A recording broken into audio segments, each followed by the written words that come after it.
Yo, how's it going? How's it going? How's it going, everyone? Aussie Clink, Aussie Cleese's wife. How's it going? Good evening, everyone. We are back. How are we all doing? How are we all doing?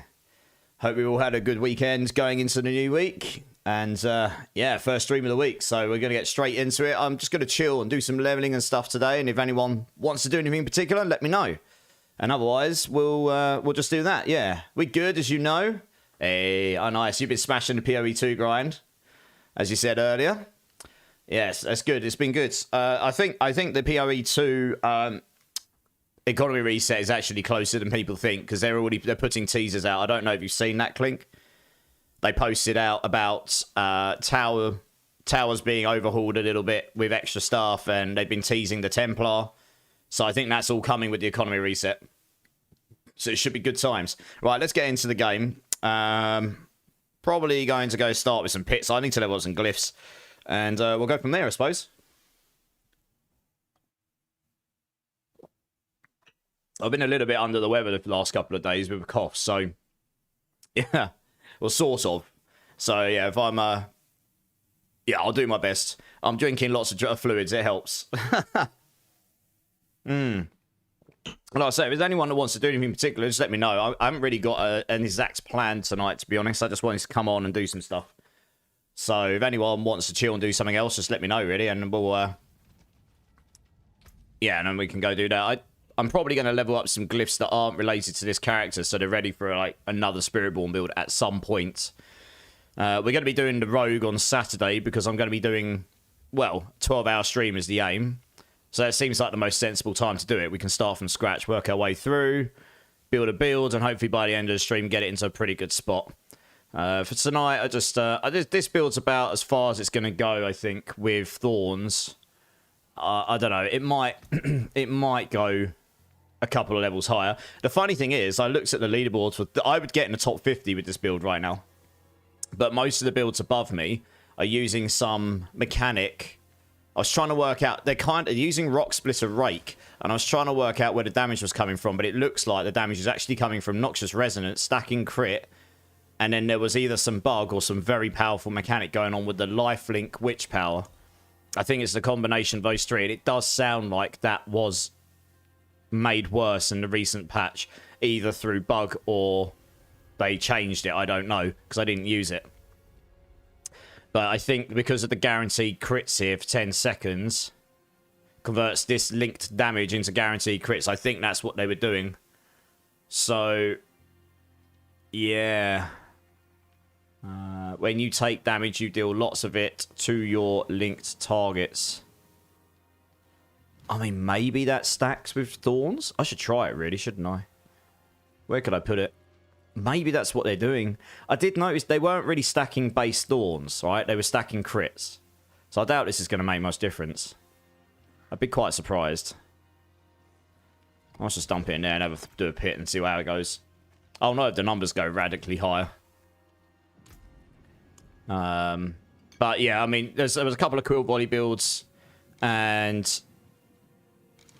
yeah, pretty much the Rake, Rock Splitter, Lifelink setup, which I've not seen before, so it's unlikely I'm going to beat those unless this suddenly makes my damage go wildly higher, which I don't think it will because I've not stacked crits. And you don't really want to stack crit with Thorns, so the only reason this would be better is if it for some reason scales Thorns damage, but couldn't really see why they were using Thorns damage in their build before, frankly. That will make me squishier not having the Hex of Whispers on. I don't think this is going to make me suddenly wildly stronger. Because they were hitting for like 400 billion or something, which is massively higher than what I was hitting for. But because the numbers are all white, pretty much, you can't actually see. I think it's the Noxious Resonance they're doing their big damage with, honestly, stacking all the crit. And then the Lifelink, maybe. Yeah, it's possible it's the Lifelink and the crits, but... or maybe they're just acting together and creating some enormous damage number. So yeah, I mean, I don't think I'm going to get the damage to a point where we're going to do a 105 or 110 on this build. But we can still get into top 50 with it. Briscoe, how's it going, dude? Yeah, not bad, not bad. How you doing, man? How's your last couple of days been? Yeah, I was just... I was looking at the Spiritborn leaderboards the other day, Briscoe, and... I mean, I can get this build into the top 50, at least from what I saw the other day.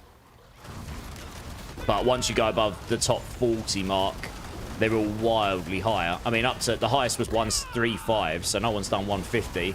I'm not even sure anyone can do a 135 right now, because the builds that have done that, it looks to me like they were using some interaction between lifelink, Noxious Resonance, and just stacking hell amounts of crit damage, which I've not done on this build, so it's unlikely me putting that on is going to make a difference. But I think it's a combination of those. They're using Rock Splitter because you can get 100% block chance through it. And then I think they were using Rake to reduce their cooldowns, essentially. And then that was that, really. So, and it sounds like the lifelink Witch Power was either broken or changed in the latest patch. It doesn't work the way they were using it before. So everyone's reporting like they can't actually push it that high anymore. Last few days have been interesting. Lost hot water tank, been out of hot water. I feel your pain, because although I haven't lost my hot water, my boiler keeps depressurizing, and I'm having to reset it twice a day.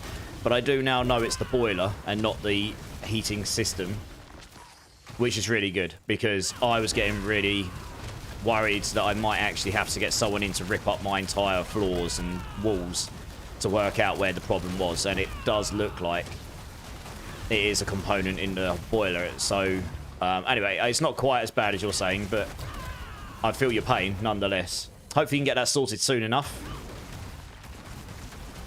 When you say it's out, is it just broken? Is it fixable? Repairable? Hopefully it is. Right, yeah, this isn't making me doing wildly more damage. I didn't think it would.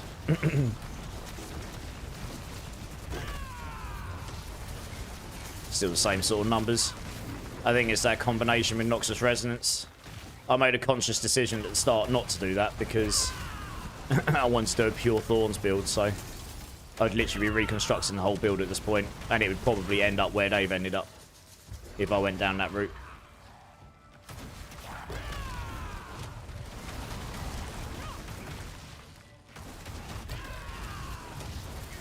Honestly, I think to make this build like S tier, the two things I think I would do if it was me would be change the Gorilla Ultimate so that it gives you multiplicative Thorns damage and a bucket load of it whilst you're in the Gorilla area. So that is the ultimate. So it means you're not just going for Hunter constantly. And then I would probably add a new key passive specifically around Thorns, honestly. I don't know exactly what it would be, but I guess it would need to be something damage related somewhere or other. Scale your Thorns damage in some way. Yeah, it is rubbish. It's been going on for a while. I had it go on for about... I had it happen about 1.5 years ago. And I had some leak sealant put in, and it kind of got rid of the problem enough that it wasn't an issue to me anymore. But it's come back with a vengeance this winter, like it does when it's cold. And the heating starts turning on and such, and... yeah, now I've got to get to the bottom of it, really, because the leak sealing didn't really fix it this time. I think it's the heat exchange in the boiler, so it's not going to be cheap to replace, but it's a damn sight cheaper than ripping up your floors and walls, that's for sure. Oh, it's corroded and needs replacing. Damn, that sucks. My mum and dad have got a water tank, and they're hesitant to replace it. Oh my gosh. Is it actually going to make me backtrack to finish this dungeon? Ugh. That's a great start. You're just waiting on insurance to stop dragging feet. That doesn't sound like insurance companies to me at all. Well, I hope you get that sorted soon enough, Briscoe, because like I say, I can... Although I've not got the same problem, exactly, I feel your pain of not having hot water / heating. It sucks. Especially this time of year. How was Pantera? Really good. Yeah, it was really, really good. I wasn't feeling amazing when I went. But I couldn't not go. It's their first show in the UK for... Their first tour in the UK for 20 years. And who knows if they'll ever come back. Now, I know it's only half a Pantera. And... plus Zach Wilder and a drummer. I can't remember his name. But, yeah, it was really good. Alright, they play... If you've never seen them before, they kind of played the majority of what you'd ever want to see, as you'd expect. You know, they're basically... They're always going to be a greatest hits band from now on. They can't really write new music without the pioneer of their music, for the most part, which was Dimebag, right? I mean, sure, they all inputted, but Dimebag Darrell was the main contributor to the writing of their music, so without him, you can't really write new music. They probably have contractual stuff to stop them from doing that anyway, I imagine, at this point. But But yeah, the show was really good, actually. It was all old folk, as you imagine, because they're a 90s band, aren't they? Hey, Violet, how you doing? Yeah, thanks. How you been, Violet? And hey, GM, how you doing, dude? I messaged you in game, actually, GM. I want to see... I don't know, did you respond? Wanted to say, I probably... Oh, yeah, I just wanted to see how you're getting on. I saw you online. Yeah, I'm glad I got to see Pantera. I honestly, out of all the bands I listened to when I was a kid, that is one I never thought I'd get to see in any shape or form. Because they ended in 2000, 2001, somewhere around there. I would have been 12, 11 years old. I'm not from a family that's into that music by default. So, you know, I didn't really listen to that music before. I got into it through when I was younger and, you know, as you do when you're a teenager. And I mean, Dimebag was rudely taken away from the world in 2004. So that was that, really, wasn't it? Then, so yeah, yeah, I saw them last night, Violet. When I don't know if my message went through to your stream or not. I was on the train and then literally, I didn't really think about it. I was on the underground, and part of it's not actually underground. And then I went straight into the underground bit for about 20 minutes, and I was like, well, that's good, because obviously I get no signal down there. But I hope you had a good stream anyway. I lurked when I got home for a bit. Well, I think you were still on, or on the way home on the overground train anyway. 2 characters at T2, nice. Which ones have you played? Of course, Violet. Yeah, I support where I can. Yeah, I support where I can. Yeah, I'm feeling a little bit under the weather today, but I'm okay. I don't feel like too ill. I don't know. I feel like I've got a cold coming on or something, so hopefully I didn't get AIDS from going to this London last night.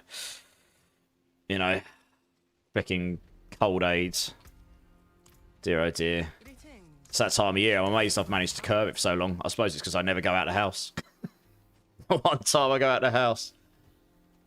It's okay.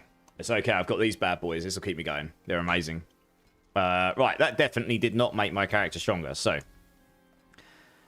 I'm intrigued. I was reading through it, and I was just trying to work out why their characters were doing, like, pit 135s, and in their videos they were doing, like, 400 billion hits. But honestly, I think it's Noxious Resonance and or Lifelink here with the crits. And that's really got to be it, I think. Well, where's Hex of Whispers? I want that back on, because that's actually really, really useful, to be honest. Hex of Whispers? I can't remember where it is in here. It is. That's pretty decent. Yeah. You're just getting over man flu. I don't think it's man flu. I think... Well, we'll see. It's alright. Like I say, I've got these things if I need them. They're amazing. Yeah, but it's not too bad. I don't feel ill or anything. I just feel a bit under the weather, that's all. But like I say, it's this time of year, right? I don't tend to kick and fuss about that unless I'm really, like, dying in bed. Oh, I'm just going to carry it. I'm going to crack on and just do a few more of these and try and get some of my other glyphs up to, like, 50 or something. Because then if I want to do another Spiritborn build at some point, I've got glyphs in a place to do them. That'll be kind of nice. Necro Surge and Druid Companions. Ah, yeah, you said to try the Druid Companions at some point. When I do a Druid build, I may well give that a go, because I've always wanted to play a Druid Companions build. I've never got around to it. And that sounds like a pretty fun challenge to do this season, actually. So when I will be doing a Druid at some point. But my next is Rogue. That will be Saturday. So maybe next week. Because I'll have Druid, and I'll have... What's left on the... oh, Druid and Barb will be after next week. So... I'll get one of every character leveled, and then I can play around with builds in every class, can't I? Never done that in a season before. Not once. Not ever since the game come out. I think the most classes I leveled up in any season was 4. But then again, we didn't have the armory, so I wasn't particularly inclined to start leveling up loads and loads of characters to try all these different builds. It's different now. The one thing the armory has done for me is that if I level up 6 characters if I level up a character of each class, if I fancy going and playing a random build on Barb, I don't have to level a brand new Barb for it or completely wipe what I had before. So, yeah.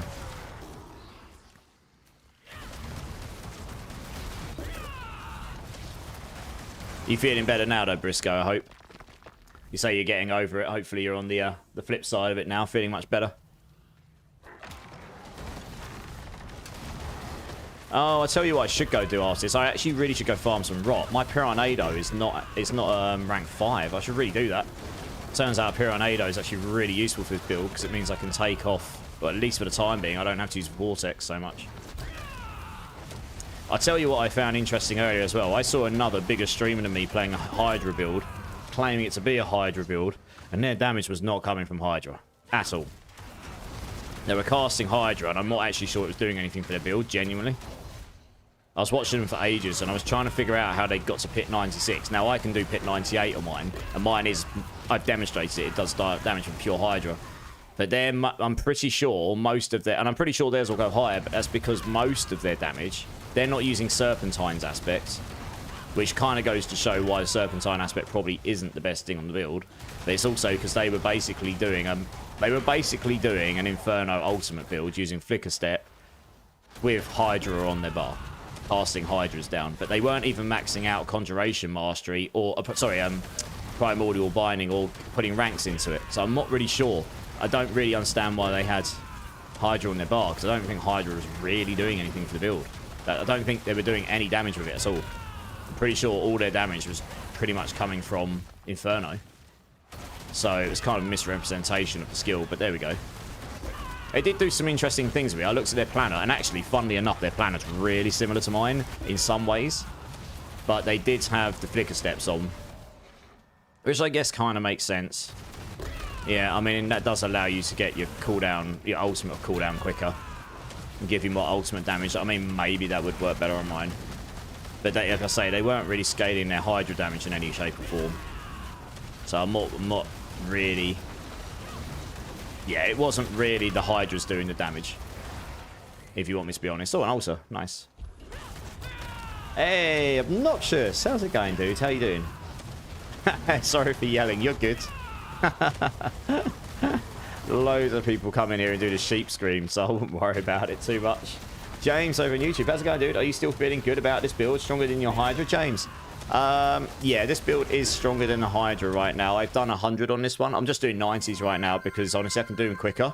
And what I want to do is just level up some of my other glyphs to level 50 super fast. So it's actually better for me to do, you know, slightly lower pits. I probably would be better to do an 80 or 85 right now, just to blast them even quicker.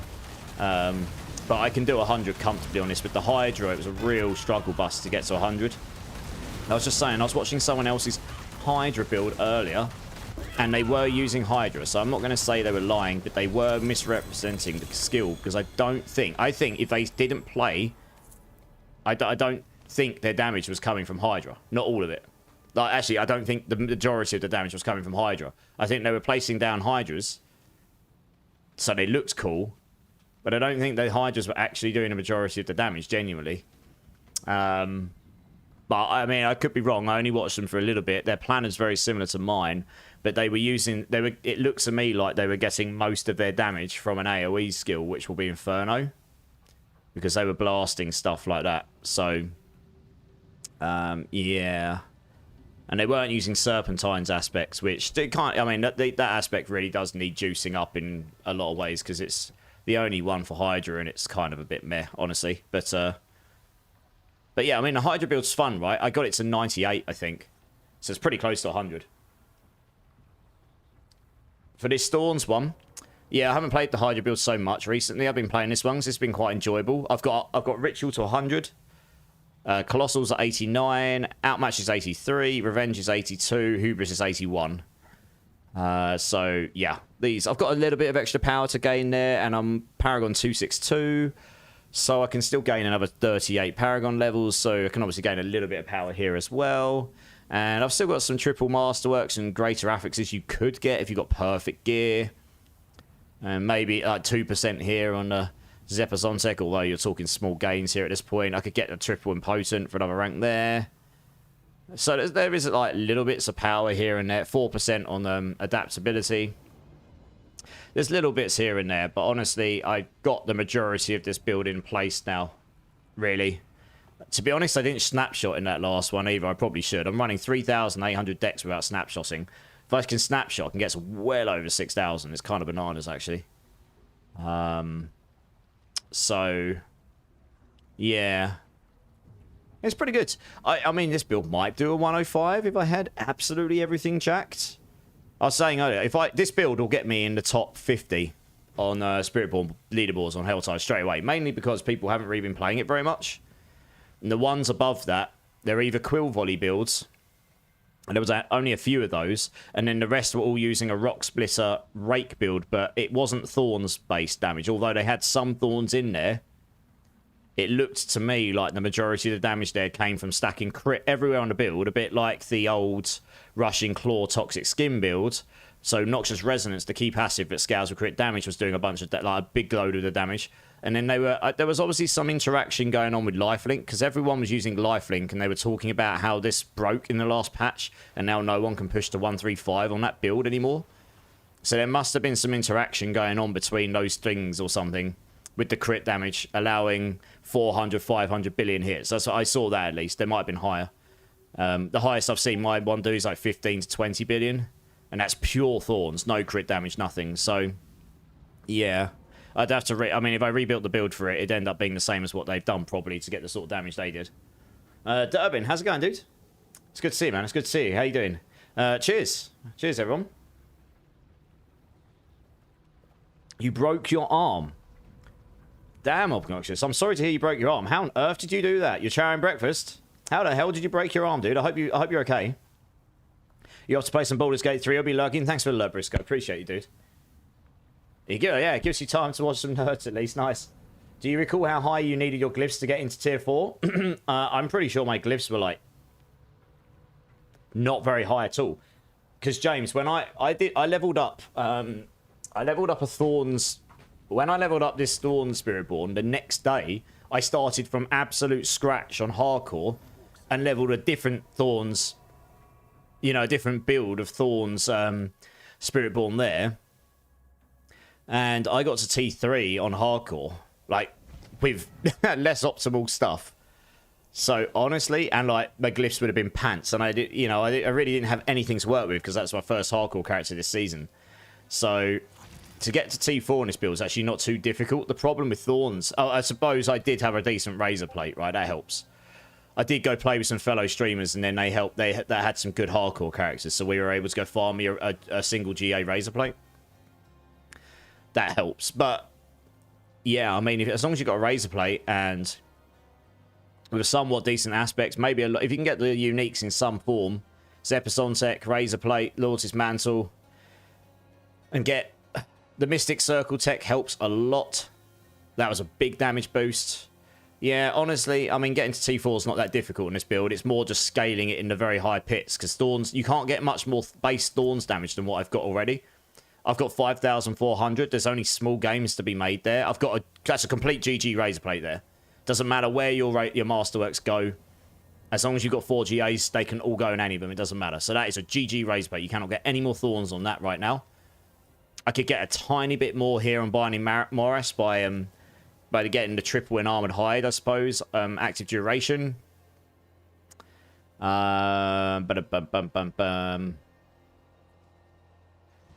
I mean, it is possible that actually... Oh, no, Armored Hide active duration. No, we do want that. Sorry. I was looking at... Yeah, so I mean, I'll just have that up more. Yeah, there's really not... There's a bit of Thorns on there, but that's a GA, you see. There's not a lot of places you can get Thorns damage on, not base Thorns. And sadly, right now, Bastion, the passive that gives you base Thorns, is weaker than going for Mystic Circle. I tested it. The Mystic Circle is significantly stronger once you've got a really good version of Plane's Power on it. And you get enough stacks of Ferocity. Elsid! How's it going, Elsid? How you doing? And Coots! How's it going, guys? Zach as well. How's it going, guys? Drink City Streamer. Yes, sir. Cheers, everyone. Appreciate you all being here. How's your week been going, guys? Was working in a fight with a wheelbarrow. Don't worry, the wheelbarrow is fine. I mean, I'm intrigued. A, why were you fighting with a wheelbarrow? And 2, how did you break your arm fighting a wheelbarrow? Like, I mean, yeah, I don't know. I can't picture it in my head. Hitting billions on my barb? Nice. Good to hear, Elsie. Good to hear, man. So, James, what uniques have you got, and where are your glyphs at and such, and what aspects are you using? Have you looked at my planner, James? That's probably... I haven't done a leveling path thing for it yet. It was on my list to do on Tuesday, but I've been feeling a bit under the weather, so I will try and get that done this week. Get it a bit more fleshed out, I suppose. So it'll be a bit more usable for people in those early stages anyway. Did I do my glyphs? I can't actually remember. I should probably check that, otherwise that was a waste of time, wasn't it? I might not have. No, I did not. That was a good shout. Well, while we're here, and that's 90%, I suppose I may actually as well level this up. This is tiny gains at this point, right? Literally like 3% on here, so that's giving me like the minusculest amount of extra Thorns damage at this point. I feel like these Thorns passive nodes need to be way higher. Way higher. They're so low.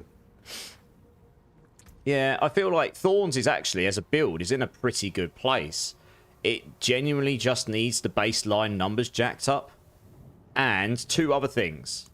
One, I dislike that Spiritborn pretty much in all but a couple of builds pretty much will go for the Hunter because that is so much better for damage, which makes it so much better for pit pushing. For ferocity, so you get the attack speed, the overstacking. You know, it just makes it better. I think I've got a maximum duelists. I'll go check that in a minute. But, yeah, I dislike the fact that Hunter is the go-to. Because it's just better in every way. I feel like for Thorns, they tried to make it so Protector's going to be good for Thorns. You put 5 ranks in it, and then it'll make it do 100% of your Thorns every second. But that's useless, because you're not scaling that.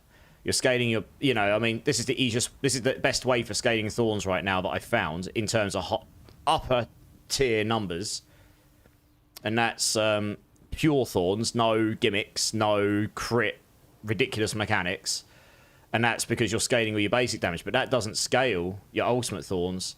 I feel like the ultimate should just do a really big multiplicative Thorn scaler, so this would be the best ultimate for Thorns, just flat out. And I also kind of feel like Spiritborn deserves another key passive down here. I feel like they've got so much Thorn stuff in this tree. I really feel like there should be something in here that's related specifically to Thorns.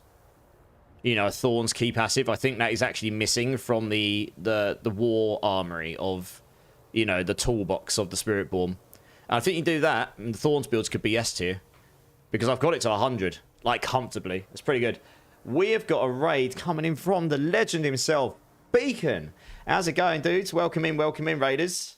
Welcome in, guys. I hope you've all had the best time in Beacon's stream today. I was lurking for a very small amount of time after work. And yeah, guys, I am Immortalize. We are just chilling today, so if anyone's wanting to do anything in D4, let me know. I'm just doing some pits at the moment. I'll probably go farm some rot. But if anyone needs help with anything, let me know. I'm playing my own Thorn Spiritborn, which has done a pit 100. Might try and get it on the leaderboards at some point, since I can. But yeah, otherwise, guys, in my stream, if you've not checked out the legend that is Beacon himself, he is an absolute goat. He tends to stream earlier than me in the day. He's always helping the community, always blasting the game. Super nice guy, great music, like, love his music.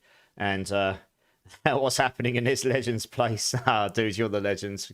Yeah, you're the legends. But yeah, no, please go check out my main man here. He's oh, thanks for the shout out, guys. Yeah, he is a great guy. Absolutely love his vibe. Could not recommend many other people much more. And guys that came in, I hope you had the best time. Beacon, what are you getting up to in your stream today, dude? Because I was only raiding briefly. Work's been kicking me in the ball sacks. It's Milk Me Gently. How's it going, dude? Welcome in. How you doing? And Zoe, how you doing, Zoe? How you doing? And Duchess, what's up? What's up? How's it going, Duchess? How you doing? Sorry if I sound like my voice is going. I'm doing my best.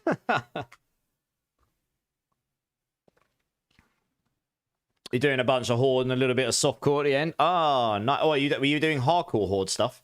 Well, let's go back to the game here anyway. Yeah, were you doing hardcore horde stuff?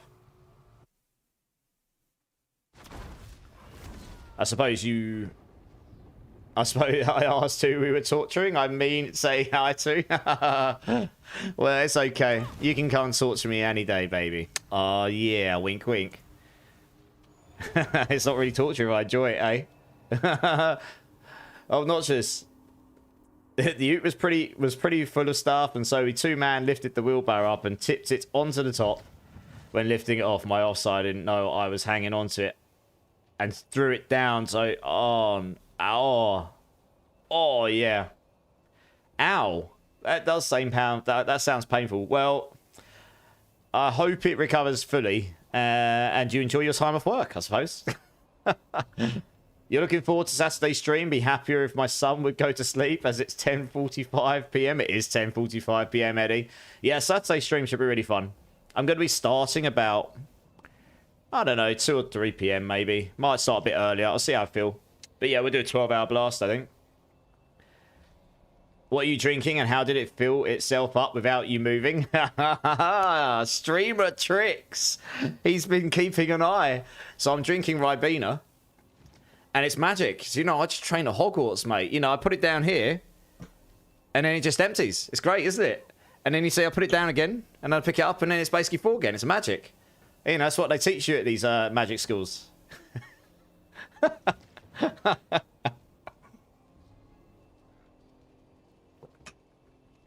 No, I've got 2. I have 2 of them next to me because it's not. I know I'm going to need at least 2, and if I only have 1, I'll be up and down in the kitchen. I should probably get my mini fridge from my parents that I left there a few years ago and bring it in here. Prior prep and alt. Yeah, pretty much. I take this streaming thing seriously. Don't you know, Obnoxious? You know. Went to a legend streamer school where he learned a bunch of neat tricks. Yeah, / Lake likes to be lazy. Pretty much. Basically, when someone says they're a pro streamer, what they really mean is they've just become immensely pro at being lazy as fuck. They found all the tricks to mean they don't have to move off of their chair ever. Well-trained cats. CGM phonos. I've got very well-trained cats. There we go.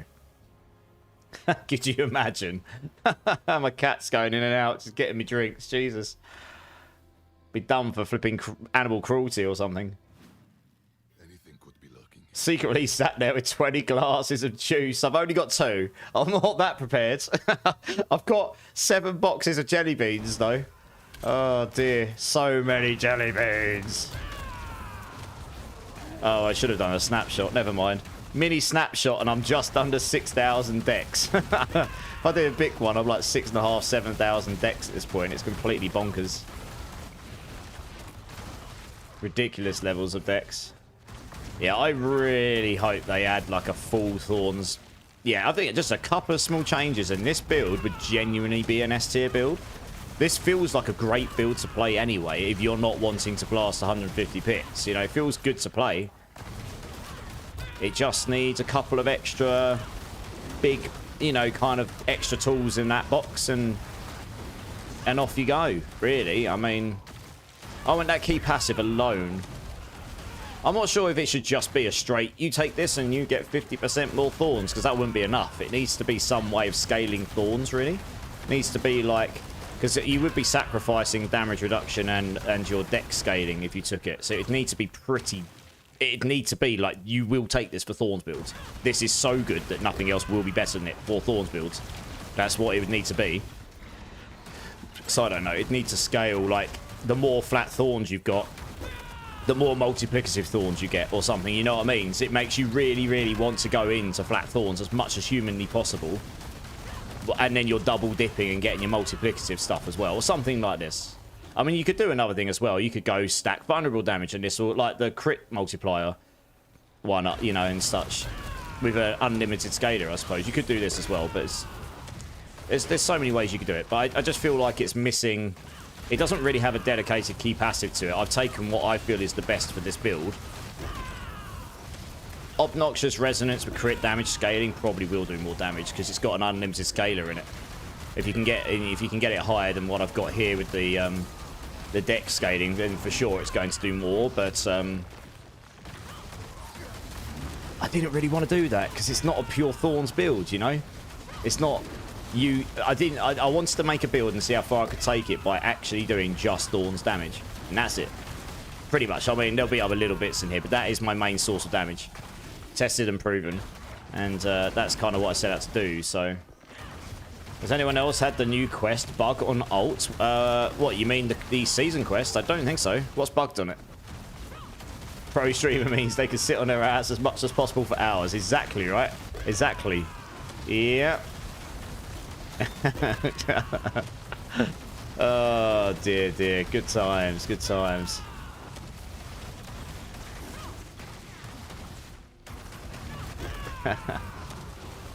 Yeah, we're slowly but surely working out to how to become a permanent couch potato on the old streams.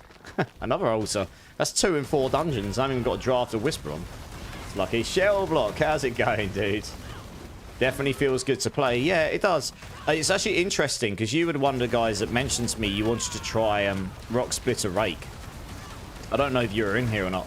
I was saying that is actually the top clearing build at the moment on the Helltides leaderboard, like 135. Don't think it's going to do that now. I just tested Lifelink. It doesn't work on this build, so I think what they were doing, I think there was some interaction, you know, stacking as much crit damage as humanly possible, obnoxious resonance, which scales by crit damage, so you're just applying poison and then blowing it up with crits, and then they had Lifelink on, which also makes you do permanent crits when they attack you with the damage returning, and I guess that scales with your crit damage. So I think there was some, either just that really did scale that high, or there's some interaction going on, but they did say, there are people saying now that Lifelink doesn't do as well now, so you can't clear the pits as high. So I think there was some interaction going on there that allowed them to clear way higher than I'm going to be able to, because they're hitting for like 400 or 500 billion hits, and I'm not. So, and I'm not going to on this build with pure Thorns, I don't think. I just don't think it's possible to get that damage up that high. So yeah, it's an interesting one. I spent a while looking at their planners and videos trying to work out how they were doing it, but I think that's how. It was Lifelink, yeah. Yeah, it's the Lifelink stuff, yeah. I think the only reason they had Rock Splitter on was because you can get the block chance on it very high. So you don't need to, because they were wearing the ring, which gives you, they were using max resolve stacks. They were stacking life and they were stacking max resolve again. So I did wonder if they'd found a way to get the old bugs back in somehow. But they were using the ring that gives you an armor hide passive all the time. So you're gaining resolve every X amount of seconds. They weren't using it on their hotbar, so they were never going to get this active armored hide thing. So that I think what they were doing is they were using Rock Splitter for block charts because, yeah, that's right, here in the middle. Rock Splitter gives you 15% block charts for 5 seconds, and you gain vigor. That's right. And yeah, the ring they were using, I've actually got a pretty good one, to be fair. And I did consider trying to use it myself, but I just don't think it would work for this build that well.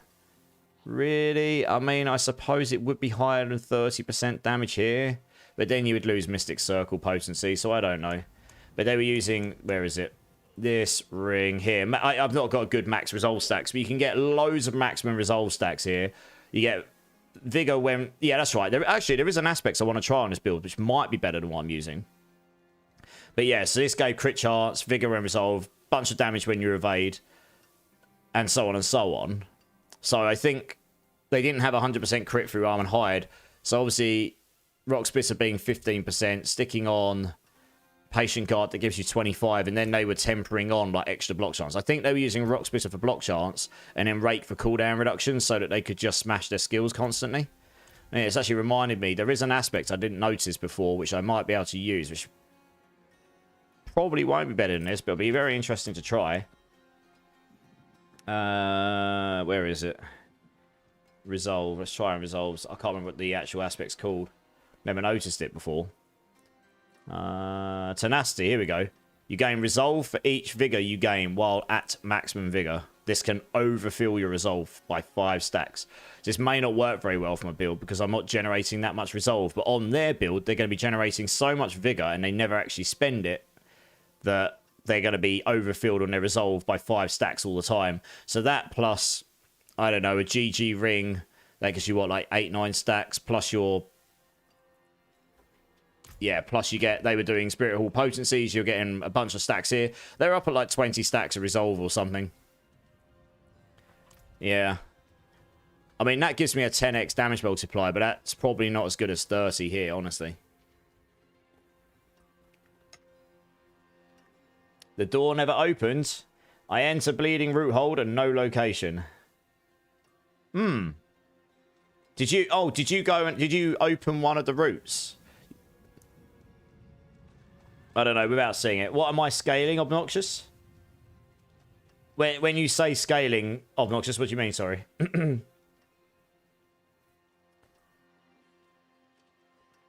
You can look at my Barb's gear now. Oh, okay. Let's have a quick look at Zach's gear here. Let's have a look at Zach's gear. I've got to find you online. I can't remember your character name. I'll see you in a moment. Oh, yeah. Let's have it. Oh, no. I can't because you've got a private profile. You need to turn it on profile. I can't look at... I can't. You're trolling me. He's trolling me, chat. Yeah, I'll drop... Yeah. So I really want to make a build that's just like, here you go, this is what the build does. No BS, no crazy mechanics, and this is how you could make it S tier, you know what I mean? Yeah, McCrazy. How's it going, dude? It's good to see you. And yes, I got this t-shirt in February. I went with GM, who's my brother-in-law, and I went with my brother and my cousins, and we went and saw them a bit of Valentine, so it was great. Yeah, it was a good show. Davey, how's it going, dude? It's good to see you, man. You got your computer back. Nice. Is it working now? I hope it is. Oh, you were just being obnoxious. All right, I see. Fair enough. All right. Oh, I see, obnoxious. Oh, right. Yeah, no, it's this key passive down here, isn't it? Oh, it's not obnoxious. It's noxious resonance. My bad. I meant noxious resonance. For some reason, I thought it was obnoxious resonance. There we go. Yeah, this one scales with crit damage. So if you stack bucket loads of it and then you apply poison and you hit them with a crit, it'll blow up and do loads of damage to them and everything around them. Yeah. As it reminds me, did I guess a better duelist? I still need a GG duelist pair of boots. I mean, that's the single biggest damage spike I could get. No, I haven't. That is the single biggest damage spike I can get on this build now, I think. I am tempted to try this other aspect, but I don't think it'll be... I mean, on paper, it shouldn't be better than what I'm using. But it'll be interesting to see, so why not? Will allow me to get more stacks of Resolve, which is very good for the Colossus glyph. That gives me, wherever I put it, I can't remember where I put it. Gives me 10x extra damage. Yeah, you deal 2%. 2% multiplicative increased damage for each stack. The problem is, that's less than 30%, so we'll see. With a setup with Rake, the cooldown reduction was done. I wonder how an ultimate build will work. Yeah, so my Rake build last season, Shell Block, I had 3 mechanics reducing my ultimate cooldown, so I could play. I tried it. I tried an ultimate cooldown with Hunter last season, but we didn't have all the extra aspects, so I might give it another go this season. I mean, I got it firmly into T4 last season without all of that stuff. But then it was broken last season. I don't know how it would build now with the new... Yeah, I say new. The originally intended way of building Spiritborn, I suppose. It is needed power supply. Oh, okay. It was a needed power supply. Well, is it... Oh, I assume it's working now, right? That'd be good if it is. I'd be very surprised. I didn't snapshot again, never mind. I'd be very surprised if this aspect ends up being stronger. In fact, it should be weaker in theory. But if I start seeing wild numbers, then I know something's going on with max resolve stacks somewhere. I mean, they still died pretty fast. I should probably try pit 100, I suppose. Because they would take a bit longer to die.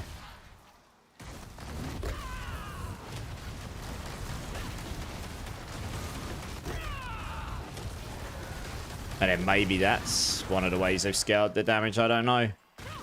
There's just some of the way they built that character. I was kind of questioning it. I was like, hang on a minute, that doesn't really make all the sense.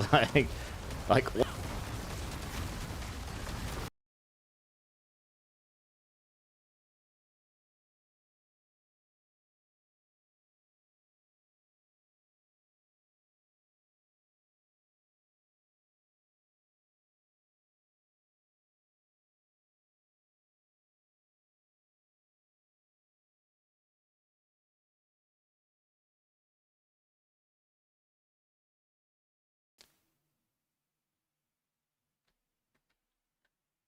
Right.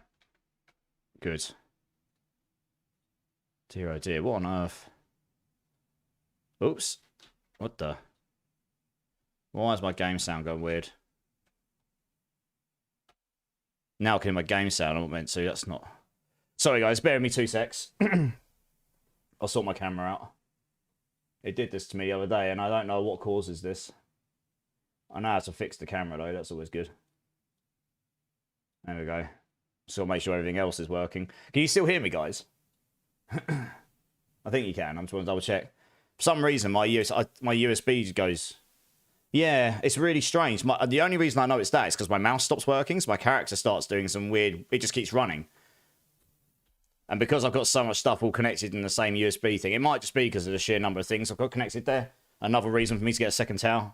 Yeah, sorry. Sorry about that, guys.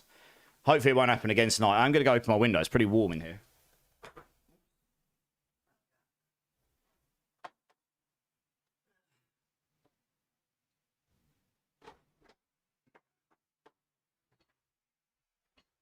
So that won't be helping. Right, there we go. Yeah, no, I'm not sure what it is. It did it to me a few streams ago, and it's just weird. But I think everything should be working now. If there's any issues, guys, just let me know. Flixby, how's it coming? First time chatter. Welcome in, dude. Sorry about that. You literally joined at the worst possible time. My USBs went weird, and my mouse decided to be... What the hell? Why can't I hear? Yeah, it does really strange stuff. Like, there we go. Let's fix the sound now. Strange. I don't know. It's really odd. It did this to me the other day, and then it hasn't happened again since. Right, we'll try again. I hope you're well, Flixie. Welcome into the channel, dude. You got to work on it after Little Barbie. Nice. Yeah, my next build will be... Well, my next proper build will be a rogue on Saturday. Gonna be doing that from scratch, yeah. Egwin, 8. Welcome in, dude. Thank you so much for the follow, man. How you doing? How you doing?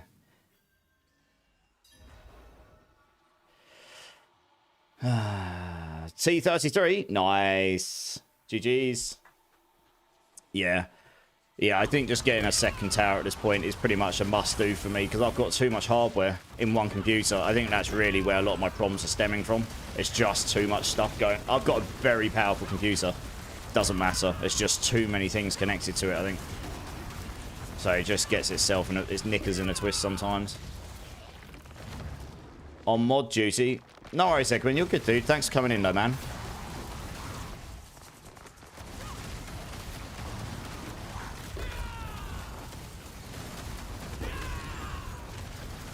No, it's alright, Jim. I'm going to buy a new one. I actually would rather use this machine to stream from because, honestly, I've got everything set up for it on this already. So it's just easier for me to do that. I do not have many hours in the day right now. It's not enough of them. So it's not something I wanted to do like right now. I wanted to wait until a bit later in the year, but if it keeps doing these things to me, I'm going to have to consider doing it sooner rather than later, I guess. Yeah. I don't normally get that problem, and if I do, it's normally much later in the stream. I don't normally get it 1 hour in. So, yeah. I just need to separate the gaming from the streaming as well, I think. Like I say, it's just too much going on. I've got monitors and cameras and, you know, just too much stuff. Yeah, I really hope they bring in some more Thorns-related, like, key passes and stuff. Or stuff like this. There's so many different Thorns mechanics they built into Spiritborn, but a lot of them are pretty underwhelming right now, so they probably do just need to set back and rethink that a little bit. Or create some way that makes them a bit more useful.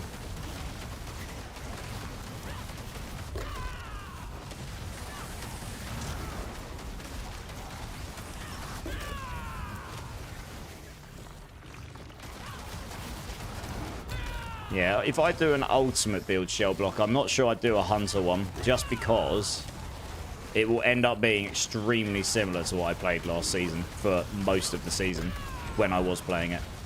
I think if I was to do an ultimate build, I might try an eagle one, just because at least it would be something different.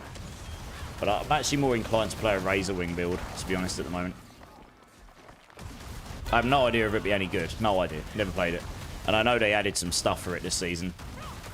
But it'd just be, like I said, it'd be something different to play. So it'd be quite nice to try out, try and see what that can actually do or not do.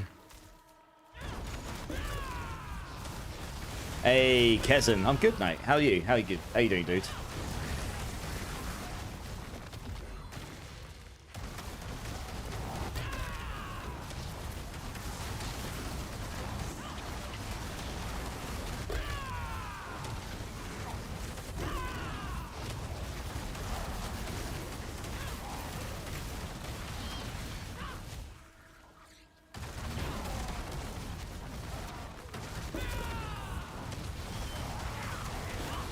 Yes, I mean, this is pretty chill on pit 90s, right?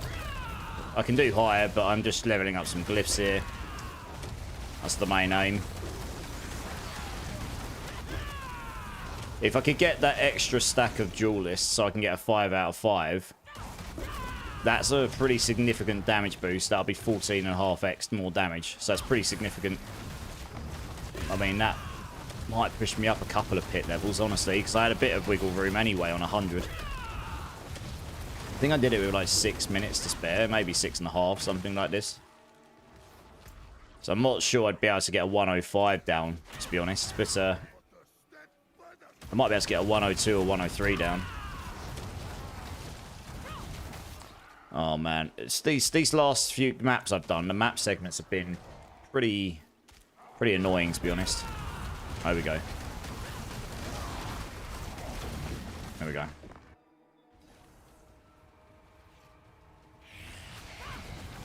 Right, let's get Sea Hag down.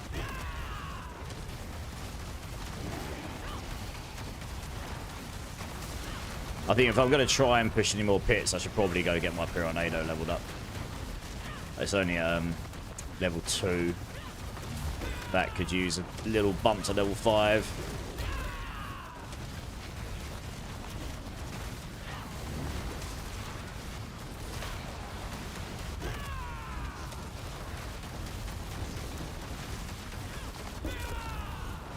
Okay.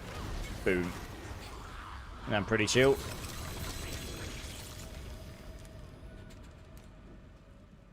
Where the hell's the, I think it's inside the Piranado. I can't see it.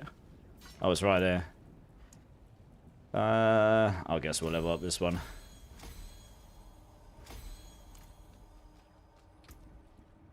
Yeah, I mean, that was with the max stacks of resolve. It didn't feel any worse, honestly. Oddly enough. Wasn't really keeping an eye on my resolve, but then I'm at 17 stacks here. So that is a 34x damage, I suppose.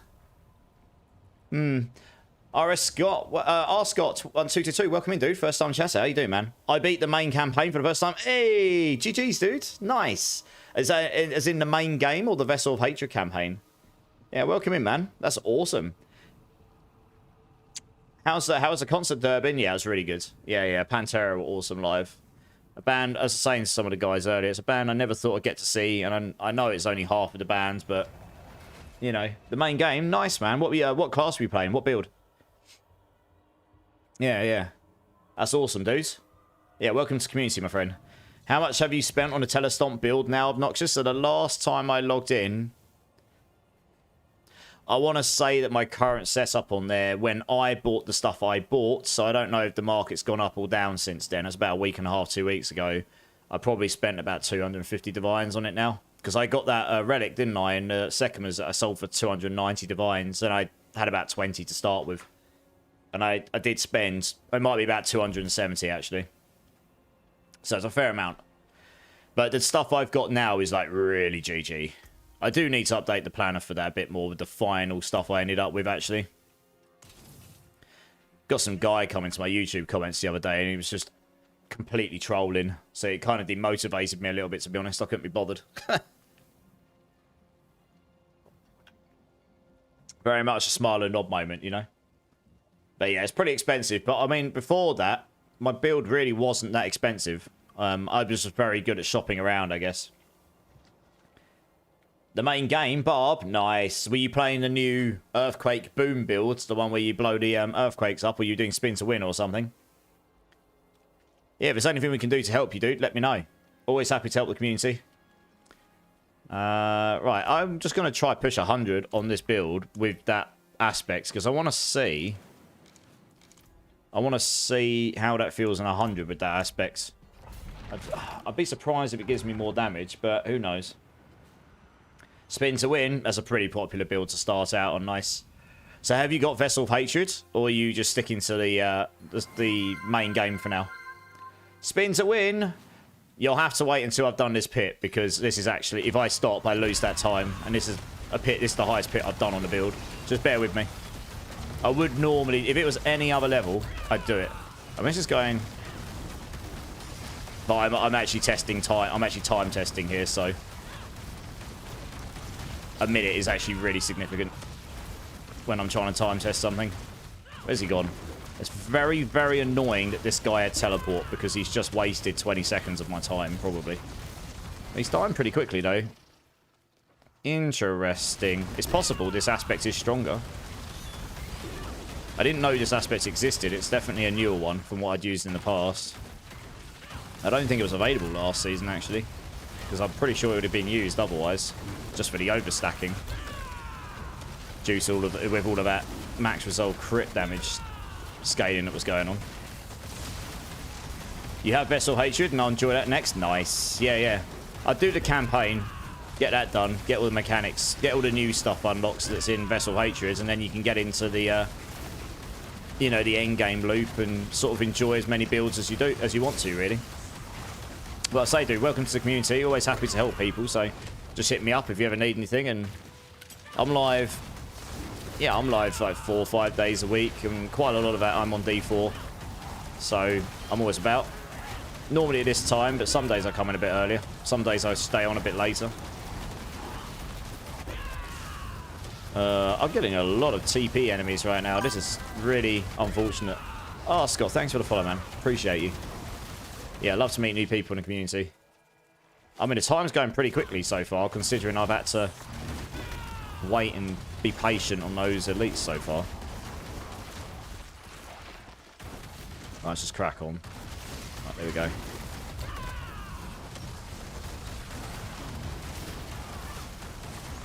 I need to get rid of that guy there before I can get rid of anything else. Right, there we go. Second he was down, they took a huge chunk of damage. Very interesting if this ends up being stronger. Like I said, I did 100 on this build.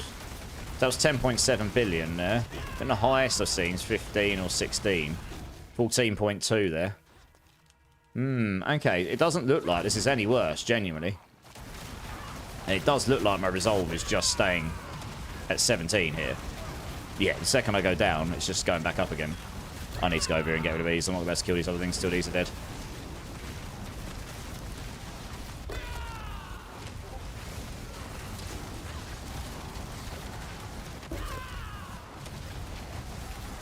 Where's the elite? Oh, he's over there, I see. Underneath all of those. Wonderful. Right, I need my Mystic Circle to respawn under his feet. Please, there we go.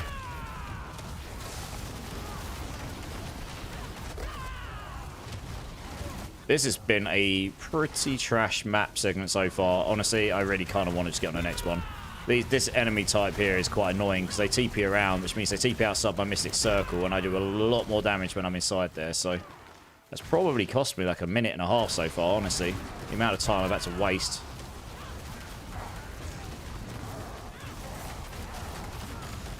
Last season was fun, but it was just a bit balked by the fact that Spiritborns were so wildly overpowered, everything else just became really meh to play.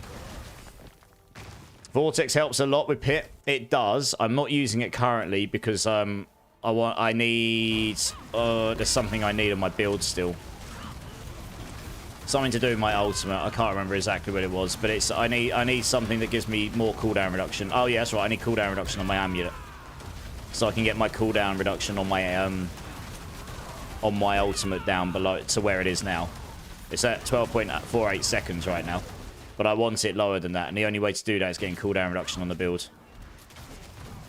But I mean flat cooldown reduction, not ultimate cooldown reduction. So I've got loads of ultimate cooldown reduction, but that's on reduced gains now. So I've put on a rune right now which helps me reduce my ultimate's cooldown, so I can use that more often because my damage goes way up doing that, which means I had one less rune slot. And there are other ways of getting Vortex on the build for sure, but then you have to sacrifice something else. So I had Vortex on my build for a long time though, so it is possible that I'd go back to that if I can get the extra ultimate, if I get the extra cooldown on my ultimate. I don't want to use flicker steps on the build because honestly I'm not a big fan of the evade flicker step tech really. I mean, it's something I could do, I just would rather not, I guess.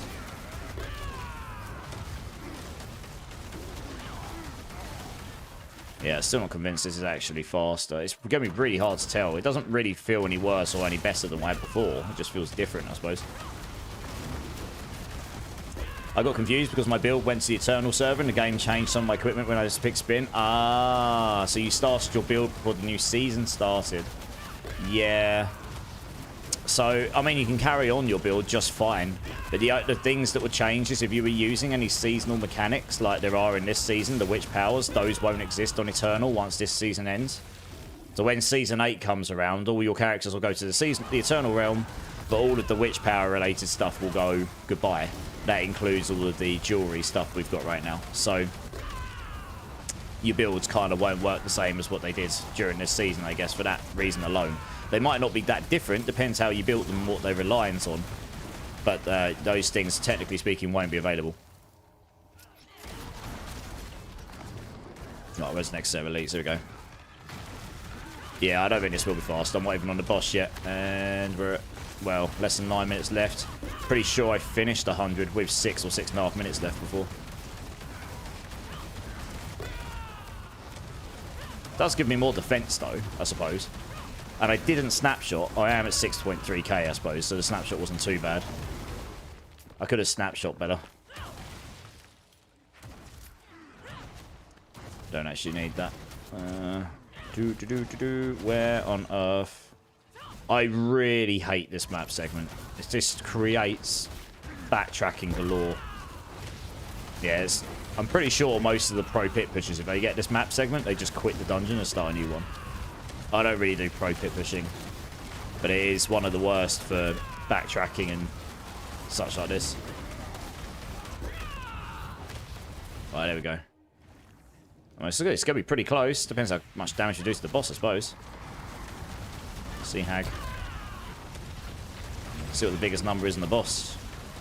So we can stack up all the 100% on Potent very quickly on her. Oh, but it's not going to be a struggle getting her down, that's for sure.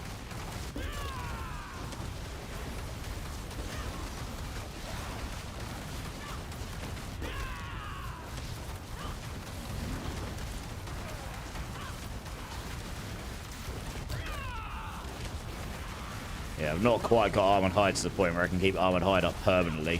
That's what I was trying to do, get to the point where I don't need to use my ultimate to make it so I can keep Armored Hide up permanently.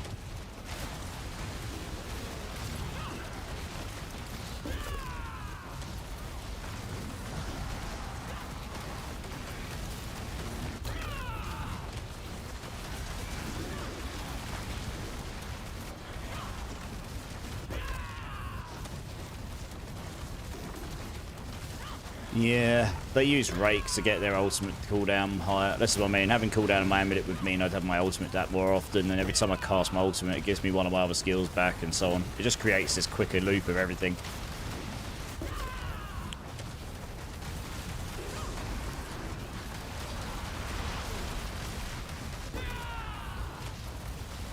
Yeah, I haven't seen a number quite as high as I was using before, which would make sense, because even though this has given me multiplicative damage, pretty sure that other aspect was giving me slightly more. Like I'm seeing 11s and 10s and 10.7 there. I saw 11.5 and I did see a 15, 16, 17 on my other setup. 10 there. I mean, it's still comfortable enough. I think the other aspect probably is stronger though.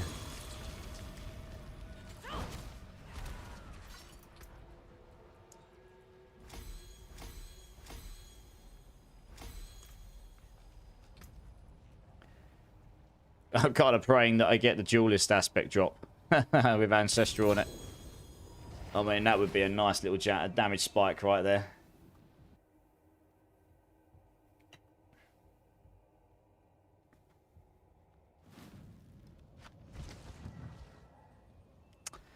Yeah, let's go try putting another aspect back on again. I'm pretty sure that was stronger. So I was trying to work out how those other guys were doing... How those other guys were doing so much more damage, but I'm pretty sure it was lifelink, to be honest. I'm not entirely sure what the, what the specific mechanic was there, but I think it's the crit scaling of it, honestly.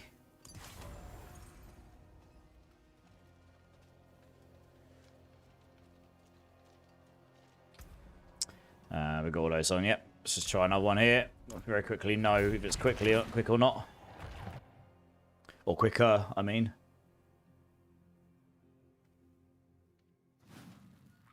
Oh, I've got a spin to win, haven't I? Oh, well. I don't need to time. We spin to win in here. GM's been waiting for me to spin to win. I'll do a double for you just in case.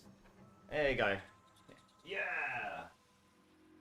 Eternal Apollo, howdy. You just come in at the exact time I spin to win. Want to check in and let you know your PO2 Frost Stop build has carried me easily into Act 2 Crawl already. Dude, that's awesome. Nice, man. As a still facing gear struggles, but it's not crippling yet. Yeah, if you ever got any questions, let me know. I've had a lot of feedback over the last month or 6 weeks about the build guide, about the builds. I've tried to improve it and make it as clear as possible. Obviously, the one thing I cannot control is gear. So I've tried to provide, you know, options there.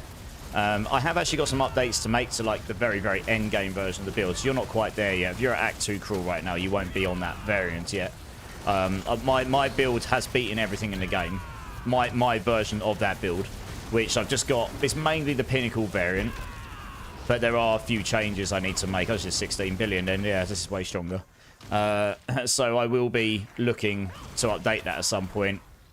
Probably, I'll do it as soon as I can. I just, yeah, time, not enough hours in a day for me at the moment to do everything.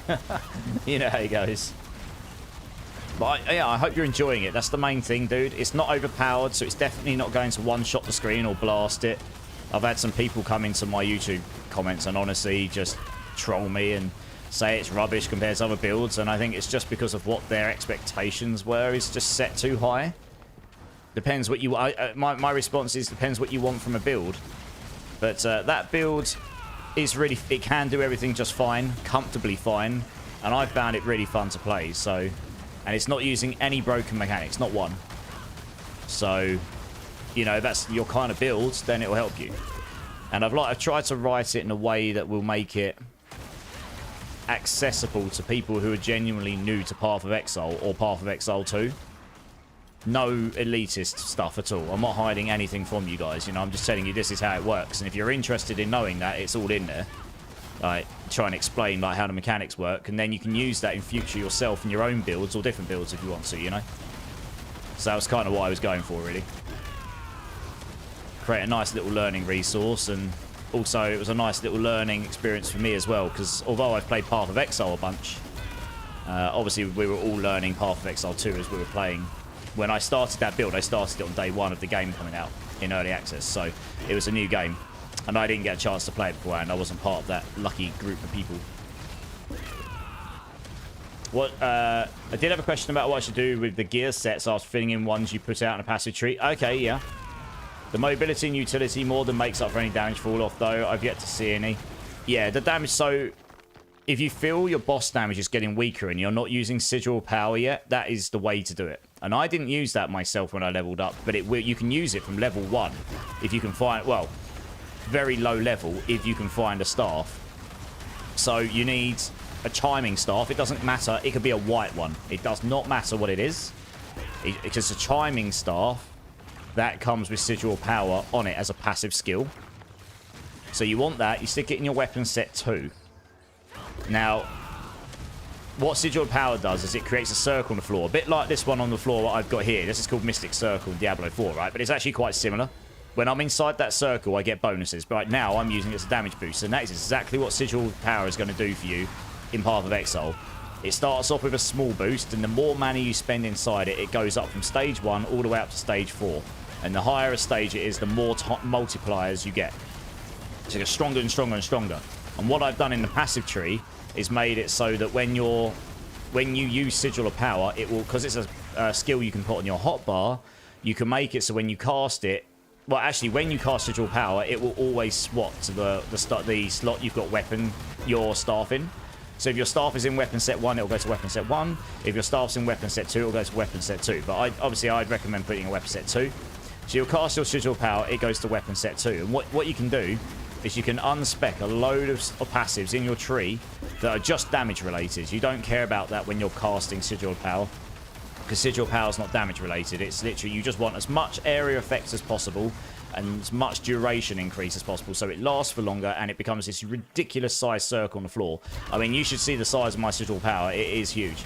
it fills 2/3 of a boss arena or more. It's massive, and it lasts for like 38 seconds. So it makes it easier to charge up to stage 4. Means you've got more room to move about in it. It means you get to benefit from the maximum stage for longer. You know, it just makes it better. So you get it on weapon set 2. And then what you're doing is you're unspecking those damage points, and then you're respecking them with your weapon set 2 passives into those nodes. Respec your weapon set 1 passives back into the ones you unspec'd. And that means and then what you want to do in your skill panel is you'll notice at the bottom of your normal skills that are damage related, you can assign them to weapon set 1 or weapon set 2, or both. And you want to spec all of your damage related skills to weapon set 1 only, and unspec weapon set 2 from them. You probably only want to keep things like, I don't know, any constant auras, like Blasphemy in my build's case, and weapon set 2, and you know, your sigil power will be on there anyway. Everything else can probably just be weapon set 1 only. And that means when you cast those skills, it will automatically swap you back to your weapon set 1 items, your wand and your focus, your damage stuff. But your sigil will be on the floor already and will have already benefited from weapon set 2. And it doesn't change, it doesn't retroactively change. Once it's cast, it stays as it is. So it's just a way of getting extra power out of something for free, essentially.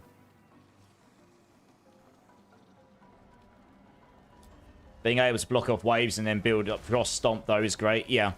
And the more area effects you've got, the more more effective your frost stomp gets. So I've got to a point on my build now where I've started unspecking area effects in favor of crit, but that's because I've got so much damage on my Eye of Winter now. My crit on my Eye of Winter is like 94% or something crit chance, and it does 600% crit damage or something silly like this. So it's very close to it. Really high. So I think it was 400 or 500. It's really, really high. I was doing lots of damage with it. So I can just kill everything really easily with that now. And it just freezes everything super fast. So I didn't need having a bigger area effect on Telestomp earlier on helps a lot, because it means you don't have to get quite as close to stuff while you're still building up your defenses and still building up your damage.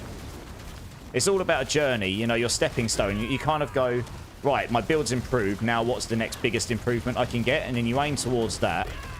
And then you're like, okay, cool. Now I'm like doing a lot more damage. So I don't actually need as much area effect now. I can suffer that and put that into something else, you know?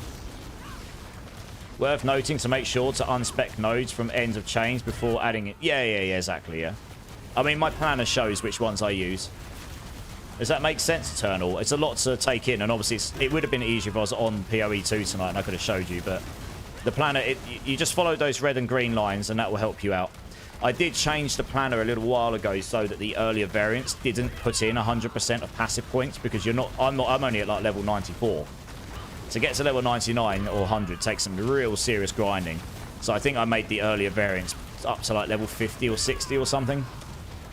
So you can work towards them, but they are attainable.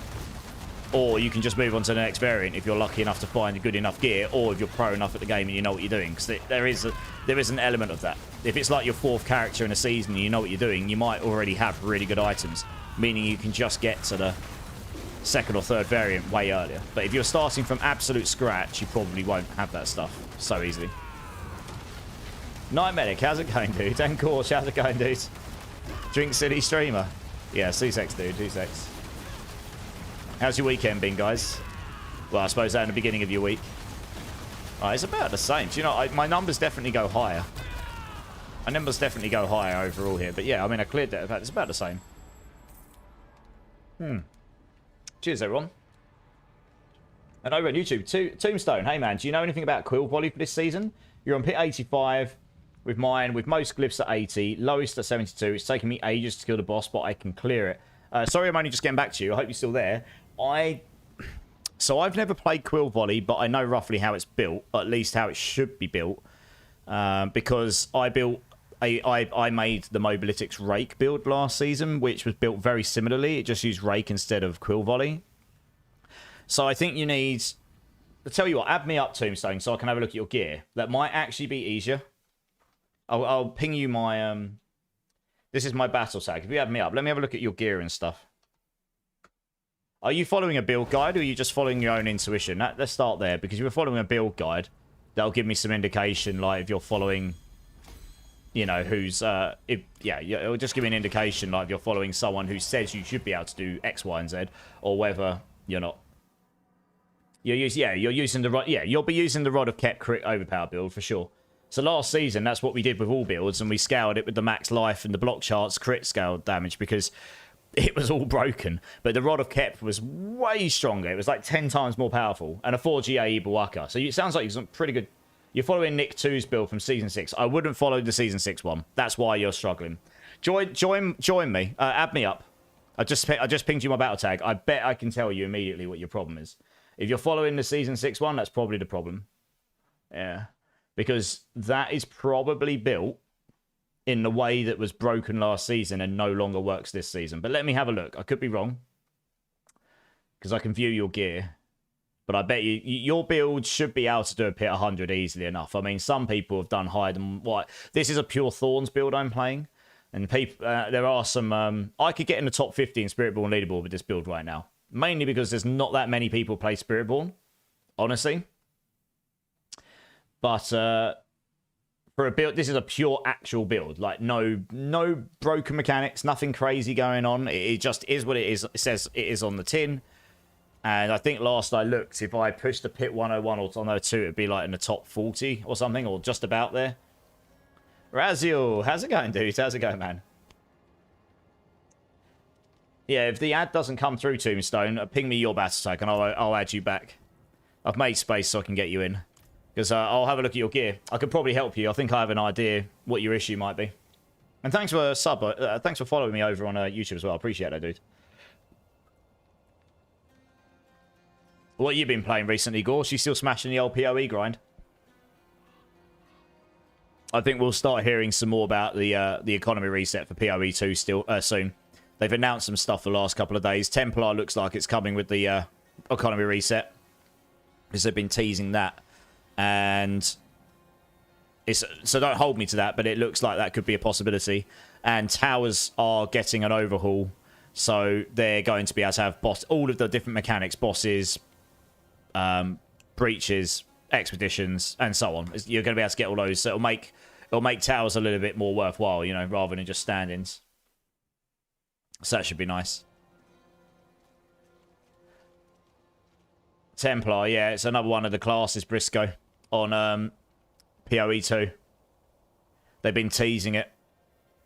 So there's a good chance that may be coming with the economy reset update. I mean, look, if they truly want to get the game out in version 1 this year, that means they need to get all the classes in the game. So that's what, another 6 classes?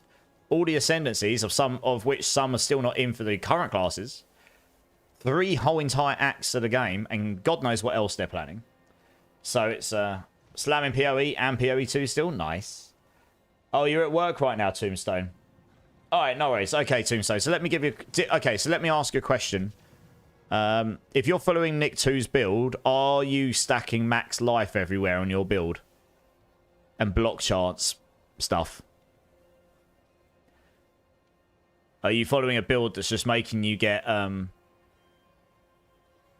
No. Okay. Alright. Is this build on Mobalytics? I know Nick. I'm a Mobalytics partner myself, so I do know Nick 2. And he is a good build creator. He hasn't done any Diablo builds this season. That's why I wouldn't necessarily follow his... Unless he's updated it for Season 7, you know? Let me have a quick look.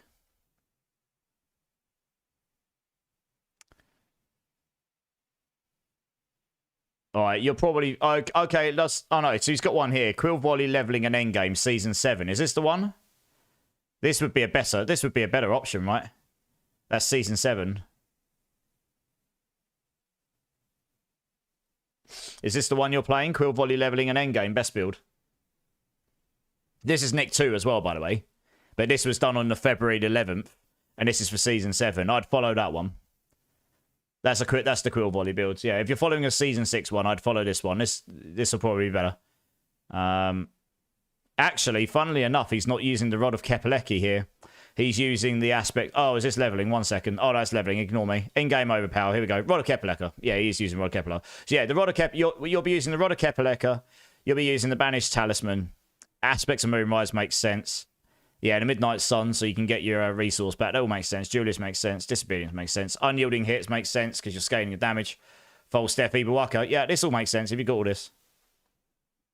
Yeah, I would follow this one. That would probably sort you right out. I don't know how high he's got in the pits here. He hasn't specified. But I imagine you'll be able to do 100 plus easily enough on this, honestly. There's enough scalers in there, even with the reduced damage on the Rod of Kepelecki, that should be going higher than 100. At least. If you can do 100, you can do everything else in the game. Going higher than that is just a nice to have. Yeah, no worries, dude. You're good. If you've still got issues, then hit me up. I've got a Discord, but otherwise, to be honest, I'm live for, I'm live quite a few days in the week, so I'll be around. If you ever got other questions, just hit me up. And if that doesn't fix your problems, I can I can literally get you to join my team, and I'll sit there and see if I can help you out. Mapping feels so bad in PoE. It's a kind of yes and no, Big Ouch. How's it going, by the way, Big Ouch? Good to see you again. Yes and no. I mean, I enjoy it big enough, but the problem with mapping is unless you've stacked loads of rarity and or quantity of items stuff right now, then yes, it does feel bad. It always feels bad when you're comparing to how well everyone else is doing, especially when the economy is going mental and you can't farm to keep up with it. So that's partly skill, partly setup, but also partly just the way that the game's funneled you to do it. So I'll be very, very intrigued to see what they do with this balance patch coming up, because I think they'll do stuff to address that. I don't know what. I don't know if they'll nuke stuff or whether they'll buff things or whether they'll add stuff or whether they'll remove stuff. No idea. But they'll probably do some stuff around there because there has been a lot of talk about it. So I would not be surprised. You just reached 350 steel. Oh, he's got steel, everyone. Kane Thourbreaker. Hey, welcome in, dude. How's it going? What's a Thorns Gorilla? I am playing an entire Thorns build. Rock Splitter, and all of my damage scales are Thorns. No gimmicks, nothing. It's all Thorns damage. So I'm using the Razor Plate. I've got Thorns on my pants. We've got Armored Hide Thorns scaling. We've got all of the Thorns in the passive tree, etc., in the Paragon tree. And then we're just multiplying that up with any multiplier we can, such as Plains Power. And it's going through the Zepazontek because it's being applied through our Rock Splitter, which is a basic skill, so we can scale here. And yeah, I've cleared a pit 100. I've just done 2 pit 100s actually on stream. Comfortably enough, to be honest. I haven't pushed any higher. It's probably not a good use of my time right now to push any higher, I guess. I suppose I could try. Let's try 102, screw it. It's probably not a particularly great use of my time, but I very much doubt I'll get a pit 105 done. I don't think the damage is high enough. And I'm not sure if I can scale it high enough to get a 105 done. The HP scale's too hard. There is a bit more damage I can gain on this build with the way I've set it up, but not an awful lot. But I've got to be honest, it's higher than I thought I was going to get it to start with, so I'm pretty happy I got 100 down on it, because I'm not using any of the damage gimmicks. None of them. Yeah, this already, right? If you saw the difference in speed in which I kill 100 compared to this, I think I just got an awful set of enemies as well. Are these the mages? Yeah, I might actually just reset the dungeon. I've got to go reset the dungeon if I can. Because those mages suck balls. They suck big, hairy monkey balls. I am going to have to kill them first, though. They suck because I need to keep enemies inside that circle to get my big damage out, and they keep teleporting all over the place, meaning, yeah, like this. Which means I'm just going to lose loads of time chasing them about. And if I've got if one of my 2 dungeon layers is just those, which it could be, because I've got them to start with, then it's just going to cost me loads of time. So it's probably not worth me trying here. I might as well just reset and do another dungeon. But I annoyingly have to kill these first so I can actually get out of the dungeon so I can go and reset it. Yeah, does that make sense, Kane? Just literally, I mean, I'm using Gorilla skill, and my main damage source is coming through Thorns. It's kind of what I set out to do. I was like, I want to do a Thorns-based build. Do you know what? I'm going to do a 101. Let's get that done first. Let's not get too ambitious here. It's only 1 level higher, but the HP scales massively. Yeah, it's pretty fun. It's completely different to any other build I've seen, really. This will get me on the top leaderboards right now, because not that many people have played Spiritborn this season, to be honest. Oh, wow, he got insta-deleted. Got executed immediately. Right, let's see how this goes. So, like I say, it's not going to do a pit 150. You can't scale the Thorns damage high enough. Not without using some gimmicks somewhere along the lines, I imagine. And even then, I mean, the highest Spiritborn went to a 135, and I'm not sure that's possible right now because the thing they used to do it got either purposefully changed in the latest patch or accidentally changed. But either way, it is changed. It doesn't do as much damage as it did before. Yeah, I think what I want to be doable here. Just got to see how the rest of the dungeon goes. Razor plate for armor. Razor plate for thorns. If you want me to be completely real with you, the razor plate needs jacking up by like 4 or 5 times. It needs just way, way, way more thorns damage on it. Like, way more thorns damage. I think like 5 times. 5 times thorns damage or something. It needs way more. Because it's like the only real item in the game that just gives you thorns damage. You can get a few you can get a few bits here and there on passives and through the Paragon, but it's really minimal. I mean, I think the Paragon thorns nose need jacking up as well. It's all so low. If that's going to be your base damage... So the problem is, my base thorns damage is like 5,600, and I've got a bunch of scalers in there and a bunch that activates when I start, so... It goes up to about 30,000. 25 to 30,000 maxed out, something like that. Maybe like 23 to 30,000. That's your base damage, and then it gets scaled by everything else that goes on in your build. And the highest I've seen myself hit is about 16 billion. You'll see a big number in a minute. Yeah, 5.8, 5 billion. They're pretty small. I do get to like the 16 to 20 range, 15 to 20 range. That's the highest I've seen. With all the different scalers going on. Let's see. It's pretty hard to see them because it's these big numbers that come up alongside all these small ones. 2.8, 3.2. Gets bigger the longer I'm in a fight. 7 billion there. The boss is where you're like 16.9 billion. That's the... Hey, 16.9. That's the biggest. So yeah, there is a bit more damage to gain here. Do I need... I probably should kill this guy, actually. It's a bit annoying he wasn't in the group there, but... But yeah, I think the razor plate, right, you can get armor anywhere. You can do that in lots of places, but for the razor plate, you're literally sacrificing everything you can get on that slot for thorns, and that's it. And the aspect is a 10% chance to give you a big thorns application, and that's where this big thorns application is coming from. This really big number gets really jacked up there, but it's only a 1 in 10 chance. So I think that chance needs upping as well. I think, honestly, they just need to tune all of the thorn stuff up, and then it'll be an S-tier build, and I don't think they would overly break it. It's actually a pretty good build right now. It's pretty fun to play. It's not too difficult to build. It's not too complicated to play. And it does what it says on the tin. I think if their aim is to make it so builds can reasonably achieve 150, it just needs everything tuning up. That's all. And maybe a key passive. Maybe the Gorilla Ultimate needs... I did originally use the Gorilla Ultimate, but it's just not as good as Hunter. It's just not.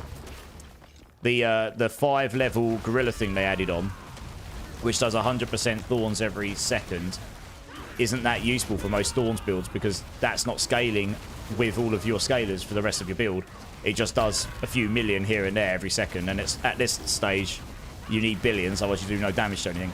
It'd be better if they made it so that gives you a massive Thorns multiplier. 19.2 billion, nice. Yeah, it would be better if that gave you a massive Thorns multiplier whilst you're inside the Gorilla zone. Like a big one, and then it would just be outright the best thing for Thorns. And then I think we need a Thorns key passive or something that's specifically good for Thorns. But, you know. Miko Slays, first time chatter, welcome in, dude. How's it going, man? Feels like whatever this did on some hotfix or something, they messed up Druid. Oh, really? What's happened to Druid, dude? I know people playing Druid, and I haven't heard anyone else say the Druid's messed up. You got a 4GA Razor Plate already? Yes, I have, yeah. I'll show you my gear in a second. My gear on this character right now is extremely jacked. I've put a lot of time into this. I have spent some gold getting some of the stuff. And I've got triple masterworks, or I've got at least double masterwork on the right things everywhere for what I want the build to be. And I've got the most important ones up to triples, which has taken me a bunch of time to do in itself. And I've got near maxed aspects. So the build is almost as cracked as it's going to be. The one biggest damage boost I could get right now, I do not have a maximum duelist aspect. And the reason that would be a pretty significant damage boost to me is because I'm using Plains Power, which is why I'm staying inside my Mystic Circle here. And each stack of Veracity, that would give me one more stack of Veracity. And each stack of Veracity gives me a 14.5% multiplicative increased damage. So that would give me a fair whack of extra damage. It wouldn't be, you know, 10. It probably won't even be 5 pits. That might push me an extra pit or 2, though. to be honest. But yeah, I mean, this is a 101. And it'll be interesting to see how slow this is. I finished a 100 with about 6.5 minutes left or something. Something like this. Yeah, so I mean, it might be realistic possible if you had absolutely everything, all triple GAs, you know, maximum aspects, GG items, full masterworks, everything. It might be possible with a good run to do a 105 on this build. 110, I think, is just, you just don't do enough damage to get to a 110. You just can't output enough damage on it. But do you know what? I'm pretty pleased with that. I say it's a non-gimmick build. It's, you know, it just is what it is on the tin, and on probably what is the weakest class in the season right now as well. It's the only one that hasn't got a build that's done a 150.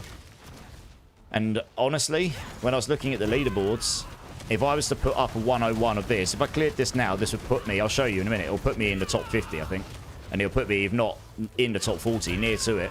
And everything above that was using, I think, some interaction with crit damage and life link and noxious resonance. I'm not sure which bit of it was doing the most damage, but it was all that crit scaling, and it was something to do with lifelink, because someone posted up saying that the latest patch nuked lifelink or something. Hey, the Pan's in the house, another default streamer. How's it going, Pan? And Jerry, how's it going, Jerry? Did you go back to the legendary arms? Yes, on this build, yeah. Yeah, I did, Briscoe. For now, I can try the Fist of Fate again in a minute if you like. It's one of those things. If you've got a really good run and you procs like the really high numbers on your Fist of Fate all the time, then it is possible maybe you do more damage. But then you might have a really bad run as well, because you might just hit all the low numbers constantly. We're definitely going to get a 101 down here. We've got more than half the time left. That was actually quite a good run up to this bit, you know. So look, we're consistently hitting for 10 billion plus here. That was 13.2. We did a 10 a minute ago. You're just waiting for that 10% on the 10% multiplier on the chest to align with everything else. It's a bit weird on the Zepazontek that your double damage roll cannot go to 100%. I kind of feel like with a GA of that probably should just go to 100, but hey, maybe that's just me. Let's do that there. There we go. Yeah, so I mean, once we get him below 35% life, we'll do way more damage to this guy because of the way Hunter works. Let's move over. Oops, nope, we want to go in there. Thank you. Make sure we've got that jacked up. And then it's all, honestly, I'm not button mashing on this build. What you're doing is you're watching your cooldowns on the skills to time them. That's what I'm doing more, to try and keep them all up all the time, because they all come with certain scalers in them for your Thorns build. So you want to keep them all up all the time if you can, because then it makes you do the most Thorns damage. And then that means if all of the stars align, you're going to do the biggest numbers. 19.9 billion, 23.9 billion. Woo! We hit over 20 billion. Let's go. Yeah. Still small numbers, I know, but still, I'm pretty pleased by that. 20.3 billion, or 23.9 billion, sorry. 23.9 billion. Nice. Oh yeah, I mean, that was with just under 6 minutes left, 101. Hey, easy, how's it going, dudes? Also glitched. I don't know, it just feels like it's not hitting as hard. I was cakewalking 125, and now it takes 3 times the time without changing gear or Paragon. Are you doing the snapshotting tech, Miko? Also glitched. I'm assuming you're doing Cataclysm, are you? Also glitched when there's 2 or more druids together casting Cataclysm. They don't consistently overpower crit and reduces from like 1 trillion to 50 million. I mean, are you retaining your snapshot? That really is the big thing. For me, I mean, I've not played Cataclysm, but I do know that is, if you lose your snapshot, then you're going to hit like a wet noodle. But then that's the same with a lot of builds right now, because the snapshotting is to do with the fact that Soul Harvest here doesn't retroactively work. So once you've got your 30 stacks at the start, if you then go and get a 35 stack, it doesn't give you more stats. It may say you've got more stacks, but it doesn't actually give you the actual core stat, you know? Breakpoint's coming in, scaring the living daylight and waking everyone else up. How's it going, Breakpoint? How you doing, man? It's good to see you. Yeah, Snapshot Kassa. Has anyone else been playing Kassa recently and noticed a drop in damage?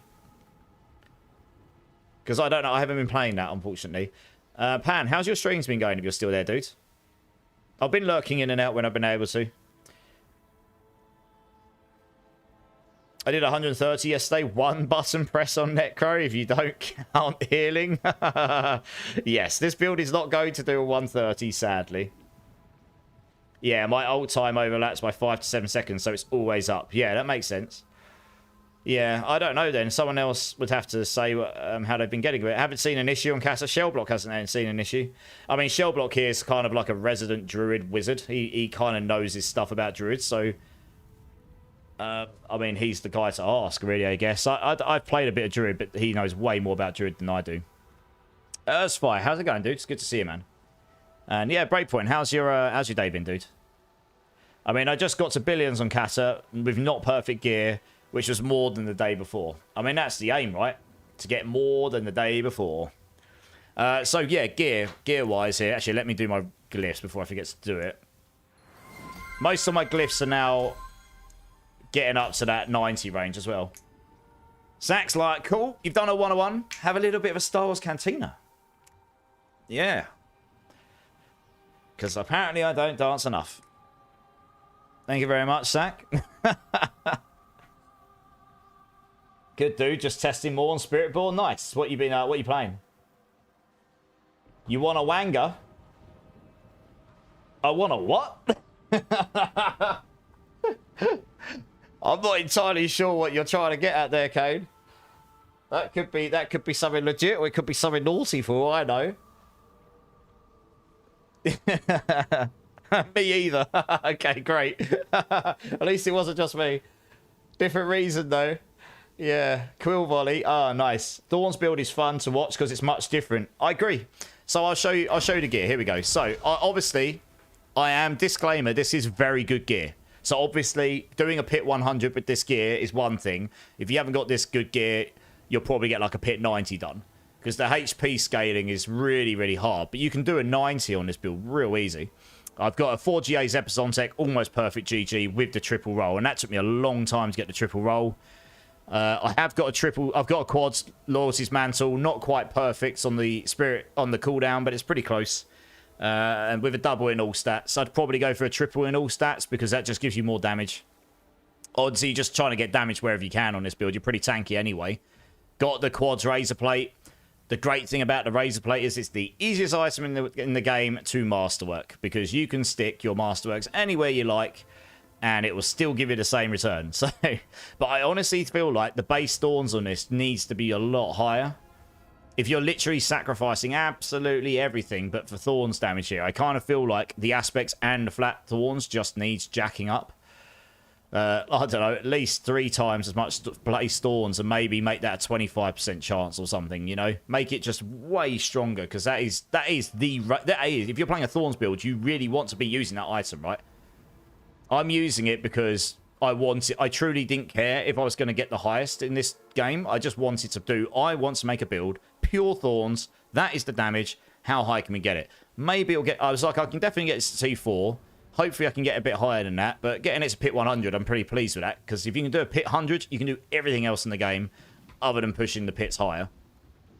So now we've got that stuff out of the way, the next important bit is the amulet. Now I actually would like a dex cooldown potent amulet here, and the reason I'd want cooldown is because that would help me get my ultimate cooldown just that little bit lower.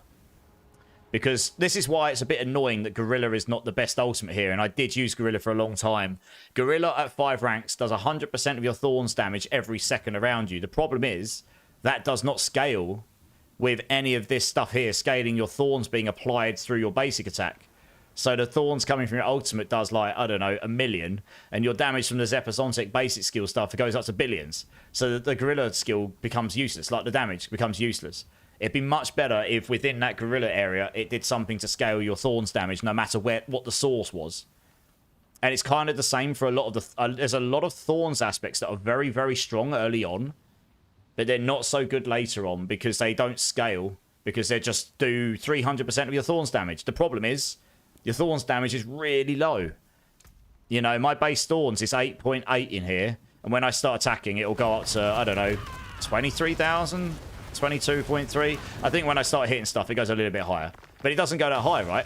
300% of that is 60,000. 70,000, let's say. I mean, let's round that up to 100,000, right? And then you scale that by any of your all scalers, then it goes up into the millions, and that's it. So it doesn't really do anything in the end game, because once you get to this pit, you need to do billions or you do nothing. So so I think there needs to be a rework there. There's a lot of basic skill scalers, and these do work with the thorns being applied through your rock splitter, which is why I do so much damage with the thorns damage here, because we've doubled up the 200% here on gorilla skills through the primary skill in the Law's mantle, and then this applies 100 up here as well. And by using the Zeppazon tech, it does that every single attack, and then every 3 attacks you've got 3 of them, which means you'll hit for 900% thorns. And if you manage to line it up, because this is why I've gone for increased size, because it makes it easier to hit with all 3 of those circles on the enemy.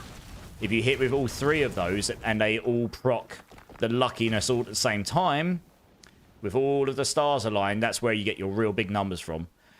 It's pretty hard. It's pretty hard to get those numbers otherwise. There is another setup that might work. I haven't tried it yet, but that's how I had done there. So yeah, that's why I want the cooldown reduction, because Hunter's just better. I just want to spam Hunter as much as possible. I kind of feel like Resolution here does way more than 15x damage, because every time I cast my ultimate for 3 seconds, I do way more damage.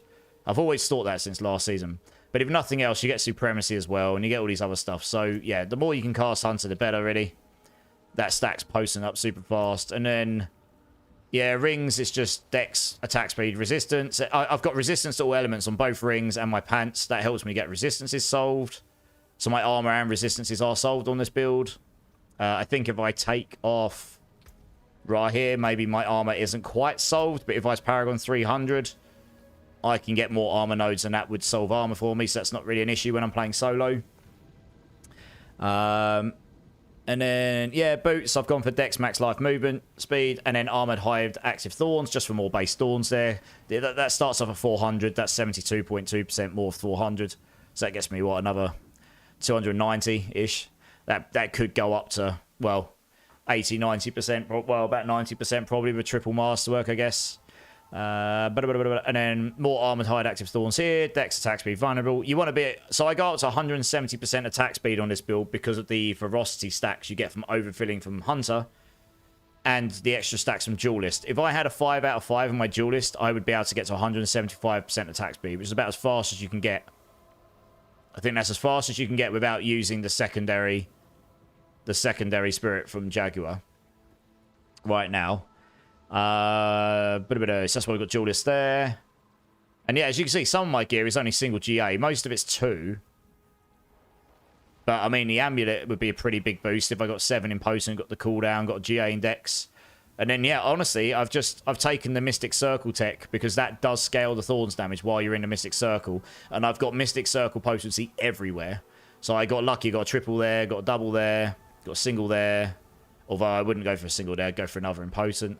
Got the double there, and I've also got the glyph in the Paragon, which is another bunch here.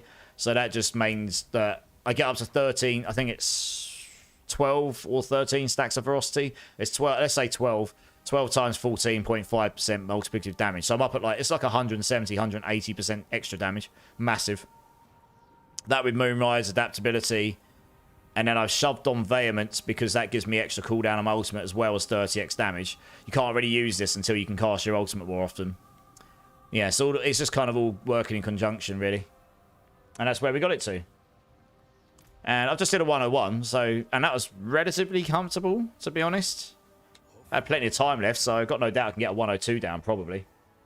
You took the day off to run mum to appointments. I've been able to get some gaming in early today. Nice. I hope your mum's okay, Yov. That's awesome that you've taken a day off just to help your mum. I mean, honestly, I've got a lot of admiration for that. Sounds Star Wars, Kane. Pew, pew, pew. You pulled a 4GA Max Aspect Sky Hunter. Nice. Is that used on any builds this season? I don't know. You spent 65k Obdusite so far and can't get it masterwork right, so now I have to farm more. Obdusite is like the new Raw Hide, right? If anyone remembers last season, Raw Hide was like an absolute pain in the ass to get any decent amount of it. And yeah, this season it's like you'll spend hours and hours and hours farming Obdusite, and then you'll spend it 5 minutes and you still won't get what you want. I think there might be some changes coming on the horizon which will help us on that front. Let's try 102 here. You ran Thorns Spiritborn last season, was pretty good breakpoint. Yeah, I did as well. But I didn't really end up going too far with it, and the reason for that being, it just didn't feel as good as the obvious setup last season was the broken mechanics, right? The HP scaling, the block chance with crit scaling, with redirected force. So this build just does not use overpower crit, so it loses a lot of scaling through not having those built into the build. I feel like there should be either a way to scale your base Thorns damage way higher, or honestly, it would be very nice if they just added a key passive to Spiritborn, which was more suitable to Thorns. I'm using adaptive stances, and the reason for that being, I'm constantly casting a gorilla skill, so that gives me 30% damage reduction. Very nice for tankiness. But it also gives me 50% core stat when I use these skills. And because I've got such high core stat, that does scale your Thorns damage, because it scales your skill damage, which scales the Thorns coming off of my Zephyr Zontek. That is just a direct damage scaler, which gives me way more for the Thorns specifically than any of these others. This is only 45x, so that's nowhere near as high. I tried. Prodigy's tempo doesn't work so well for this because you can't make it a basic and a core skill. And it's not damage anyway, and we can get the cooldown sorted without it. And the ranks do nothing for Thorns. And Noxious Resonance, although this probably would end up doing more damage if you just went down the pure crit scaling, which is what they're doing on the other builds, it isn't Thorns damage. Crit does not work with Thorns. So this would not be the Thorns damage doing the damage. This would be you apply poison and then you blow it up with crit. That would not be anything to do with Thorns damage. So it made sense to go for adaptive stances here, which means it scales your Thorns damage. PoE2 update in progress. Keen to see changes. Oh, there's a PoE2 update, is there? Nice. I'll have to check that out afterwards. You might have a nap, Obnoxious. Well, sounds like you need your rest, dude. You know, the more you rest, the quicker your arm heals, and then the quicker you can go have battles with not lawnmowers, with wheelbarrows again, and hopefully win this time, right? Giggity. Dex and what? On the amulet, Dex, cooldown, and potent. But very importantly, I want GA on potent. Yeah, it's going to be it's like basically impossible to get this amulet. I tried buying one on the trade website, and there wasn't a single one available with those three when I last looked. There might be now. I haven't looked in the last couple of days. Didn't think about how that's the easiest to masterwork. No pesky tempers or lucky hit chart. Yeah, it literally is. Because the way that the masterworks work... I mean, I probably should double check this, but I'm pretty sure that is the case. Because the way the masterworks work is when you crit, you get a 25% on what the base number was, not what the GA number is. And even if it was a GA number, it doesn't matter, I suppose. Because they all start off the same, don't they? So, and they're all the same value. So yeah, you can only get the same crits. So yeah, you just stick them wherever you want. It's the easiest item to masterwork. So that's kind of nice. At least it's one item you don't have to sit there and bash your forehead against the brick wall to get up. All that build crafting makes me feel like a sheep. I find an S-tier build for whatever class and I want to ult and run it. There's nothing wrong with that though, Miko, because if you're having fun doing that, that's the aim of games, right? It's all about fun is number one. I really enjoy challenge. I don't mind doing weaker builds because I enjoy the challenge. I enjoy the figuring out the puzzle part of it. That's just what I enjoy doing. But some people just enjoy blasting. There's nothing wrong with that. You know, it's been quite a fun little. Let's call it a project. Oh, that actually hurt. Damn. So you got. Oh yeah, it's just got lightning things. I'm in a tiny little hallway. That's lovely. Yeah, it's been a fun little project, to be honest, figuring out how to get this build at least pit 100 viable. Yeah, these lightning rods on the floor are not ideal. They do lots of damage, no matter how much damage reduction you've got. There we go, he's dead. Sweet, right, let's move on. Oh, we'll have to get rid of these, I think. So they'll probably just follow me. I probably should go level up my Piranado after this before I go any higher than 102. Because that's my main source of dragging them in, and having them dragged in a group is really, really useful for me. So Vortex would be very useful. If I could get that cooldown the amulet, I might be able to take the rune off for cooldown. Meaning I could put Vortex back on again, which would be quite nice, I guess. That's right, yeah. So if they were all grouped up, we'd get them down. Because it's the grouping them up inside the Mystic Circle that's particularly useful for me. Oh, gosh. As if there's another one of these right there. That's really unfortunate. There we go. Just wait for that Mystic Circle to spawn. Wait, see how much more damage I do when I'm in a Mystic Circle? It's like night and day. There we go. Exit dead. Yeah, serious night and day right there.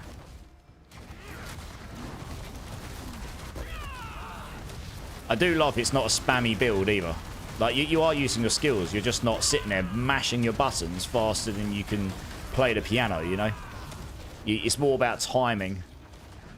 Keeping an eye for your Mystic Circle, making sure when it's up you activate it with a Jaguar skill, timing your skills in the right order so you can benefit from them the most. So I quite like that. But it's not too difficult to play once you get used to it, honestly.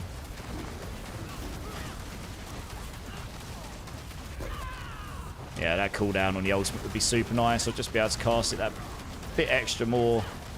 So it would just give me that extra bump to damage. Oh, he's dead. Nice. Oh, we're doing pretty well so far, honestly. Maybe we will get a 105 done on this build.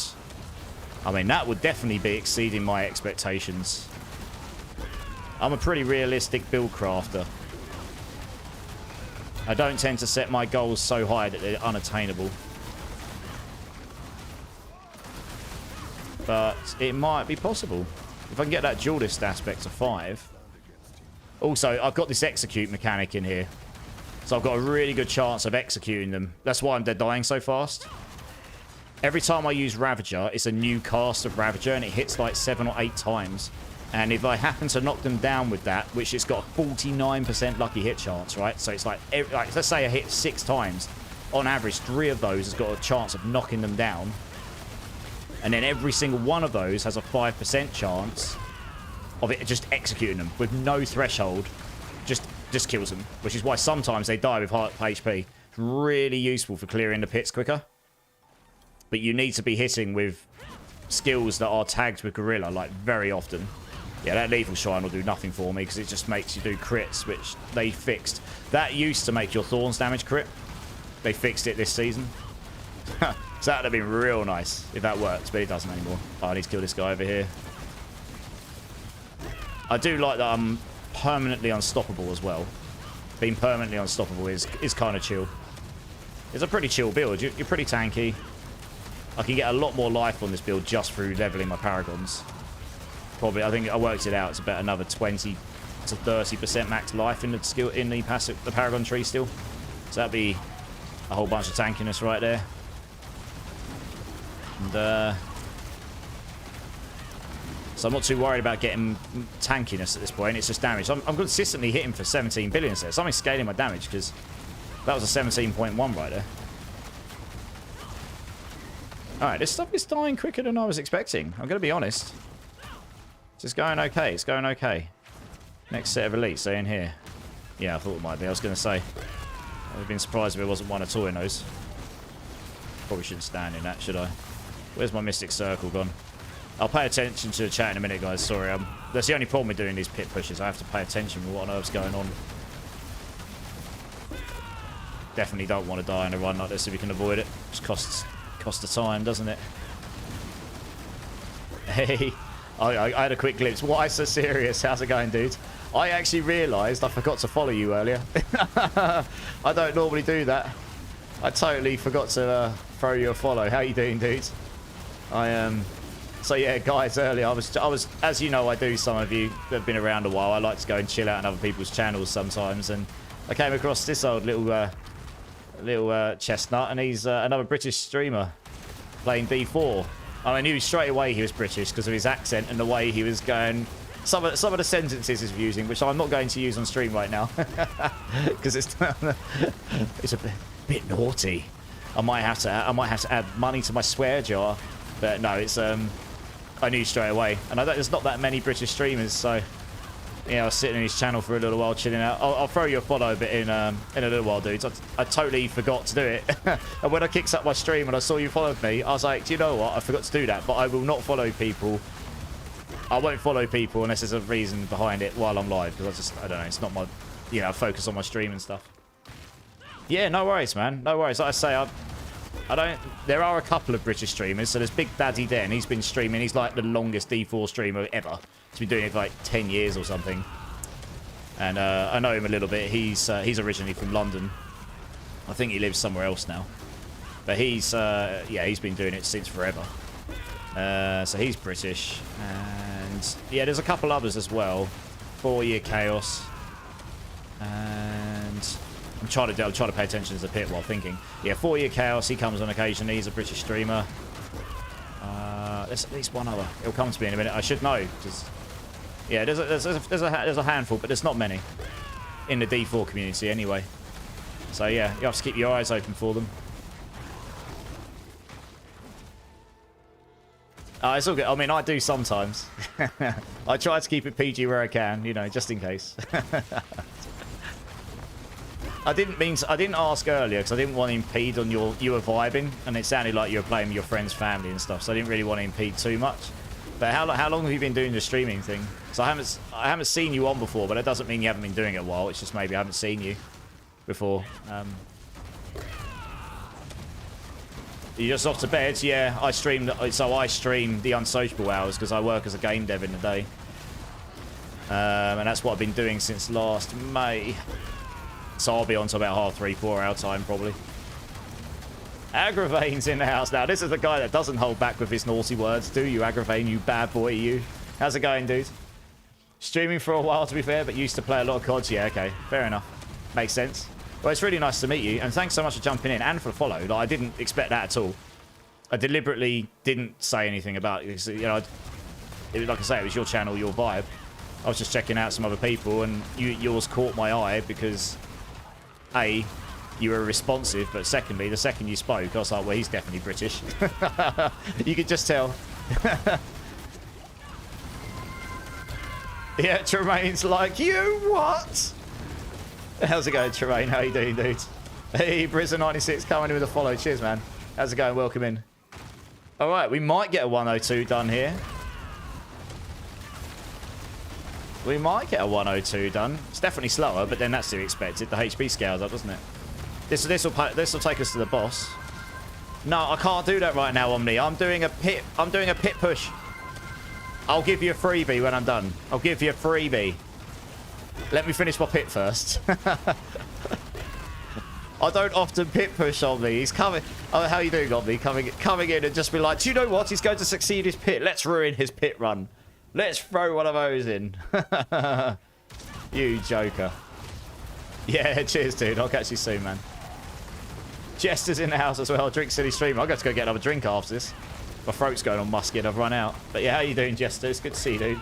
No pants tax due to doing a pit. I might get banned for that, though, Agravain. That would be very funny, would it? Look at Omni. Omni's proper trolling now. Yeah. I'm not going to do it too long, though, because I don't want to lose my run. I want to get this down. I actually want to finish it. Oh, dear. I'll give you a freebie in a minute. How you doing, Omni? How you doing, dude? It's good to see you. You're going to Chelmsford next week, Durbin, to visit your sister. You'll be in the country. Chelmsford's really close to where I live, by the way. It's like half an hour away. Yeah, yeah. That's in Essex. I live in Essex. I live in Southend-on-Sea. So it's like half an hour away. Yeah, it's not far. Yeah. Have you been before, have you, to Chelmsford? I'm trying to think. When was the last time I went to Chelmsford? It wasn't that long ago, because like I say, it's not far away. I'm part of a charity men's association called Round Table. It's a bit like the Masons, but for younger men. And I know a lot of the guys over at Chelmsford, in Chelmsford Round Table. They're quite a big one. They've got like 50 people in there or something. No left click. Oh, that's okay. I don't have left click on this build at all. You just trolled yourself on the... If you look at my hotbar, my left click's set to M5. And my main attack's on my right click. I'm using WASD for movement, so my left click is literally only to pick items up and to click on portals. I mean, I don't know if that's intentional, but if you actually wanted to stop me doing something, you chose the worst possible button. Oh dear, I can't not laugh at that. I'm literally, look, my finger is not on the left hand click. No, I'm literally holding my right click button down. I'm not pressing anything else. occasionally my M5 is there on the side of my mouse. There we go. Well, that was a 102. We had about 4 minutes left, just under, baby. So 103 might be possible with my current setup. Right. Now we'll do a dance. Here we go, Omni. Here you go. You get your dance now. Here we go. Because I completed my 102. Woo! That would get me. I'm pretty sure that's going to get me in the top 40 on Spiritborn board without any dodgy mechanics. Yeah. You've been there twice before, Durbin. Nice. Yeah, it's okay in Chelmsford. It's not too bad. That's where Prodigy started. Prodigy from Chelmsford. Oh, my cat's turned up. I moved my chair and my cat thinks it's food time or something. Tremaine, I'm good, mate. How you doing? How's Pantera, Agravane? Yeah, it was good. Yeah, no, Pantera was decent. I never thought I'd get to see them. I know it was only half a Pantera and Zach Wilder and a drummer, but yeah, it was decent. Yeah, very good. It's just, you know, it's another tick on that list. I don't necessarily need to ever see them again if they ever did play over here again. They were good. They were definitely good live. I wasn't disappointed. I'd have loved to have seen them with Dimebag. I mean, look, I've got 2 Dimebag guitars on the wall. I'd have loved to have seen them with Dimebag. But that's just not possible. And so you got to take the best of what you can get, right? I'm going to take some of the life notes here because, you know, I probably should. No WASD. Well, that's no fun. I can't even move. I can look at my inventory.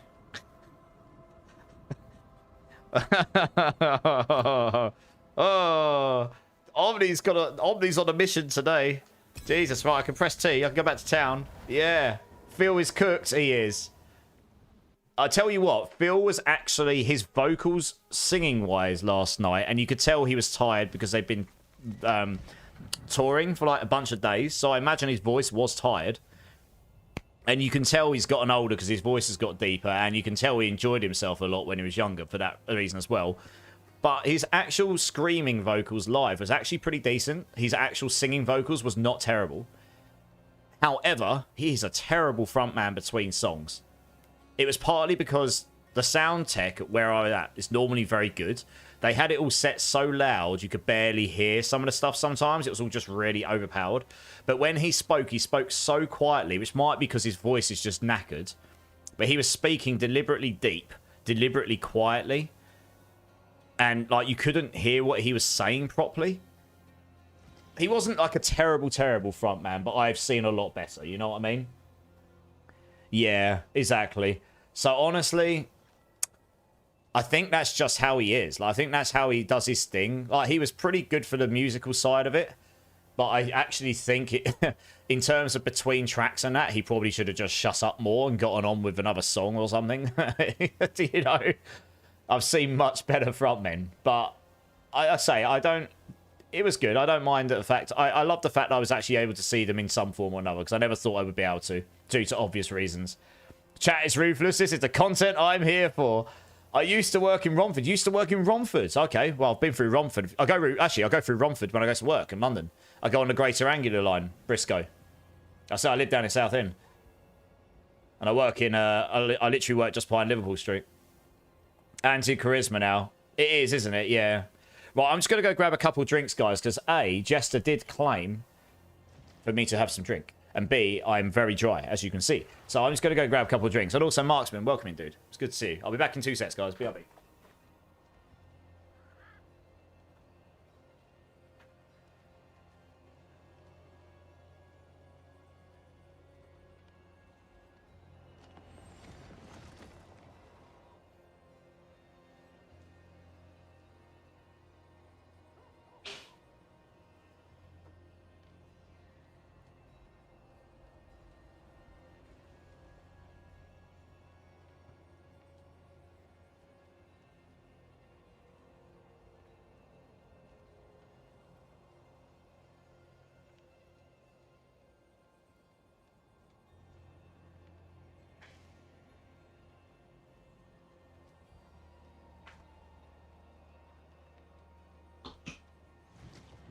Alright, guys, I'm back. Sorry about that. Bloody One's in the house. How's it going, Bloody One?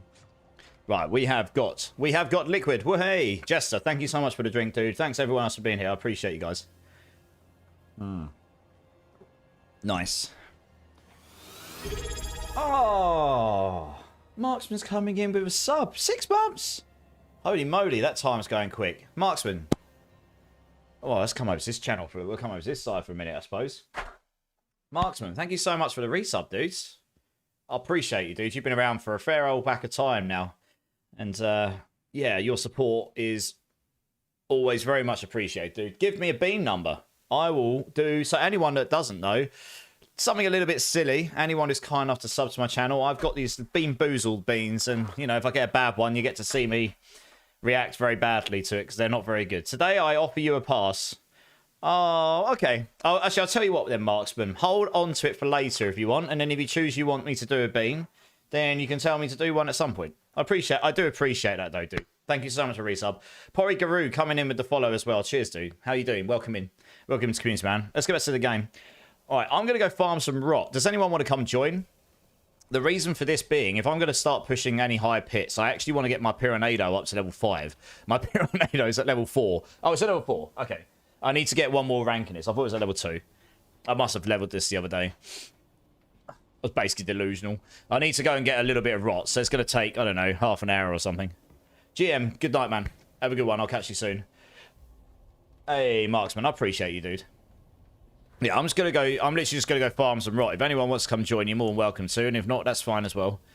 I will need to get some more essences. We just did a 102 pit. And actually, what I wanted to look at, I'm not really normally that interested in pushing the leaderboards too much. It's not what I normally focus on. But for the first time, since no one's really doing Spiritborn right now, I mean, I'm secretly hoping in the mid-season patch, which we must be hearing something about soon, that something gets boosted for Thorns. Who knows?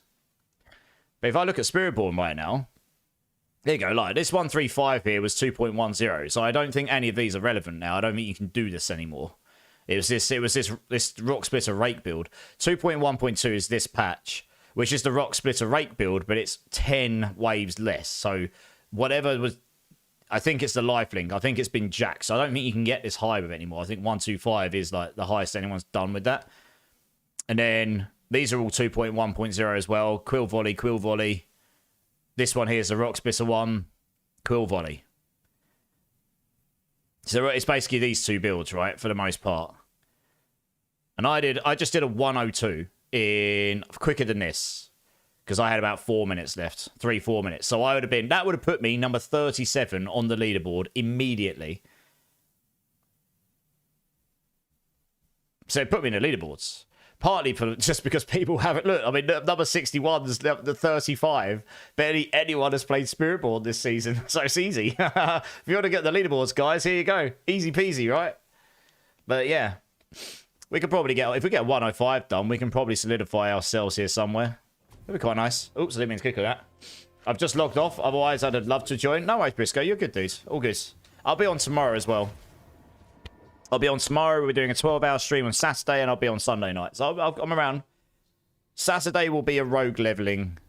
Will be a rogue stream, as promised to Durbin, who claims what my next class was going to be.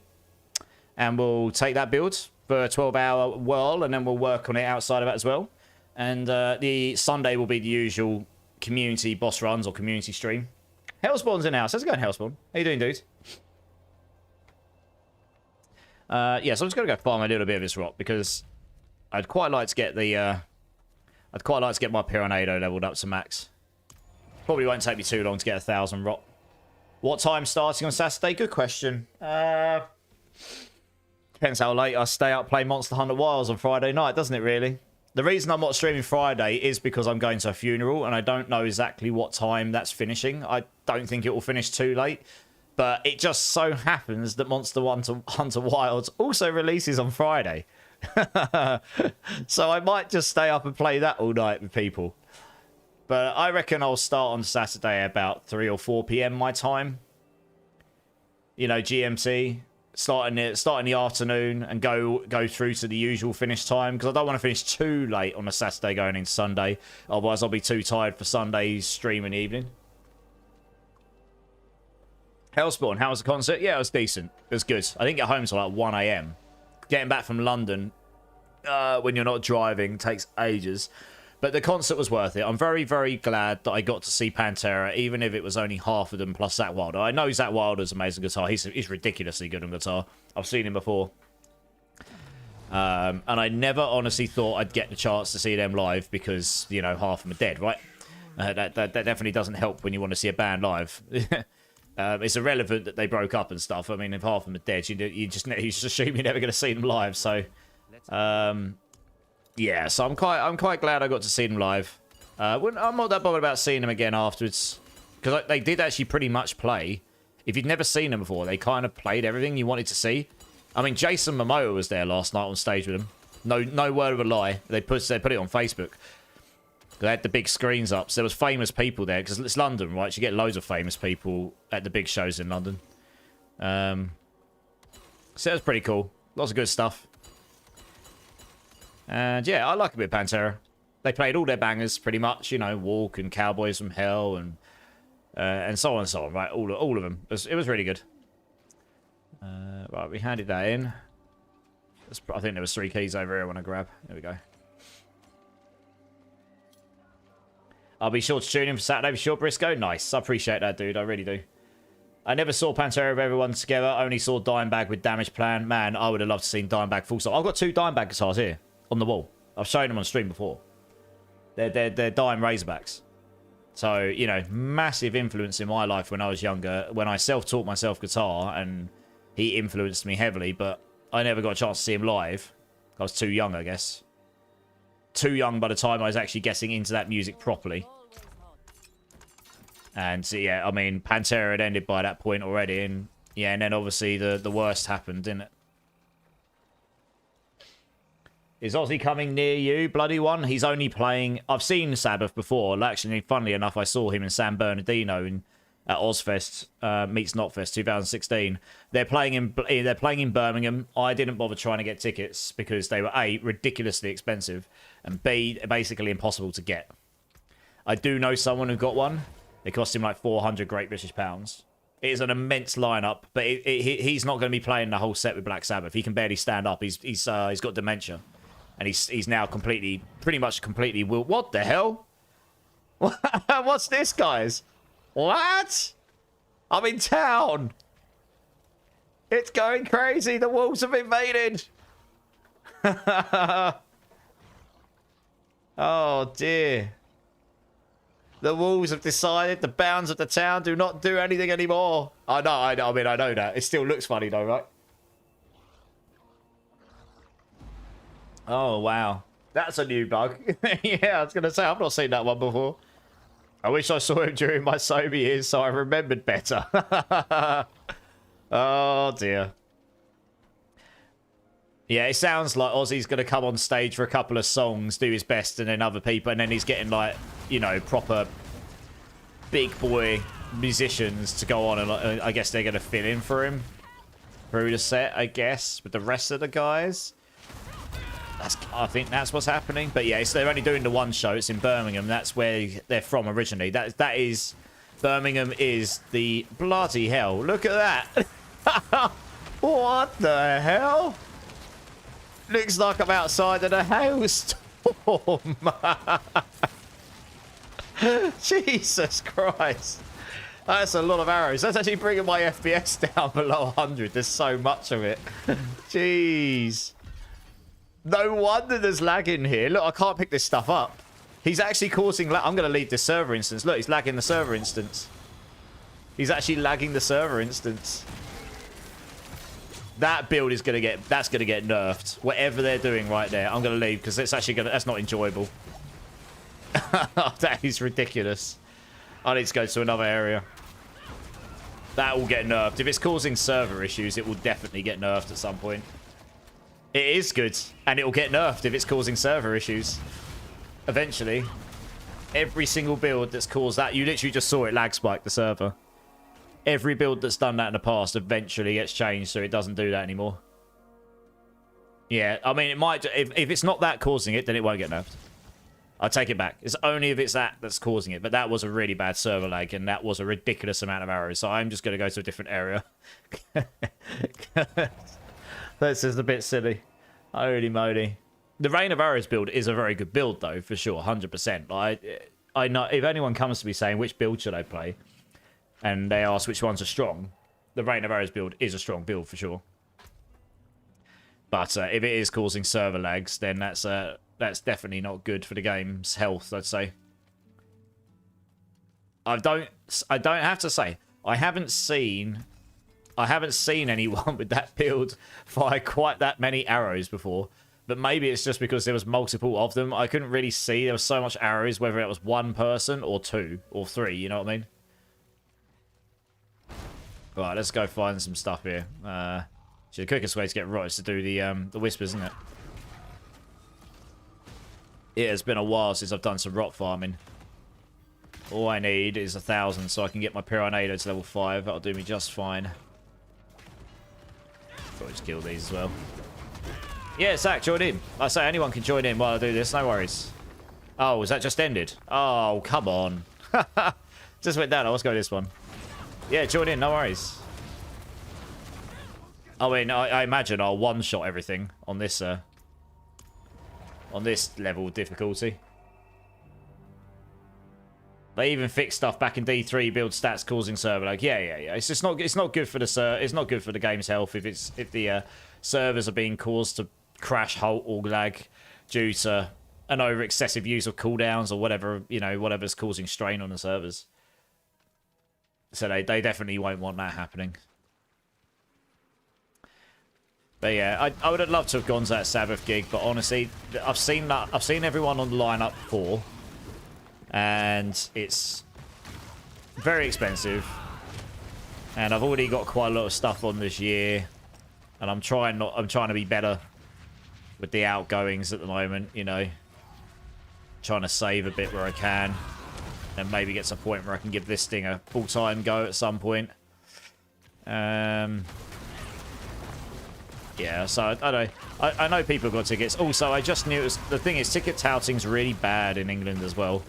Like, bots buying up all the tickets and then resetting them at absurd prices. And unfortunately, it's not been made illegal here. So it's just, yeah, it's a bit crappy, to be honest. That was obviously going to sell within like 2 seconds to whatever bots could soak them up. What's the command to look at you now? It should be build. Is that not working? 1 second. Oh, I might have to reset the bot. 1 sec. Oh. 1 sec. Yeah, 2 secs. Oh, I know what's happened. My bad.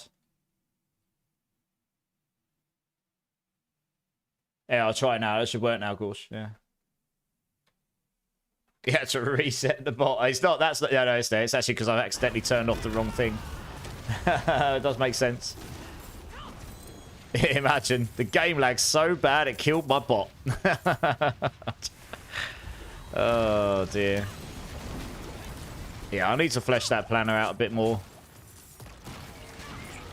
But we did a pit 102 with comfortable amounts of time left at the end, so that's pretty decent. I mean, there is a world where I didn't think I'd get this to 105. I was kind of like skeptical because the HP does scale very hard, but it is maybe possible I can do a 105 on this tonight. I'd be very surprised if I can get it to 110. Sorry, 110. I mean, that would be, I'd be absolutely mind blown if I got that to 110. Should probably hand this in, shouldn't I? Time views ahead off. I'm slowly falling asleep. Have an amazing stream. Briscoe, thanks for jumping in, man. I do appreciate you being here. And yeah, have a good sleep. I'll catch you. I'll be on tomorrow. And if I don't catch you tomorrow, I'll be on, yeah, nice long stream on Saturday. So hopefully I can catch a whole bunch of people then, for sure. Should be a fun one on Saturday, hopefully. Get to see me struggle bus it on the class I know the least. Yeah, it shouldn't be too bad. I've played it before. I'm pretty good at picking things up in these games and sort of figuring them out as I go.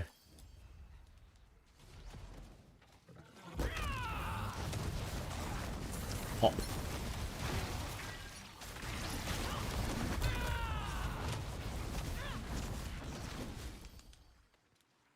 Oh, what's my rot at?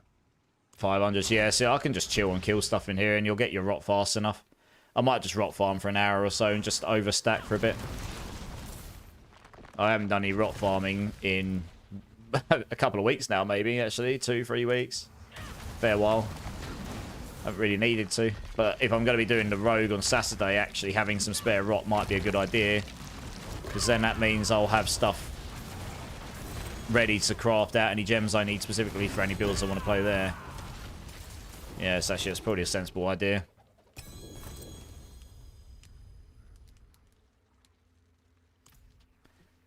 Okie You're playing Rain of Arrows and have pretty much 0 cooldown. I get major FPS drops if I have Artillery Shrine active. That's probably what they had there then. Because that I've never seen it that ridiculous before. Yeah. That's the problem. That's why you normally get server lag. It's normally you can spawn skills way faster than intended because of lack of cooldown, or well, usually cooldown related. Yeah. It was the same in Path of Exile. They had to, the Path of Exile 2, they had to nuke some skills because of the how low the cooldowns were being made. So that the Temporalis chest was making it so you could get 0 cooldown. So you could you could literally macro spam the skill as fast as humanly possible. But that's actually really bad for the server.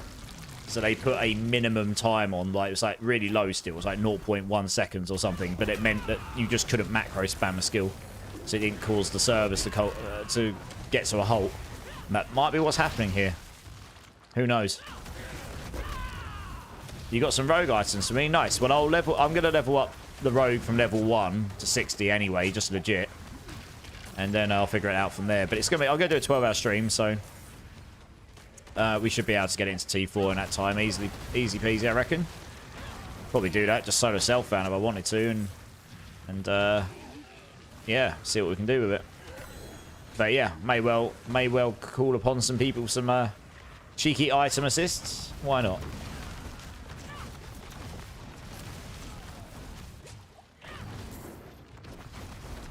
Look at the earthquakes. Holy moly, they're everywhere. All of the earthquakes. That's another Whisper Hand in. Lovely.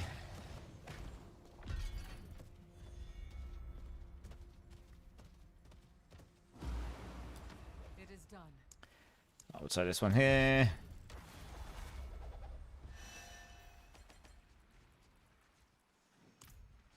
Right, I've still got the old herbs to collect, it looks like.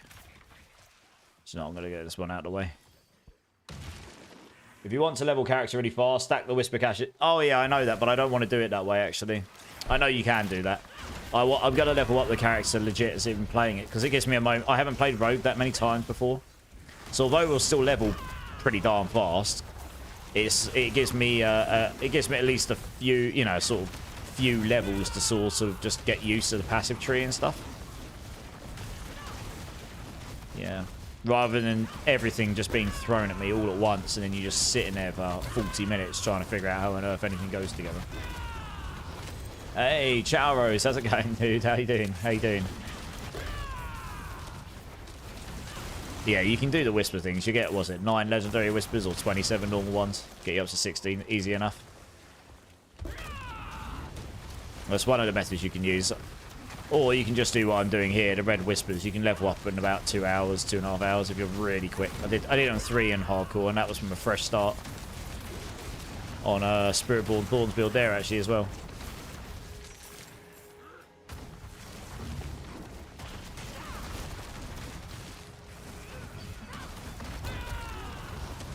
I can run you 5 pit 101, so yeah, big out. I mean, I know this can be done.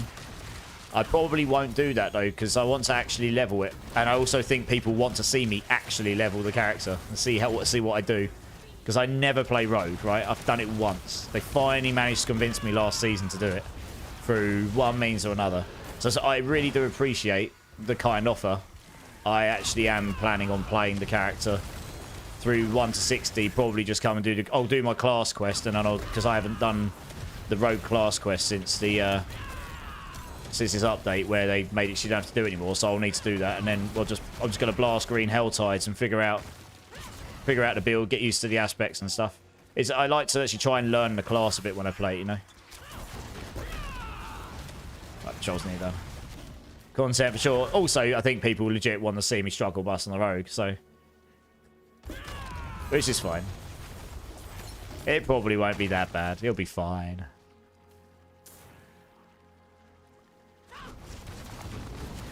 Did I not finish that? Oh, man. I must be like 1 or 2 off. Where are they? Oh, like 10 off. Okay. Look how fast I attack on this build. I can get 5 more. I can get 5% more attack speed on this build as well.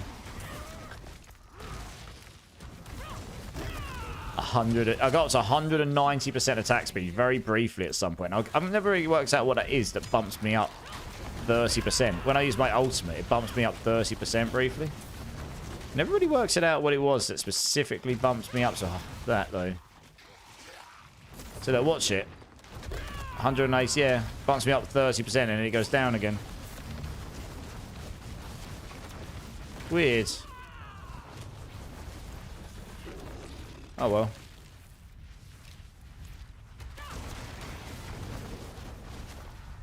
Right, I still need herbs. So I think I need a couple of these.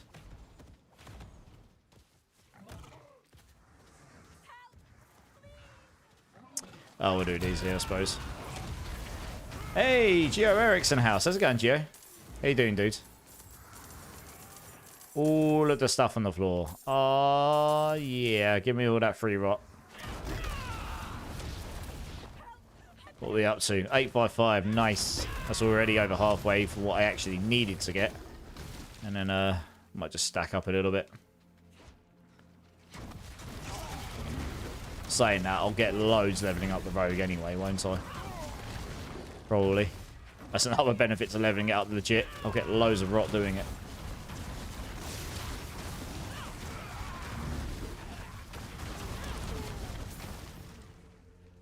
Alright, that's that one done there. I do need to, yeah, I need to get these over here. Right, grab one of them. Grab one of them. I need a couple more. Oops. That's down it. I'm gearing up an Earthquake Barb to pair with my Shadow Wave Necro so I can switch back and forth between the two. Nice. Yeah.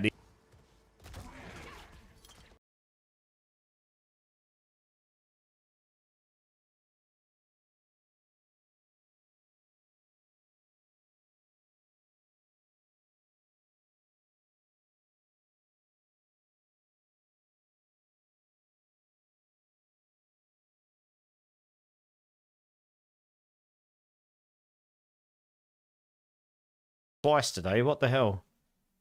It's done the same. It's alright. It hasn't crashed. It's caused my... Something that's... It's causing my USB to reset for some reason. Which is really odd. So I can sort the camera out. Oh. Everything that's connected to my USB ports, it like resets them all. Which is really strange. I don't know what's caused that to happen. It's got to be something related to one of the updates I've done recently. Because everything was fine for ages. That has happened twice today, though, which is really odd. I can fix the camera. There we go. The camera should be fine now. Yeah, I know. Yeah, I know. The second that happens, I know that happens because my mouse... Whoa. Jesus Christ, sound. It messes everything up. There we go. I don't know what it is that's causing that. And I'm not sure there's going to be any logs for it. I know when it happens because my mouse stops working. It resets my mouse. It resets my keyboard. It resets my Stream Deck. It resets my headphones. It resets the camera. I think it's just I've got too much stuff on them. I've got too much stuff connected into it. I have got another USB port thing turning up tomorrow, so I might need to jig them around. I've just got too much stuff connected into the USB ports in the back of my computer. I think that might be the problem, to be honest. Yeah, anyway, it should be fine now. Please let me know if there's any problems, guys. Sorry, it only happened once the other day. It's happened twice today in 2 hours and 42, so I don't really understand what's causing the trigger right now. I'm going to have to look into it, but I don't know how I diagnose it. After, I don't know. I'll have to do some Googling, I guess.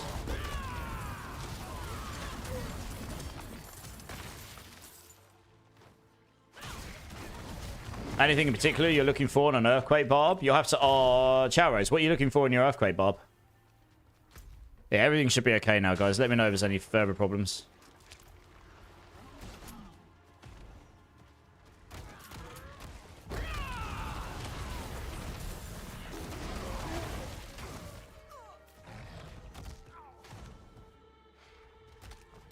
Yeah, thanks, Omni. I think I got to the bottom of what was causing the crashes before.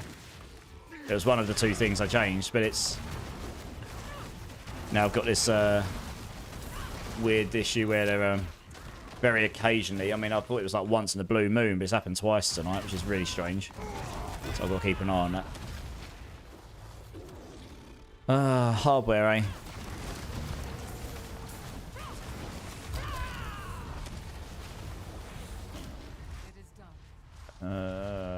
Two-handed, here we go.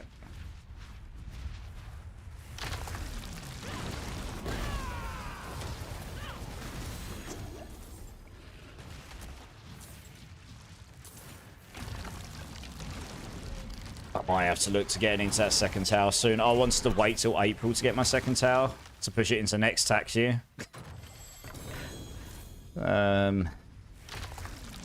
It's just the way the UK works. But I might have to look at getting it sooner if this keeps happening.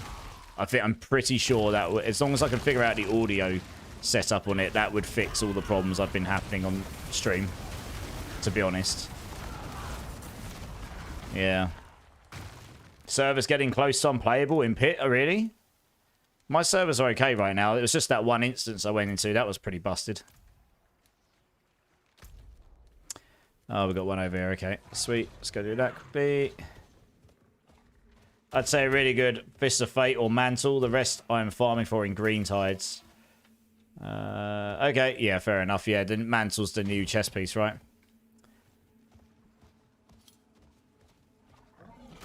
Yeah, I don't know if you've got either of those, Hellspawn. I don't have well, I don't have a particularly amazing Fist of Fate. I've got an okay one.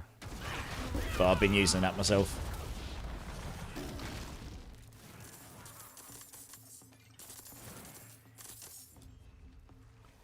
Right, let's find the old animals, eh?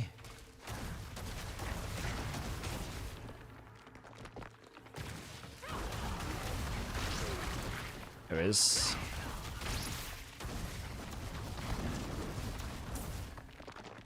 Where on earth are the little furry... There they are. Good. Little furry animals I've got to save.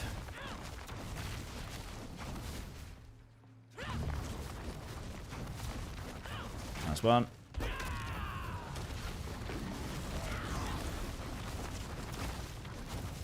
That's two. You just hit 60 last night. This is the second character, so I'm doing the Grim Quest and hunting down upgrades. You're in T4, and that's the name of the game. Yeah, once you're in T4, then it's just about optimizing your build out, right? And getting your glyphs up and such. When you're in T4, you're obviously doing okay already. I do know that the barbs are doing pretty good. Like, you can get to T4 without needing ridiculously cracked stuff, so that's always handy.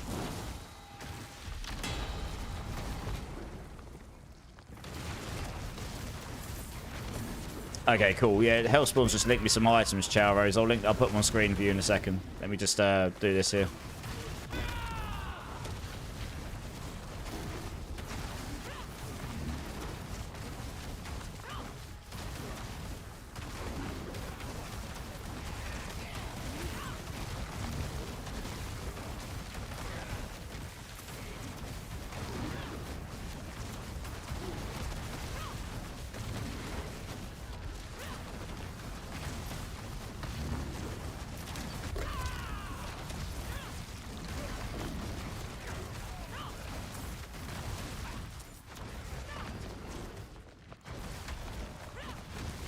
You have no glyphs, that's how good barbs are. You got no glyphs and you're in T4. Well, there you go. That says it all, really, doesn't it? Yeah. Very nice.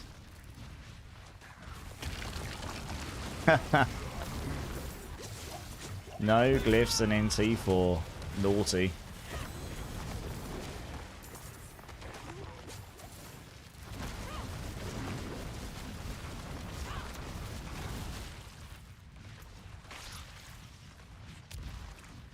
Right, okay, I'm just going to quickly go out to town. I can show you these items. I just got linked arrows. You do die sometimes. You have to play better. I mean, that's why, yeah, but that's why you look for better gear and stuff, isn't it? So if you look at my screen right now, I'm just going to move away from the portal so I don't accidentally click on it. If you look at my screen right now, Chowros, here's the Fist of Fate that have been... Oh, you might be able to see it, yeah. These are Fists of Fate that have just been linked. Double GA attack speed crit chance with 240 on the aspect. And the Mantle of Mountain's Fury, 2 GA. GA's being Defensive Stance and Hammer of the Ancients with a maximum aspect. That's a pretty good mantle, to be fair. Depends where you want the GAs and stuff, but yeah, you've got the, you've got the max aspects, you've got pretty good GAs. The other rolls are pretty high, so that's a pretty good mantle. If either of those interest you, let us know, and I'm sure we can facilitate. I mean, I guess while I'm here, I might as well empty out. That sounds awesome. Can I link my Fist of HU? It's 3 GA, but I think it's garbage. Yeah, for sure. Link me. Hit me up. Let's see what it's like. Ooh. Wow, okay. It's threw stuff at me.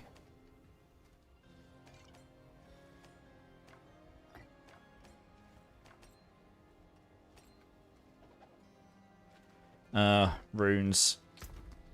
Let's go and dump off some runes again. There we go.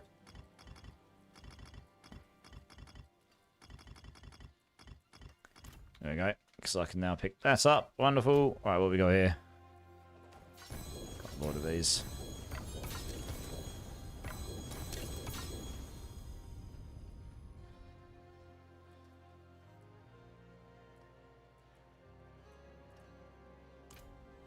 Not too bad. Okay, let's have a look. 285. Nah, that's, well, it depends how important attack speed is for you, but I think that's probably better than what you were linked before, because you've got the GA lucky hit and you got a higher aspect. So it depends how important attack speed is to you, really. But the mantle's pretty good. Either way, I'd say.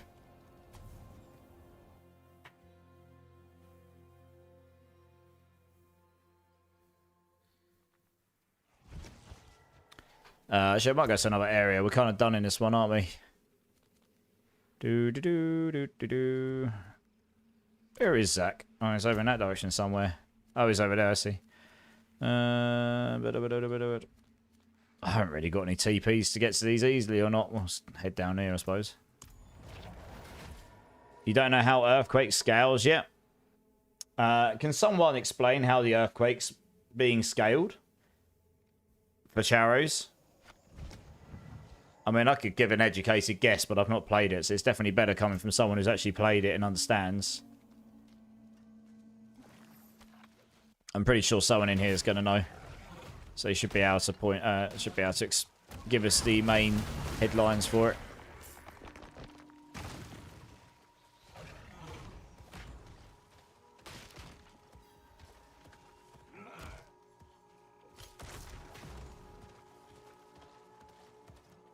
Aspects mainly and from Paragon. There you go. I mean, that would make sense, right? If you're missing glyphs and you've not leveled up your Paragon so much and you're missing aspects, that's probably why. Yeah, thanks, Durbin.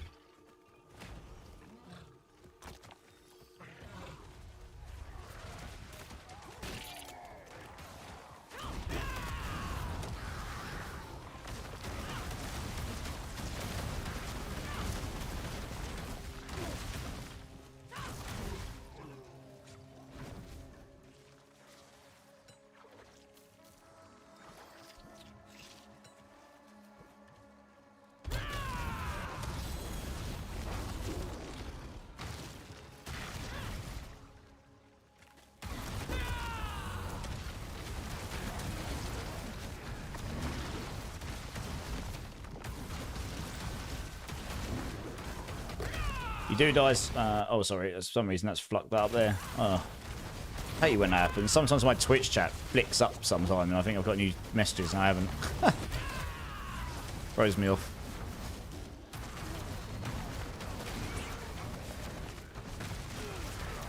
Yeah, I was sort of thinking, I wonder if my new issue, where it's killing all of the USBs, I do wonder if that's because I've got a second camera connected. I'm not actually using it right now, but I can see it's connected and on. It might be because that, and it might just be drawing too much power through one set of USBs with both cameras connected on top of everything else I've had in for ages. So it might be that, to be honest. So I think I'll probably try that tomorrow. Just take the other camera out for the time being, because I'm actually not using it the second. It's just connected up for the sake of it. Rumble Glyph, Mantle, Incendiary Fissure, the Incendiary Fissures aspect, Executioner's aspect, Aspect of Elements, Aspect of Earthquakes. That's all got on my build. There you go. Sounds like some pretty good places to start their Charos. Gaming Hellfire's in the house. How's it going, Gaming? How you doing, dude?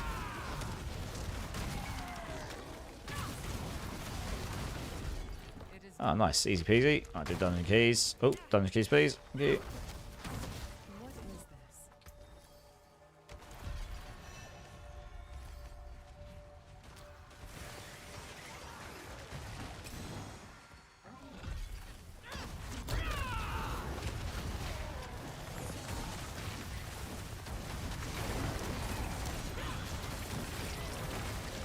Trying to shop for a PC for the missus. I might need to pick your brain about it. Okay, yeah, for sure. Yeah, just send me messages on Discord and I'll get back to you when I'm off stream. You got an Astromantis in my solo self-found. Nice! In solo self-found. God damn. You're going to be slapping now. GG's, Durbin. I still haven't got hold of one of those myself, but that's mostly because, honestly, I haven't played a build that's, like, heavily required one, so... Or heavily benefited from having one. So I've not really gone out of my way to get one, I guess.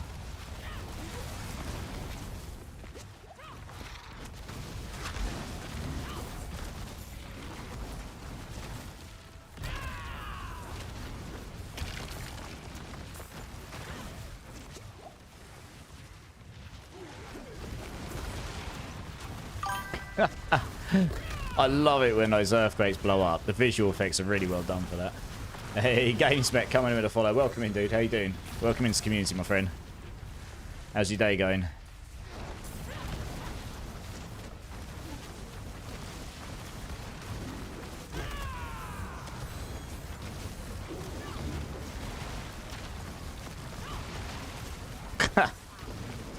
Boom! I think there's more than one of them here. That's why there's so much of it. Jesus Christ, look at it.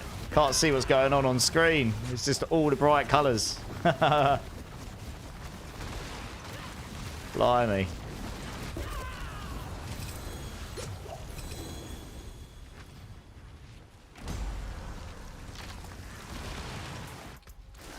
Right, we got enough to get my Peronado up. Nice. Off. Level 5. Sweet. Right, we'll stay in here and stack up a little bit of rock while we're here. So I'm sort of slightly preempted for the build on Saturday.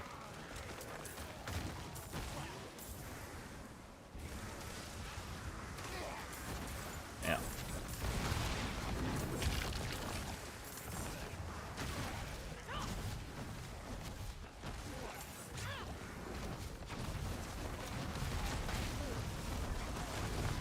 Ooh, go hand my my old whispers in. It is done.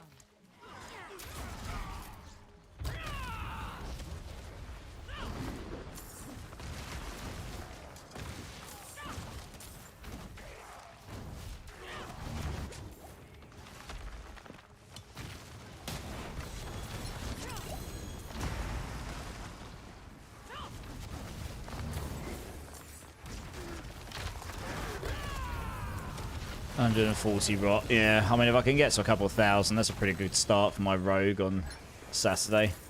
And then by the time I finish leveling up, I should probably have enough to get my witch power gems, I guess. It's kind of the place to be, isn't it? That'd be a good place to be.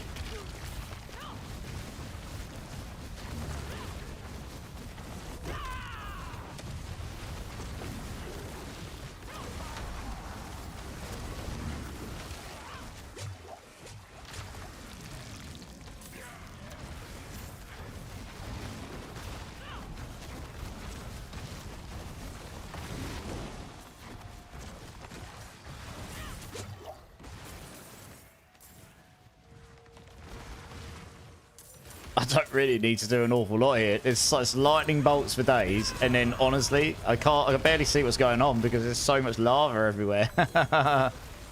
Boom, zap, zap, zap, boom, zap, zap, zap. That's pretty much it. I'll just stand here and look pretty, I suppose. Thorny and pretty. Oh. Gotta love a free profit, eh? I mean, look, no, you see it though. Don't look at it. It's just like zap, zap, zap, zap, zap, boom! Zap, zap, zap, zap, zap, boom! Yeah, pretty much. I'm just going to stand here and look good.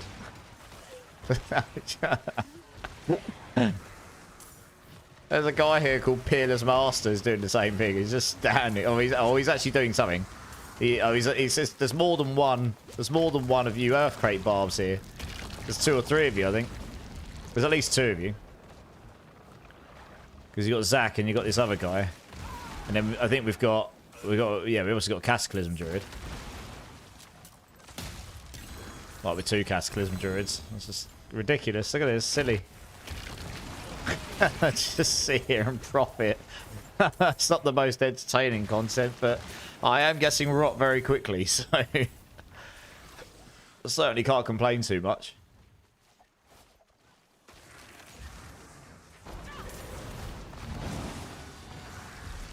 Did 15 billion on the boss. Christ, that's always as big as I've done on this build, full stop. Saturday, the big day for me. My new computer desk and the missus' new computer desk along with all new chairs should be here. Hey, nice. What desks did you get? Or do you just get standard awesome desks? There's nothing left there. We're going to find a new area. Let's go down here. Having a nice desk and a nice chair really makes gaming that little bit more enjoyable.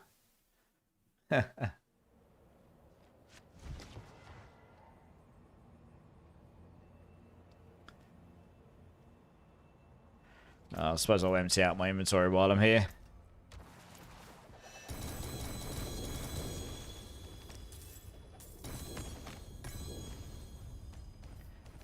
There we go. Put that one there.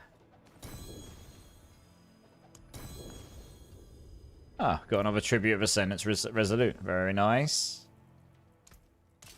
One of those. What's in here? Oh, man. Wish we could get rid of the non-ancestrals, honestly. I mean, you just don't pick them up at this point, do you? You'll DM me? Yeah, okay, nice. Yeah, I'll check when I finish stream, no probs.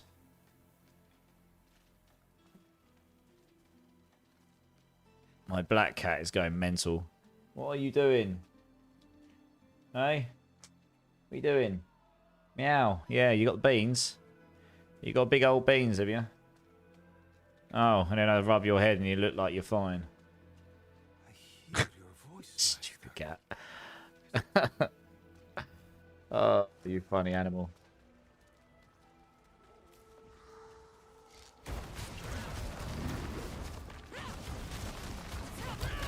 You wasn't doing any earthquakes? Well, that was the other guys then. Because you saw it, didn't you? There was like... There's loads of it. It's ridiculous. There's so much of it. It looks amazing. I mean, visually, it looks aesthetically pleasing as much as any other skill I've seen in the game.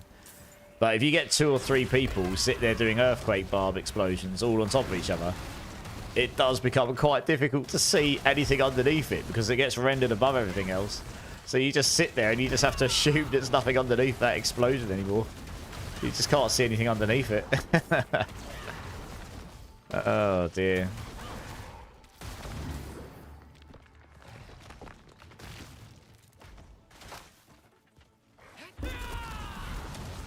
But we're getting near to the end of this playlist. I'll find another one in a minute. Ooh, there's a cheeky goblin over here. Hey goblin. Goodbye goblin. Give me your loot, boy. There we go. Get in my bag. Get in my basket.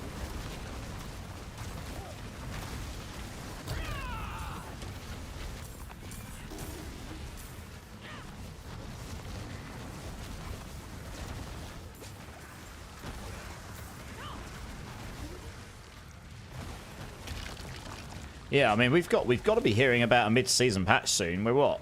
We are 5 weeks into the season now. It started on the 21st, so tomorrow. It's in the 28th. So Friday will be officially, give or take, it will be 5 weeks. Give or take. So I imagine we've got to be hearing a campfire soon for the mid-season patch.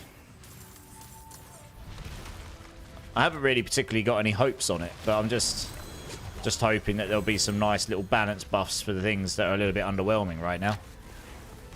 And Obusite buffs, that'd be nice.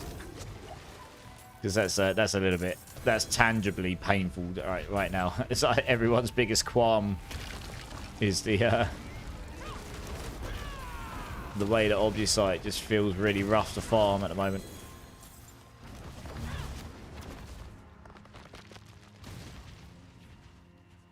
It is done. Oops, let's grab this down. And then we'll head over there.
Let's try and clear these off over here.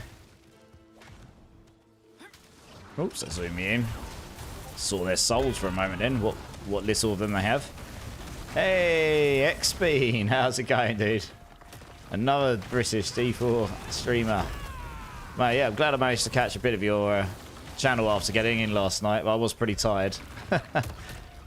I left you on alert though. So no, what time did you end up staying up streaming till? I think I left you on lurk about, what, about 2? 2, something like this. But yeah, I'm good. It's not too bad. Yeah, not too bad. Still a bit tired, to be honest. But we're just grinding. Just grinding away. Just farming some rot at the moment. I'm going to be doing a rogue from scratch on Saturday. And then I'm going to go back to pushing pits. I've done 102 on this build now. I'll see how close I can get to 105. I mean, that puts me firmly on the Spiritborn leaderboard right now. In the top 50. I mean, that's not particularly difficult right now because the competition's not that high, but this is a non-bugged build, so that feels pretty good. It's a full Thorns build. Yeah, till 6 AM.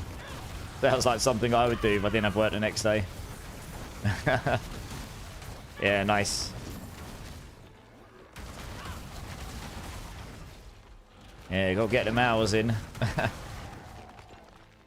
I've done many a stream until 6 AM or beyond in the last year. I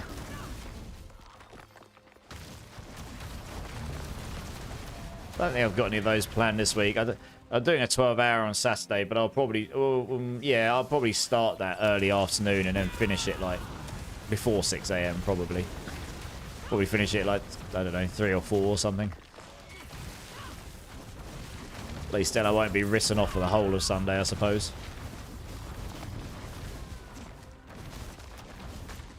How many days are you streaming? Because I've never known if you've got like a specific schedule or whether you just stream whenever you can at the moment.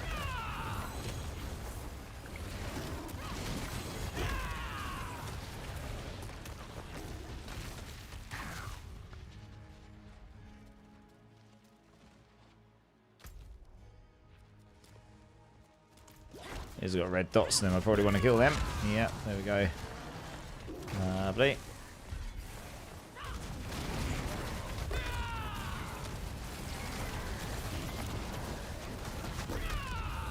Your daughter's schedule. Yeah, that's fair enough. Obviously, yeah, daughter definitely comes first. I admire that. Yeah, that's fair enough. No, I was just asking because then I would have some idea when to expect you're going to be on, so I can check you out. Like, know when to check when you're going to be on, so I can sort of try and check in a bit more. But yeah, I mean, I struggle with the lack of number of hours in the day as it is at the moment. So I try to get into people's streams where I can, but a lot of the time I end up just lurking in the background and just checking out what people are up to. I'll normally only say hello if I can actually sit there and spend some time in there, even if it's just 10 minutes, yeah.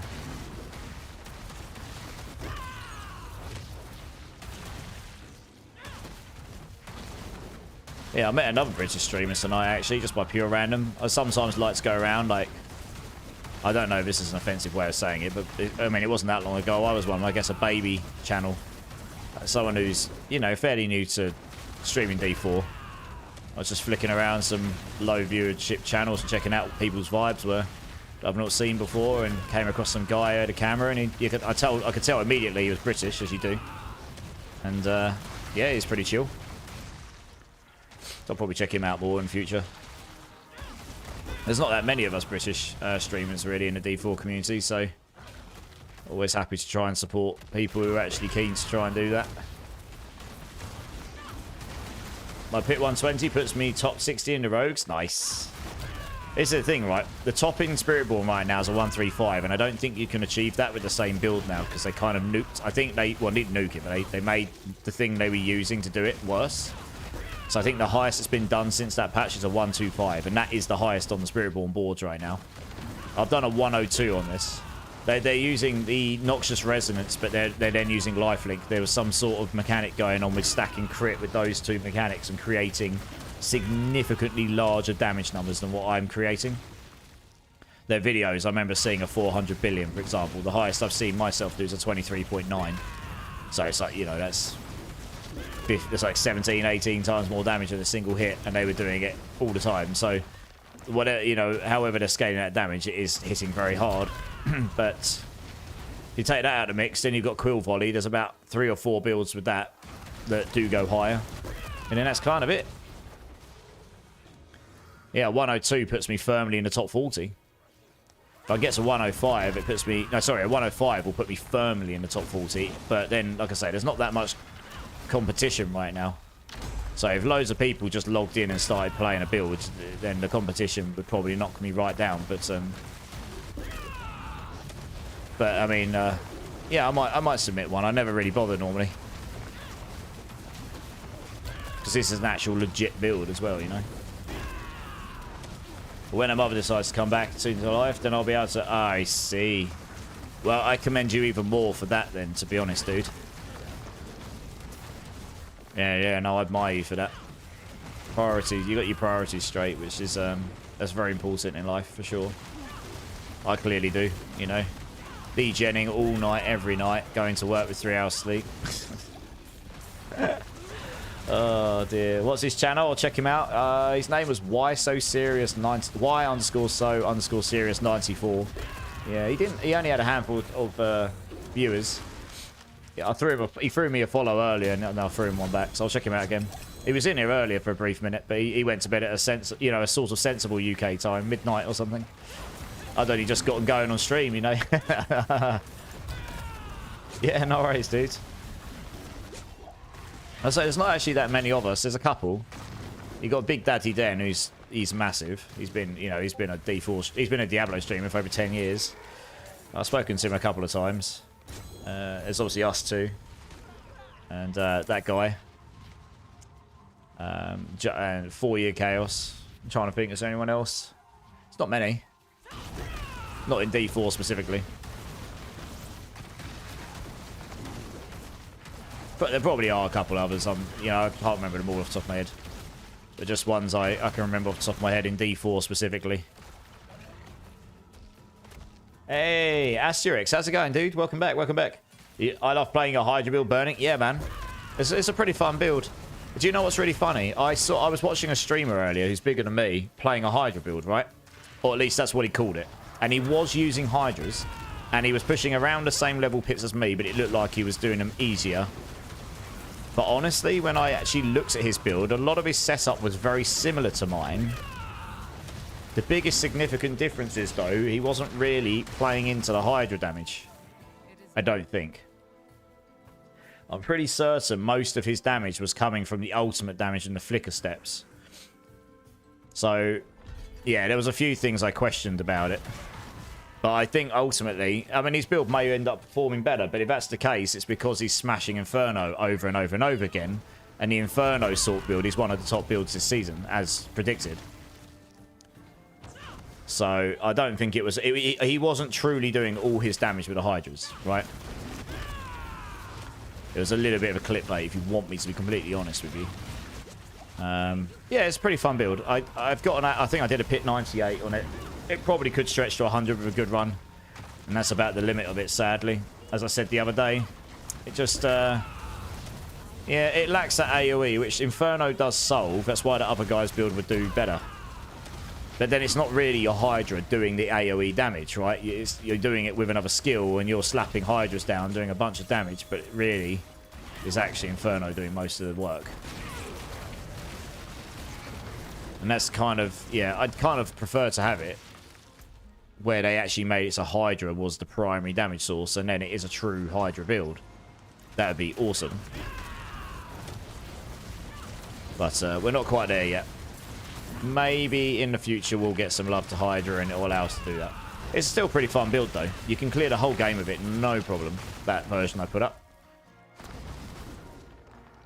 I'm thinking about submitting this season, but I want to push a little higher. Yeah, well, I mean, if you're already in the top 60, you're in a pretty good place for submitting to get in there and solidifying your place in there, for sure. Where on earth is... I'm trying to find some more herbs, so I can get the herbs thing done.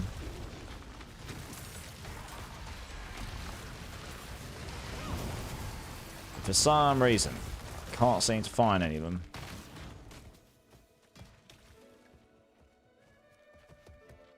Oh, one sec, is this... Yeah, I'm looking for the herbs. Where the hell are the herbs all at?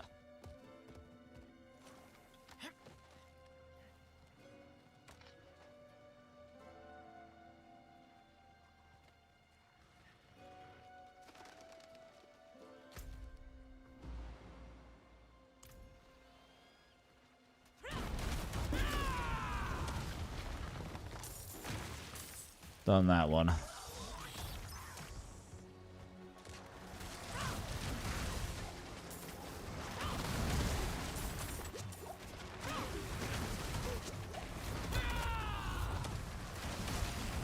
Well, since I could probably just stand here and chill for a minute, I'm going to look for another playlist. Because we are now on repeat. What else have we got? These guys are just going to carry me for a moment. How lovely of them. What else have we got? Oh,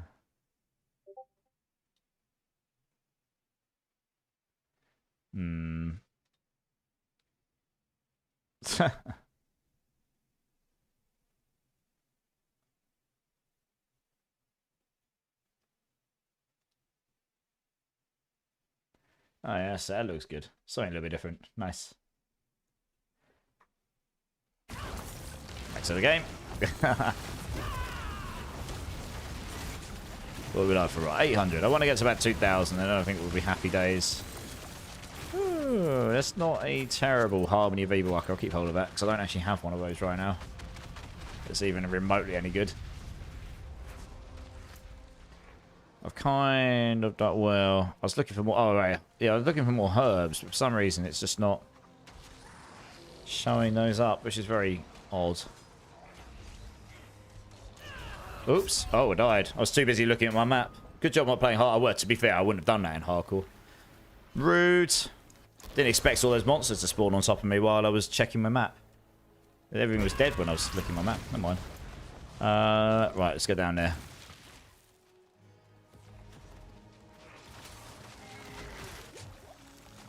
How savage, yeah. I mean, like I say, I wouldn't have done that if I was on the hardcore. just chilling, looking at my map, and then suddenly just getting gangbanged in the background, you know, just full Bukaki.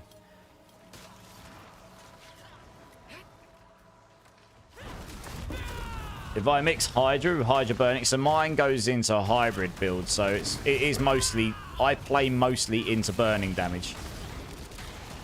But I've taken a little bit of non... I might actually swap out the crit glyph with the vulnerable glyph, and that might give it more damage. I haven't tested it yet.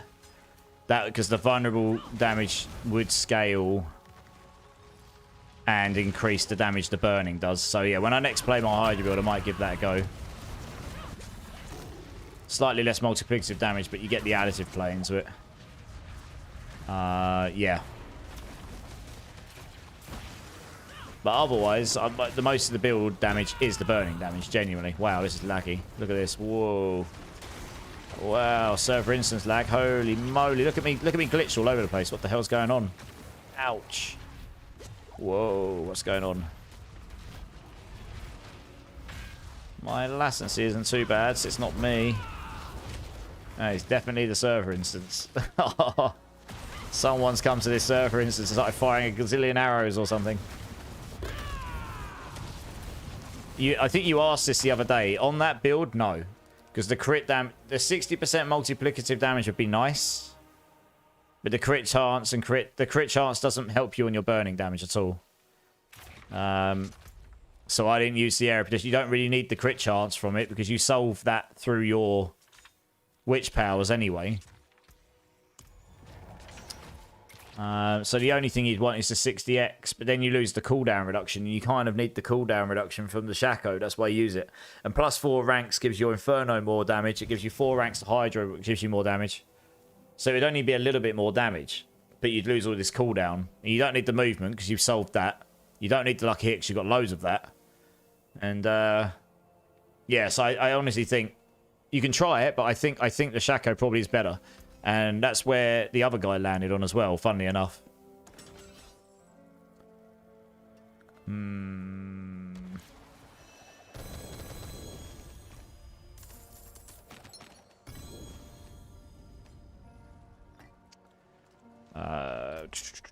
Right, yeah, salvage all these.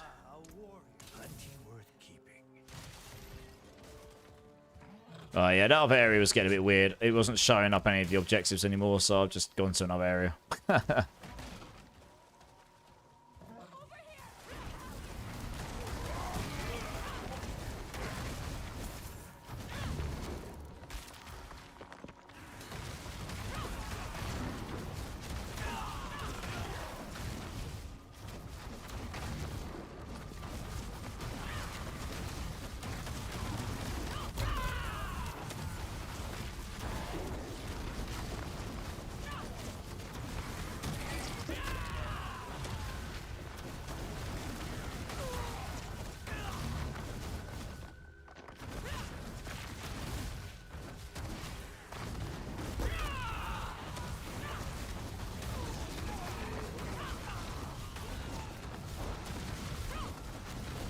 Flicker Step is better in Hydra Burning than Legendary Boots. I mean, the other build uses Flicker Step, but once you start going down that route, you're then relying... You can use the Flicker Steps. There's no reason why not.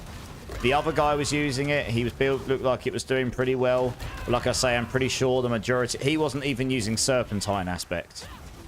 Which, to be fair, it does need juicing up. We need damage on it as well. He decided to go with a damage aspect instead, which is probably why his build was doing more damage than mine. But it wasn't his Hydra's doing more damage than mine. It was his Inferno was doing more damage than mine because he had the Flicker Step on as well. So yeah, I'm pretty sure if you start going down that route, you're basically playing a glorified Inferno build with Hydras on the side. That's basically what you're doing. And that's basically what the other guy's build was, because the other guy wasn't even stacking Primordial Binding ranks and wasn't keeping at 10 ranks of... He wasn't keeping at 10 stacks of Primordial Binding. So it wasn't a true summoning build. It wasn't a true Hydra build. So you can absolutely do that, Asterix. It's just, it depends what you want out of the build, right? My build is a pure Hydra build. It's like your Hydras are the damage. Doesn't make it the best build you can play. It just makes it, that's what it is. It's kind of the same with this build. This build, it's like, I want to make a build that does all its damage through the Thorns. Like, it's primary damage. And that's what it is. Sort of proof of concepts. And I'm totally fine if it's not the best build, you know? Because then I can also say, well, this build isn't as good because of X, Y, and Z. And maybe in the future we can get a... Yeah, maybe in future we can get some improvements to it, you know? That'd be lovely. Yeah, no worries. like I say, the quicker steps would work. It'd mean you'd be able to cast your ultimate even quicker. And yeah, I mean, if you put Incinerate on your enchant like the other guy did, and put the Incinerate multiplicative burning damage aspects on while you've got Incinerate being cast, which will be all the time while you've got it on your enchant bar, then yeah, sure, you're probably going to get loads more damage out of the build. But like I say, you start entering a region where your Inferno's doing more damage than your Hydras. You'd have to sacrifice an aspect to get that aspects on the Incinerate one, which means basically taking off Serpentines because the others are too strong to take off. You lose too much damage. And that's really where the problem lies with Sork. Sork relies on aspects too heavily, and some of them are just really... Most of them are just not as good as a handful of them in terms of scaling damage anyway.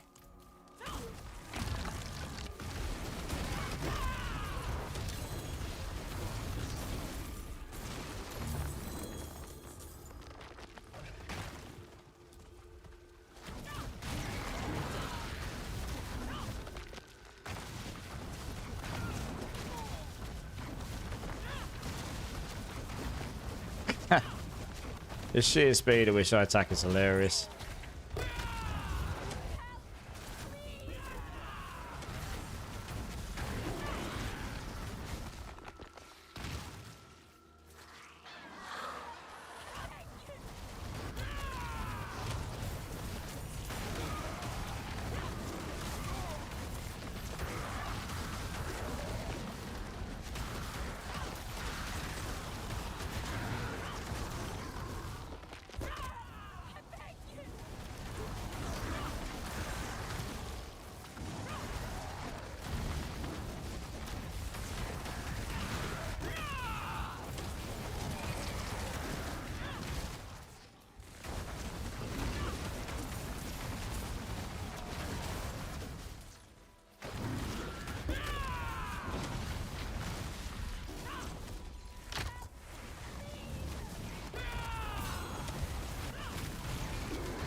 What are we up to? 1100, okay. I'm going to go to 2000 rot, and then I'm going to go back to the pits again, and we'll see what we can do there for a bit.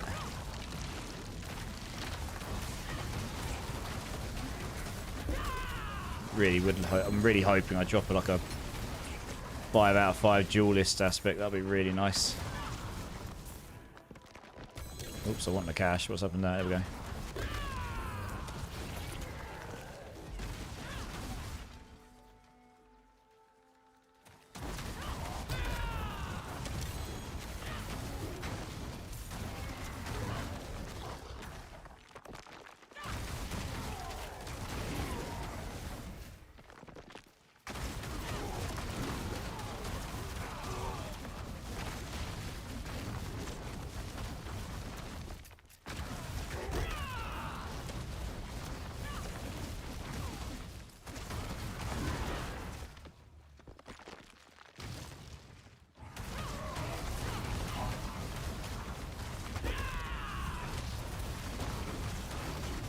Easy cleansing fire.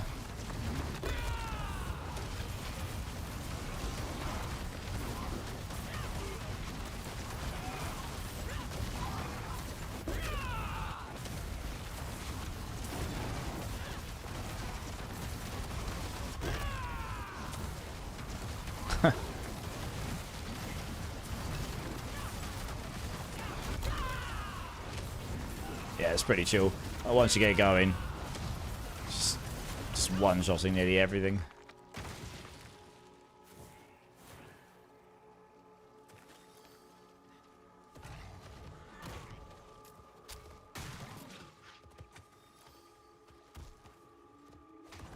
Right, cool. We can only see. This is the bit that bugs out in the other area. It's telling me to go to the scouring, the campfire. It just wasn't there.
He got insta nukes. Blimey. I got a fugitive head from him. Nice.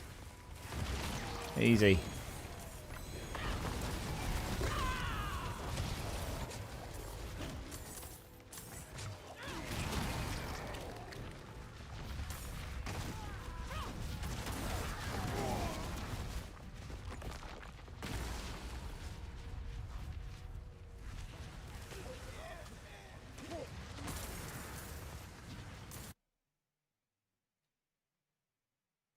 Let's put that playlist up for ages. Let's put this playlist on.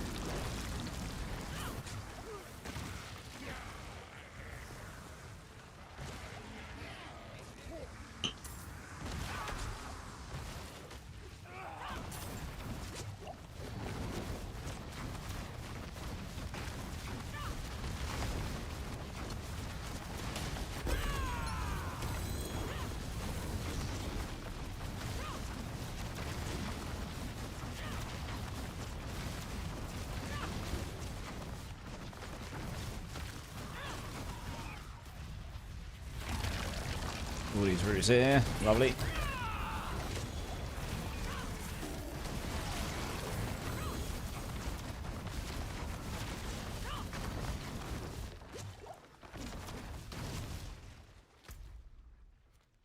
Oh, I'm going to go hand these in.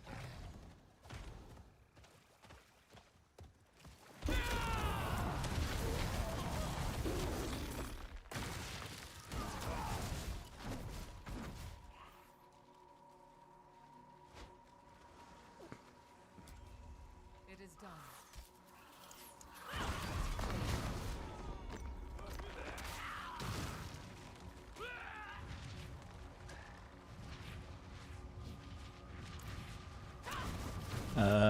Right, let's go that in.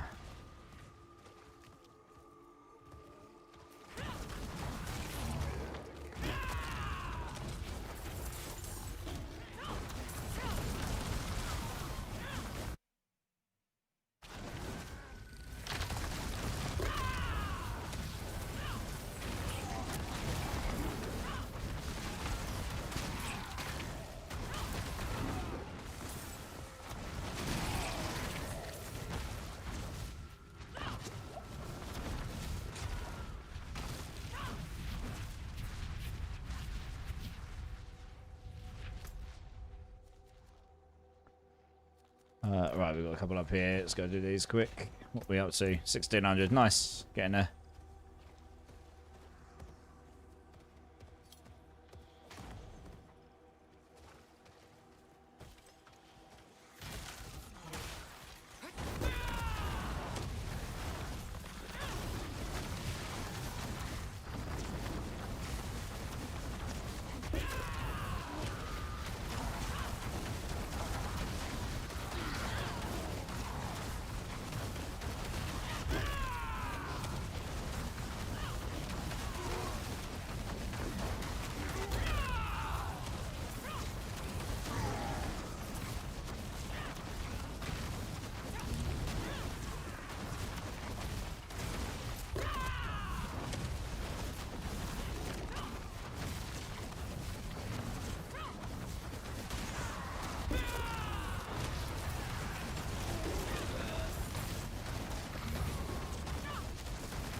Let's go over there.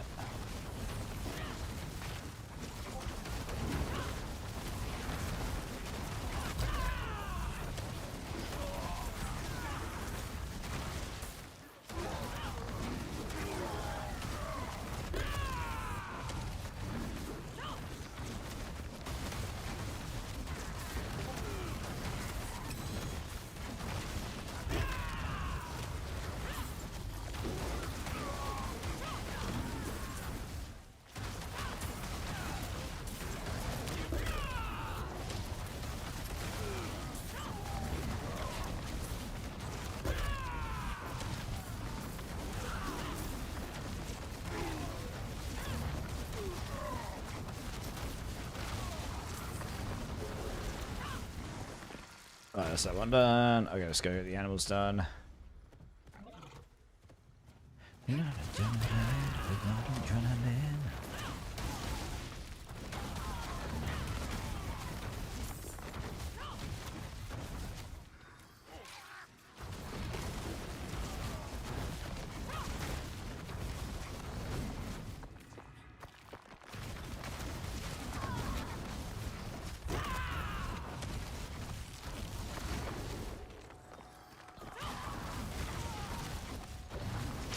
It's easy enough. Right, that's that one there. Nice. Come down here.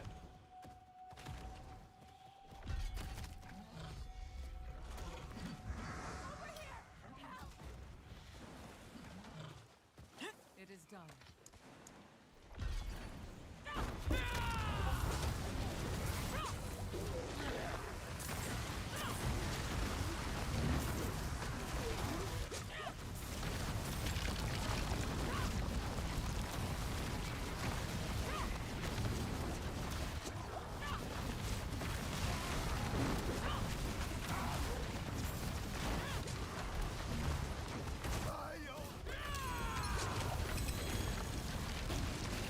Go ahead. Nice.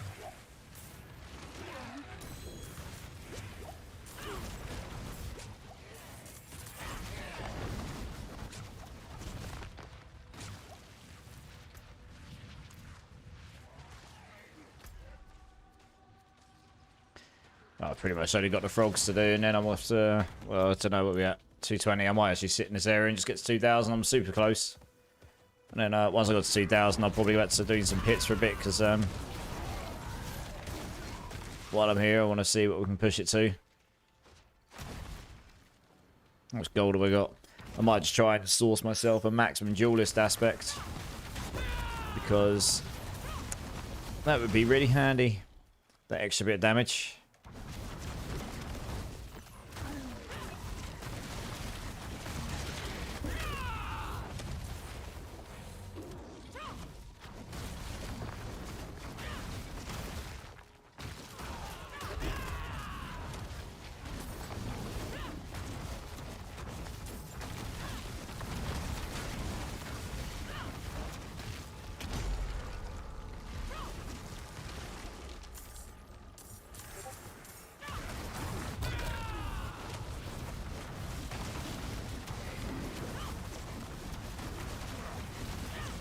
Hey, easy. Thanks for the alert, dude. Appreciate you, man.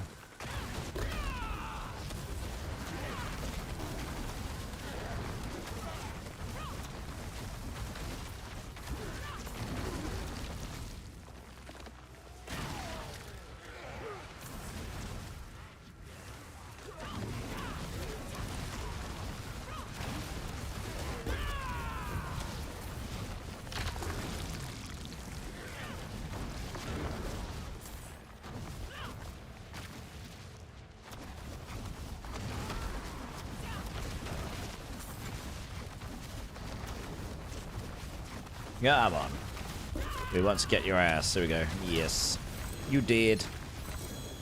Very nice. 1838. Doop, doop, doop. Alright. Oh, we got a whole load of these. There we go.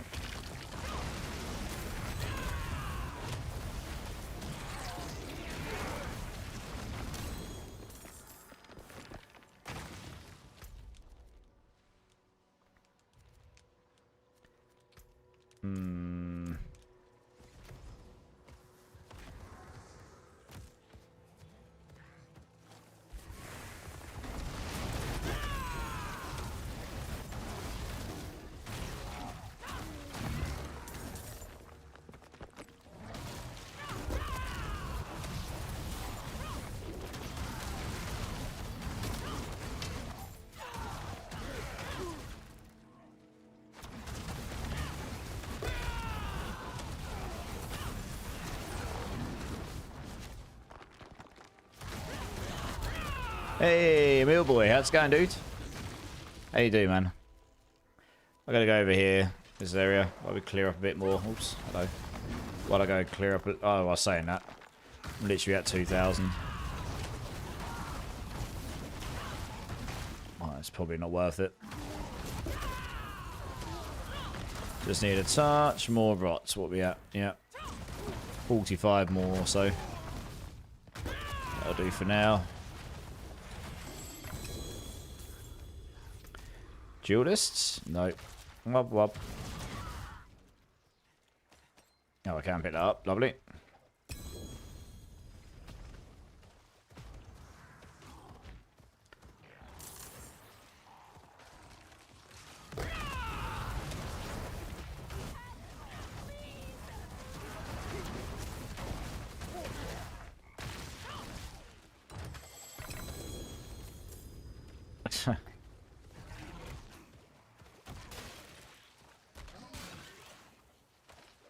This will probably do it. Just a good old channeling pyre. I'm much about to start playing and hoping my internet will work for more than 5 to 10 minutes because I haven't been able to play for more than 5 to 10 minutes at a time the past 3 days. That sucks. Well, yeah, hopefully that it's working a bit better. Yeah, I'm not too bad. Been feeling a little bit under the weather the last couple of days, so I'm doing my best. I'll be on to it for another hour and 20 minutes or something tonight. I'm not going to push it super hard tonight. I don't feel like bad, I just don't feel great. Hopefully I'm not coming down with anything too bad this time of year. I actually left the house and went into London and saw Pantera last night, so now I feel like I'm coming down with something. Yeah, I don't feel too bad. Oh. I managed to get a pit 102 done. I'm actually going to go and try and see if I can source a 5. I'm going to go see if I can source a 5 out of 5 duelists now because it's the single biggest damage boost I can get on this build.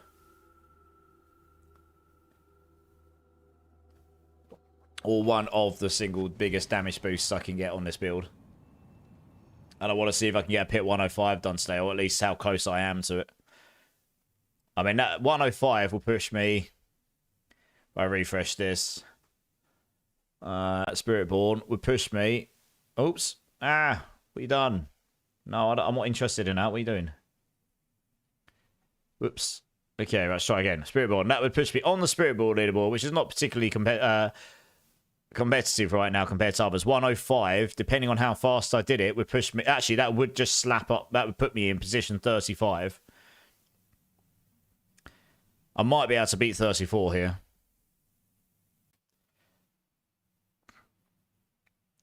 Maybe. I mean, I doubt I'd get it done that quickly. I think a 105 would be very tight for me. Yeah, and this is, I mean, look at those overall ranks, really. The highest Spiritborn rank is overall rank 483 right now, so it's not very competitive compared to the others. So I'm just going to have a quick look to see if there is a duelist aspect I can get hold of, because I've been farming for one. That extra 1 ferocity would make a fair big difference. Let's see if there is actually one available. Minimum 5. That's all I want. Thank you. None. Wonderful. Oh. Duelist aspect. There you go. That helps, doesn't it? No one's probably put any up.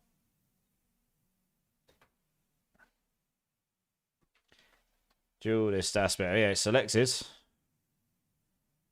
Season softcore. Doesn't look like there is any. Well, that's wonderful.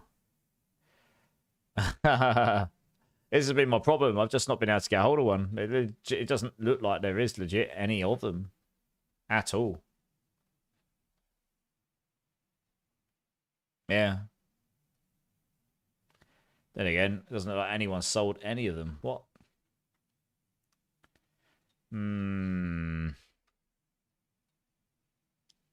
It's not showing me any items. Oh, it's my listings. That's why. What the hell? That would be why. I was going to say, I'd be surprised there's no boots showing up. What the hell? I was on the wrong tab. There we go. I want the cheapest one I can get, frankly.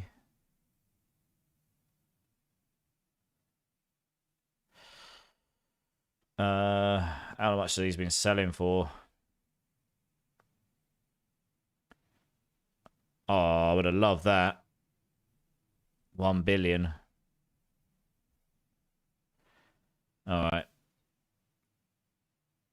Yeah, I've been farming to try and get a max fast blood and sacrificial aspect since last stream and I haven't got a single one. Yeah. Bow is now 12 out of 12. Master with 3 crits. Took almost 90,000 Obducite. God damn. That is, yeah, it's getting a bit egregious, isn't it? Right, so that's a 4. I want a 5. This is a 5. How long was that put up? An hour ago, but he's offline, right? This is the problem.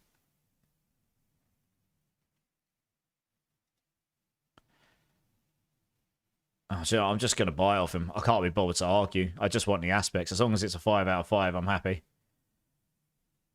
See if he adds me. There's just not many of them. If it's 4 billion, it's 4 billion. I just haven't dropped one. And it is a fair bit of damage.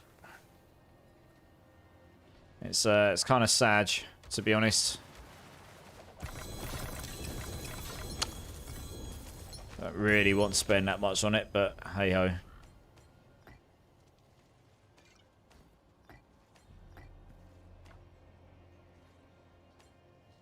Oh, we don't need any of those. Oh man, imagine if I'd rolled it on those. I got a 4 out of 5. I got an Ancestral with flipping duelists on it, but it only rolled 4. God damn it. Game, come on. Be kind. Oh man. That is troll.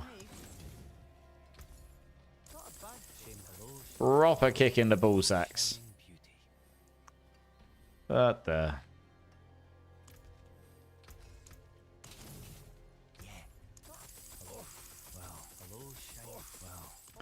Nope.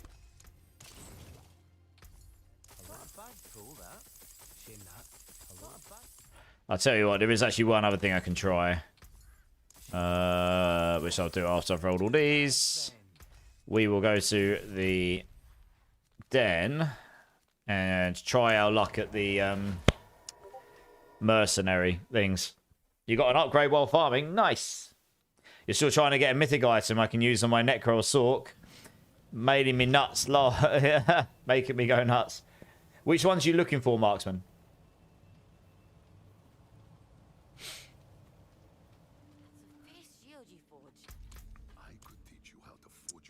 Where's my chest in this place? Over here, okay. I just accidentally, let's just stick that in there. Get rid of these. Let's make sure I didn't accidentally unequip my stuff there. Yeah, there is one other thing we can try here. I mean, this would be super lucky, but you never know. And 16. I've got a fair amount of currency here, so let's see.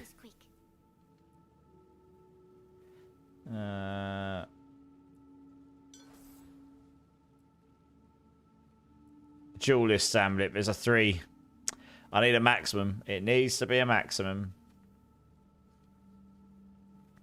It's gotta be a maximum. No. Oh, we'll take the masterwork in caches as well, I suppose. I'll just ignore everything else. Masterwork in cache. Masterwork in cache.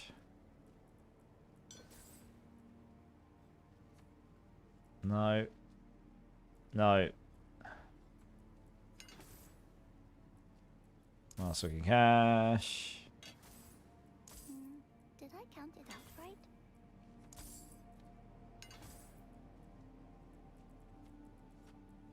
I mean, this is a reasonable way of getting some masterworking materials as well.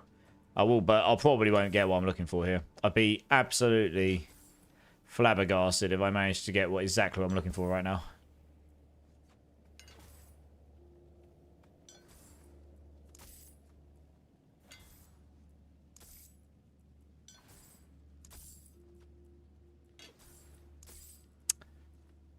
You just don't roll Ancestrals in here that often.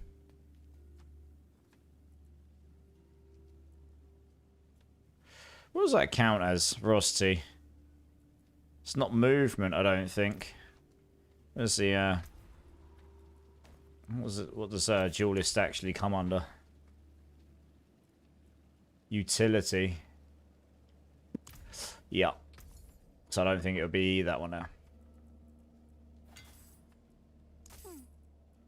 seeing what Papa's friends collect.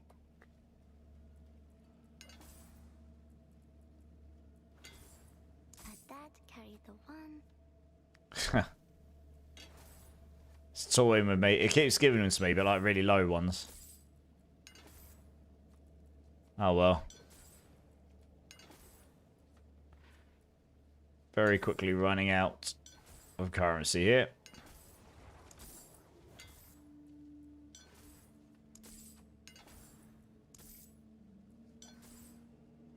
Hey, Merlin. How's it going, dude?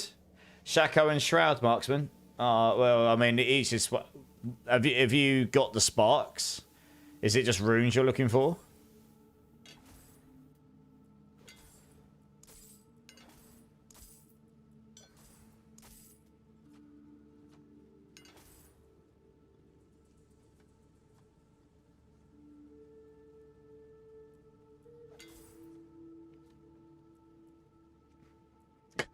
Maximum non-ancestral. That's no good for me. I need a maximum ancestral.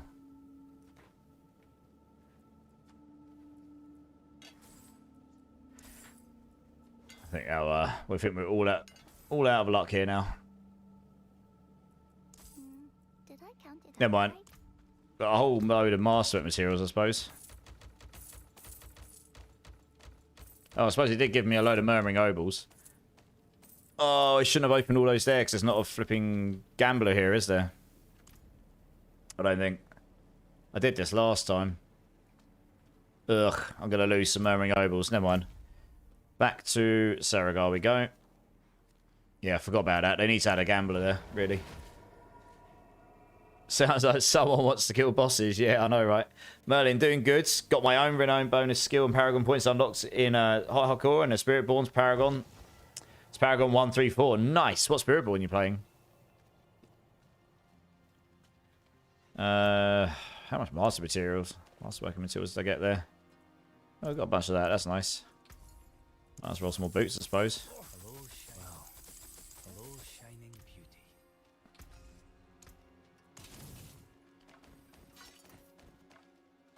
That's getting in the way. Greetings. How shall I guide my hammer? Well, hello, Not a bad pull. hello, shining beauty. Not a bad pull, that. Well, Not a bad. hello, shining. Not Battery's ghost. I had that in my bag. Every time I see a GA pair of boots, it just gets my hopes up. Better than starting from nothing. Gets my hopes up. And then it's a big wub wub moment. Well, hello, shining beauty. Well, hello. Too bad, friend. Check party chat.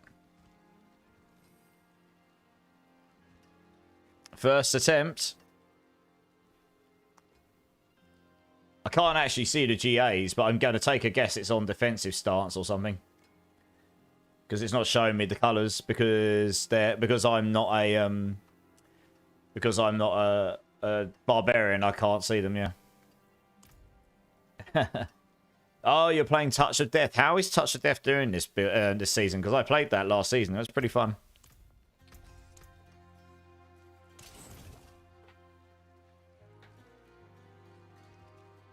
Yeah, are they still there, are they? Let's go have a quick look. That'll be useful if they are.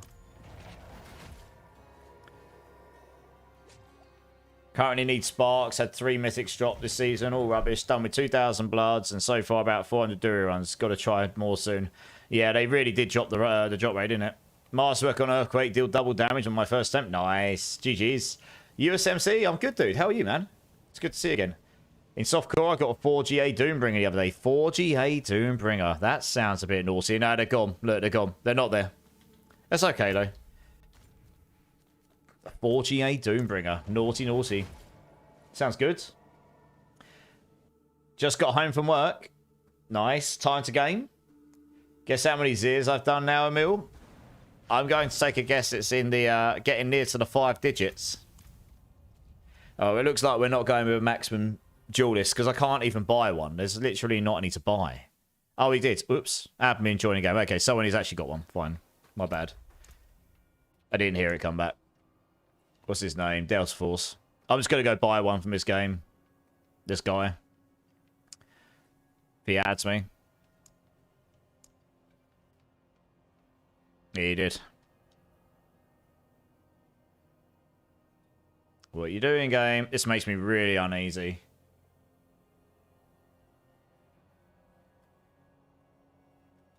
Oh, man. I think my game just crashed. Yeah, they really... Oh, mate. Really.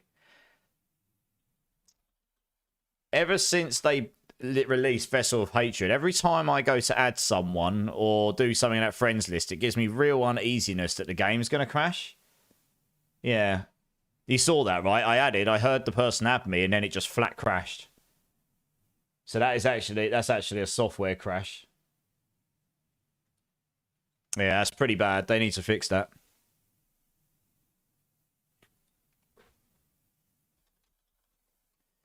Yeah, it makes me really uneasy every time I go into that menu.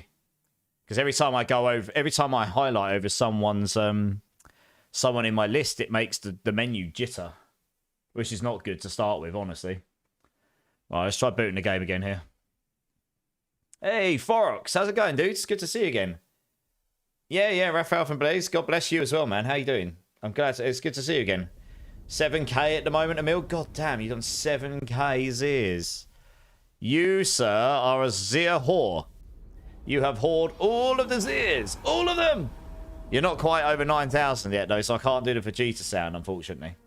A lot of work. Don't have time. I understand a lot, Forox. I work full-time and I stream full-time. I totally understand the not having enough hours in the day thing. I very much appreciate you coming in and spending what little time you do have and saying hello. That means the world to me, dude. Thank you so much. How's the concert, Lord Carnage? How's it going, man? Yeah, it's good. It's good. So I'm really pleased I got to see Pantera after all these years. Never thought I would be able to because obviously 2 of them are dead now. But yeah, it was good. Obviously, I only saw half of them, but I got to see Pantera as good as you're going to see them this day and age, so never thought I would. So it was good. A lot of viewers today. I'm always blessed when I've got any amount of viewers in here, Forex. So yeah, I'm pleased. Thank you for the kind words. Right, let's see if I can actually join this guy now, because I'm fed up of trying to find a max duelist. This really makes me uneasy, like I say. Every time I need to join his party, my bad. Yeah, it makes me uneasy when I... There you go. It makes me uneasy every time I go in that menu.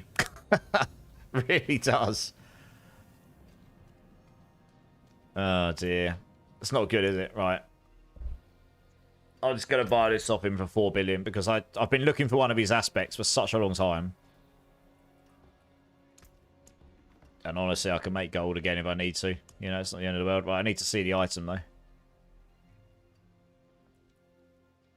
Max, duelist, please. Yeah, I bet it's account bounds. Look. Oh, he's just said, oh, crap. I bet it's account bound. Yep. Damn. Yeah, he's got an account. He's account bound. Rip. Someone wanted to give me one before, but it was account bound.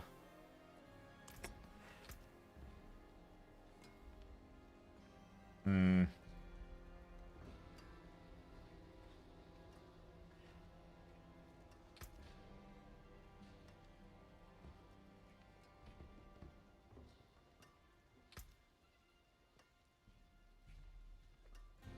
Yeah, he got screwed by an account.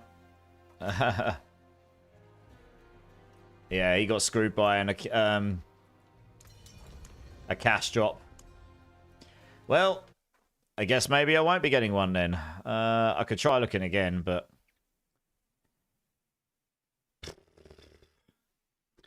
It's painful, honestly. Duelist, minimum 5. That's all I want. Well, that's the one I was looking at. I can't buy that, and these are offline. So it's highly unlikely. I'm going to Aces for 57, so I don't trust that. I mean, I can say I'm offering, I don't know, just offer him 1 billion and see what he says.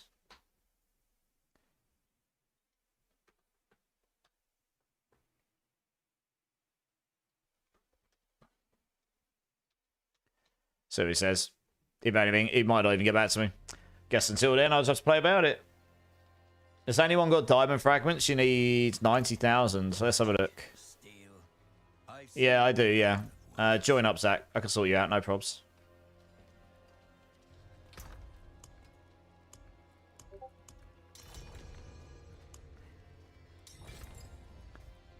Here we go. Craft gem fragments. Actually, no, we just want to craft a gem, right? Boff, there we are.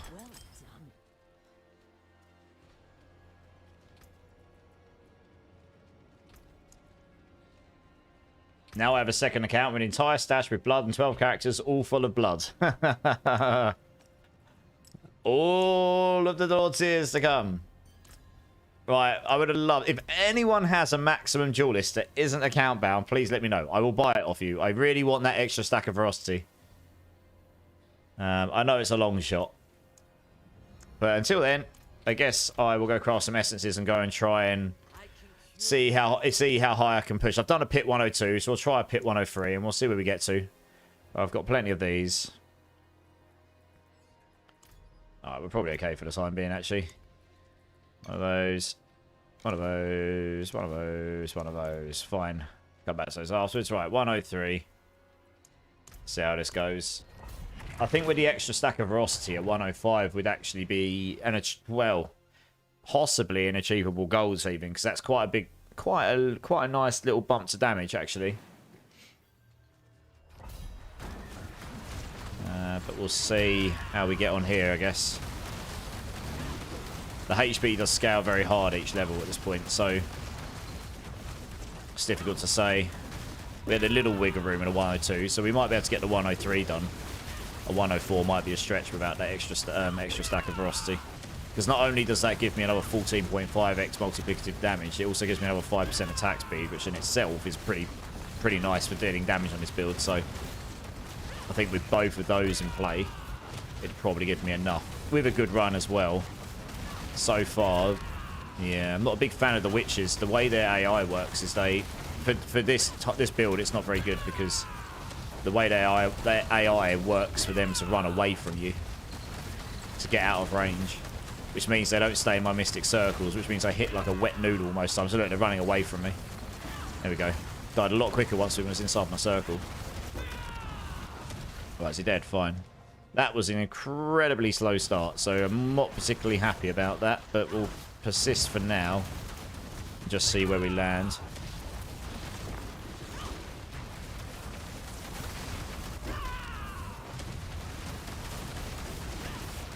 I've got to get rid of this guy first. Right, he's dead. Yeah, I mean, obviously having Vortex would be immensely useful in this build. I tried to make it so I didn't need Toxic Skin on the board, because I never use it. But using the Toxic Skin ring just loses an aspect, so I lose loads of damage. It's not worth it just to put Vortex on the build, genuinely. Which is the sad thing.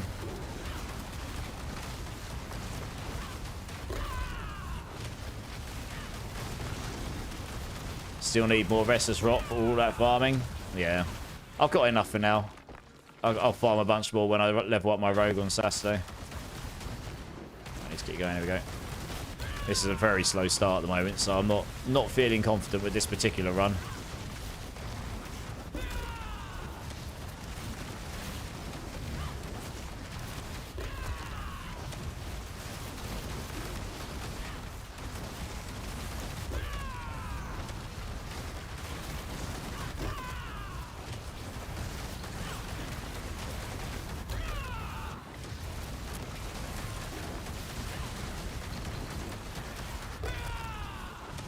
I'm kind of hoping I get a cheeky execute on this guy. Need to wait for my Mystic Circle to spawn. There we go. Oh, he's dead. Yeah, it's a bit too close, man. I'm gonna need time on the boss, so if I don't get to the boss with any meaningful amount of time left, I'm definitely not going to complete it in time.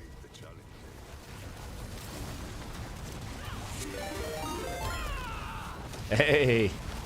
Got a raid coming in from Violet. Thirsty old people. Welcome in, raiders. Welcome in. I am Immortalized, part of the main stat team, along with Violet here. And currently, I don't tend to do pit pushing often, but I'm just seeing what I can do with this Thorns Gorilla, like pure Thorns Gorilla Spiritborn build I'm playing. And I've done a 102, so we're trying a 103 right now. It's not going immensely well right now. But yeah, welcome in, guys. I hope you had the best time over in Violet's stream. Anyone that's in my channel, if you've not checked out Violet before, she's a relatively new member to the main stat team, but she's she's blasting D4 all the time. She hit 300 before me, and she's on the leaderboards with Barbs right now, I believe. So that's pretty exciting. So please go out and show her all the love. I will give you, I don't know if any of my mods are in chat to actually fire a shout out right now. If not, I'll do it once I finish the pit because I'm under time constraints. But yeah, please go check her out, guys. And yeah, I hope you all had the best time in Violet stream. How was your stream, Violet? What were you getting up to today? Thank you, and also thank you. Yeah, that's rude, isn't it? Not saying thank you. Thank you so much for the raid. Never expect, but always appreciate. Right, I need to crack on. I'm still not feeling confident with this particular run. I need more time on the boss, I think. Let's see what this next section throws at me. Was just farming. Nice. Glad they had a good time. That's good to hear. In Nightmare Dungeons. Nice. What are you farming? Oh, I did see you saying earlier in Bannock's channel that you were having masterworking material fun times, which is definitely the bottleneck for nearly everyone this season when it comes to getting your character cracked out. Hey, Roxy's in the house. How's it going, Rox? How's it going?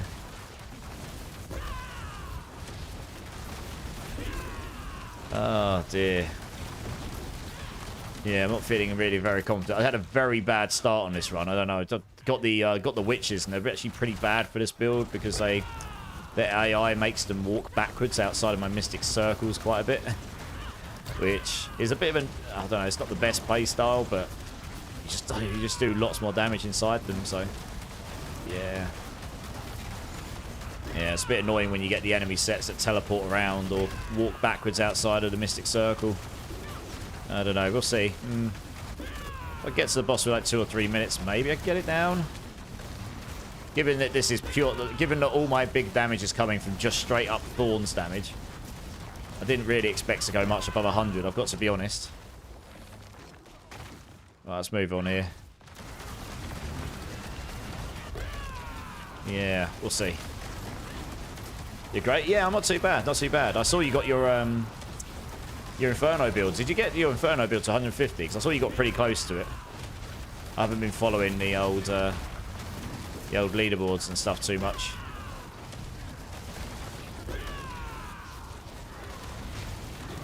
Yeah, I've been messing about with this build a fair bit. I've got this build to a really, really good state, like to the point where there's. Honestly, I think if they made the Gorilla Ultimate scale Thorns damage as opposed to giving flat Thorns increase, like damage that it deals, so you can use any source of Thorns damage, and then your ultimate for Gorilla would just scale it much larger than Hunter does. And then I think if they gave us a key passive that was specifically designed to help Thorn builds, and honestly, the Razor Plate just needs buffing to. It needs a cataclysmic buff.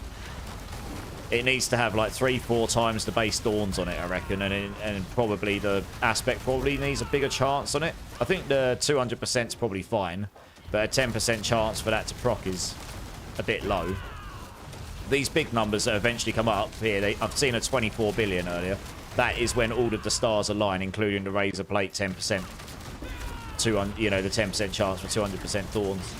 So that's when everything aligns. And that's where the majority of the big damage comes from. Yeah. It's very hard to get a lot of base Thorns damage. I think I've got about, when I'm in a dungeon, it's like 8.8k. And then the majority of that is on the Razor Plate.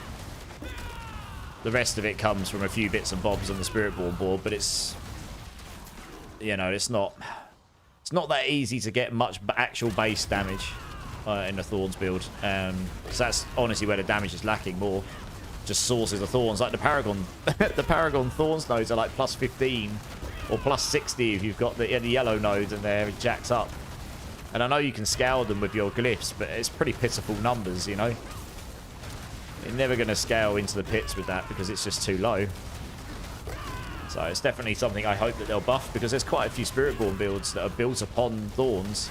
There's multiples of them. There's like 3 or 4 different builds you could play, but they're all, the aspects are either really trash in the end game because they all scale additively rather than multiplicatively, or the Yeah, or you just can't get the base. Right, I actually got to the boss with way more time than I thought I would. I've got 6 minutes left. I actually caught up quite a bit in that second section. The first section was trash, but the first wasn't too bad. I might actually get this guy down. It'll probably take me a few minutes, but we'll get him down, I think.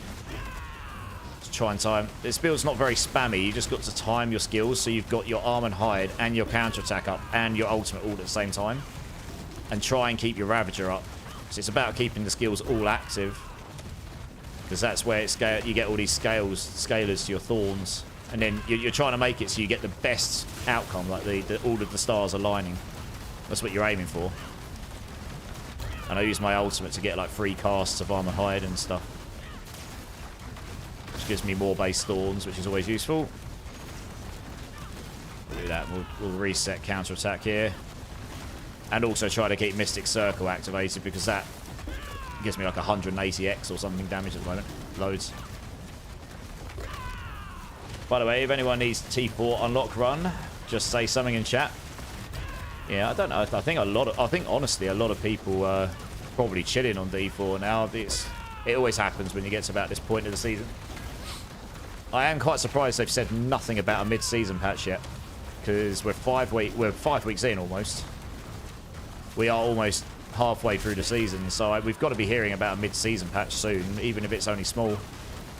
I would like to hope there'll be some level of balancing for the stuff that's a bit more underwhelming. Right, this is good. Yeah, we're going to get this down, no probs. This has been 1 minute 24 seconds, and once we get to 35% health, this will go quicker. Because I get double damage against injured enemies. So the 103 will go down. Which is not too bad for this build. I'm actually, like I say, I didn't think I'd go much above 100. I'm actually quite surprised I got it to 100, honestly.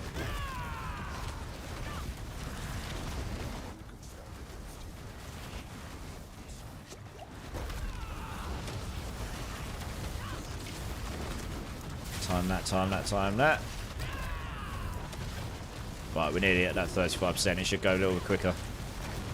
Timing roughly the boss. We had about 6 minutes 10 on the clock. 6 minutes, say 6 minutes 15. Because it definitely wasn't any higher than that. So we're at about 2.5 minutes so far on the boss.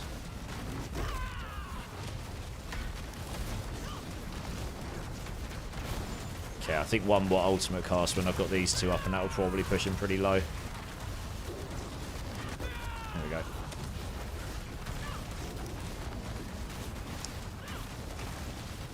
Alright, it was just under 3 minutes to get the boss down there. So if I wanted still 104, I'd need at least 4 minutes on the boss, but possibly more. So yeah, I think without that duelist aspect maxed out, it's going to be pretty tricky to... nail that, but we'll take that because that scales my base Thorns on my Paragon board. Anyway, we've got a 103 down. So, hey, Frank Ultra, how's it going, dude? Sorry, I just seen you come in. How you doing, man? And Caveman as well. Sorry if you're still there. And Whore, 318. I hope you're great, man. Welcome in, welcome in. Sorry, as I said, I was a little bit distracted there. Yeah, I'll just give that a shout out now as well, actually.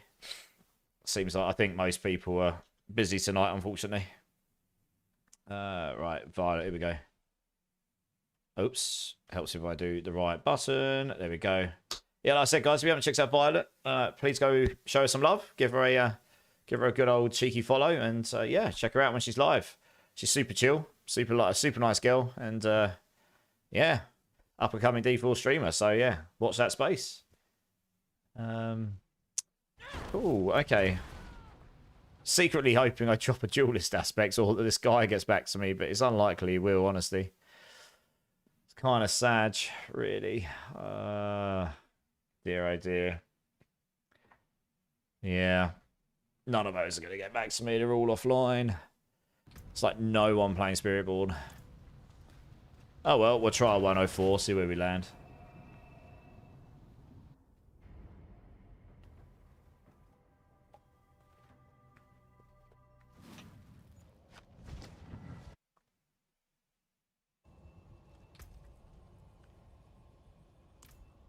Yeah, well, we'll try 104 here. Let's see what happens.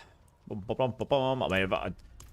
I thought 105 would be a real stretch anyway, to be honest.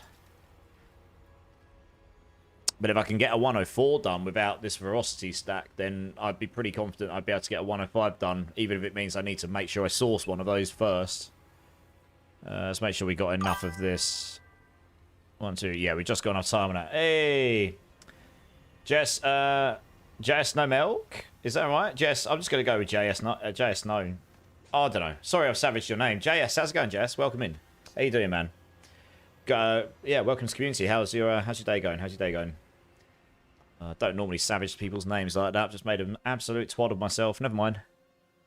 Right, let's see how this goes. I'm hoping I don't get a rubbish start like I did last time, because that was definitely not the best start I've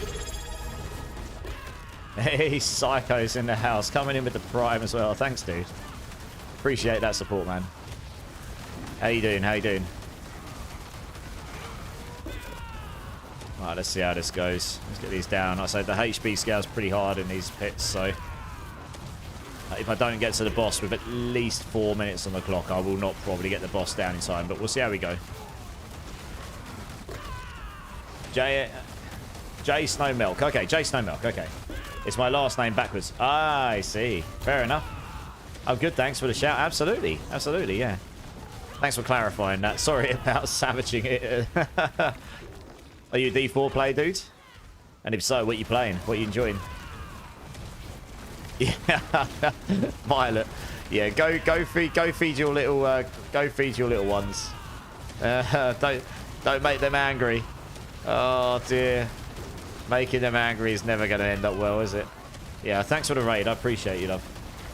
How you been, Psycho? Yeah, I'm okay. Not too bad. It's been feeling a little bit under the weather the last couple of days, but not too bad. You know, I don't feel like awful. I don't feel terrible. So we're on here. I'm not like feeling ill. We're just, I don't know. I think my body's fighting off something or something. I don't know. So I'm putting my big boy pants on and pushing some hits, which you know I don't normally do. But right now, I just did a 103, and if I can get a 105 done, it puts me in the top 40 Spiritborn straight away, because no one's playing Spiritborns. It's like easy claps. But I won't even care if people knock me off, because the thing is, that was a 20 billion hit there. Nice. I am legitimately doing this with a legit build. I am not using anything broken on this build at all. I built this with pure thorns, and that was the hypothesis. It was just, you know, I want to build a build that does its main source of damage from the thorns using a razor plate, and if it's trash, it's trash. But my aim was get it to T4. We got it to T4, and I was like, cool. Now can we make it so that you can play this build and complete this build without help? Can you do all your glyphs yourself? The answer to that is yes, you can. I have got very, very good gear, but it can be done. So that's pretty cool. It gives me a really good idea in future that if suddenly Thorns builds on Spiritborn get really buffed on exactly how to build a pretty good Thorns build as well. Because I've spent time doing it this season. So yeah, it's been really enjoyable actually. It's been an enjoyable project, this one, and it's quite a chill build. It's not too spammy. You've got to time your skills. It takes a little bit of skill there, but it's not that difficult to play. It's not overly difficult to put together once you understand where the damage is coming from. And it's different. And I like that. So yeah, it's pretty good. What have you been playing, Psycho? Yeah, my girl and I are playing Spiritborn Gorilla build. Nice. Which Gorilla build are you playing, Jay Snow?